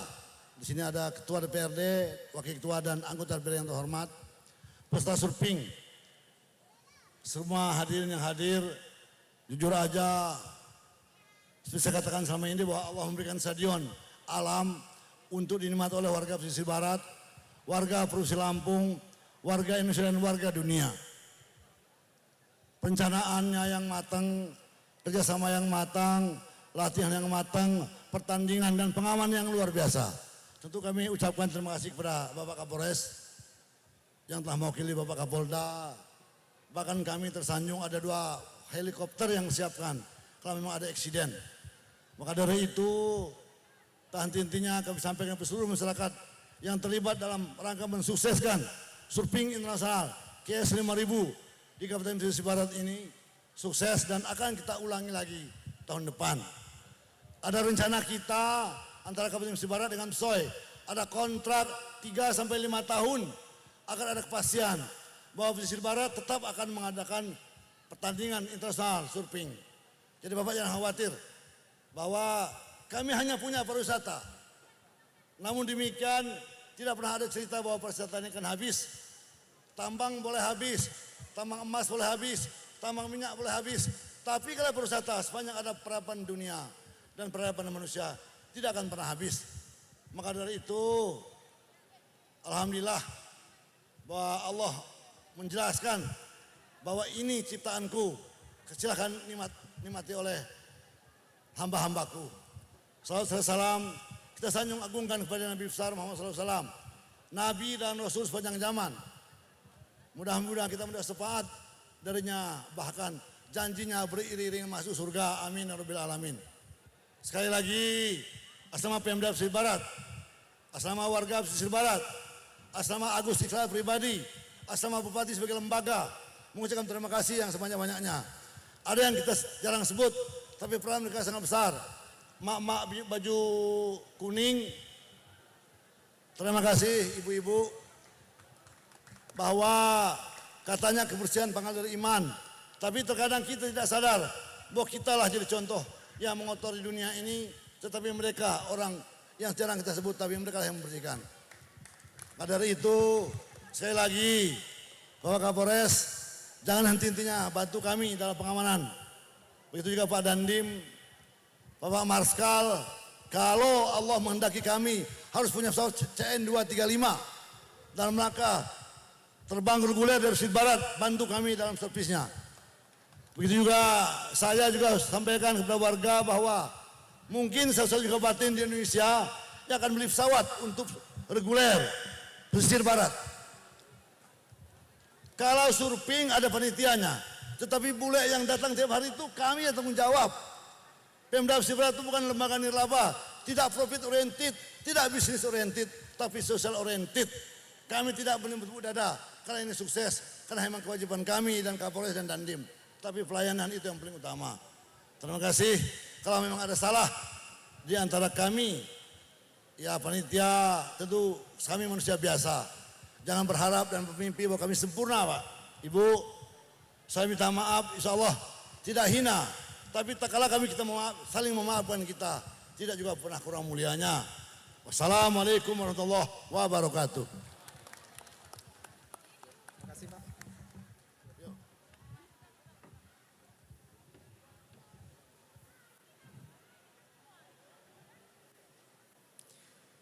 Thank you so much for the welcome speech of the Region Pesisir Barat Regency, Mr. Dr. Andes Haji Agus Istiqlal, SHMH. Well, ladies and gentlemen, it is the end of our event today. The closing ceremony of Krui Pro 2023.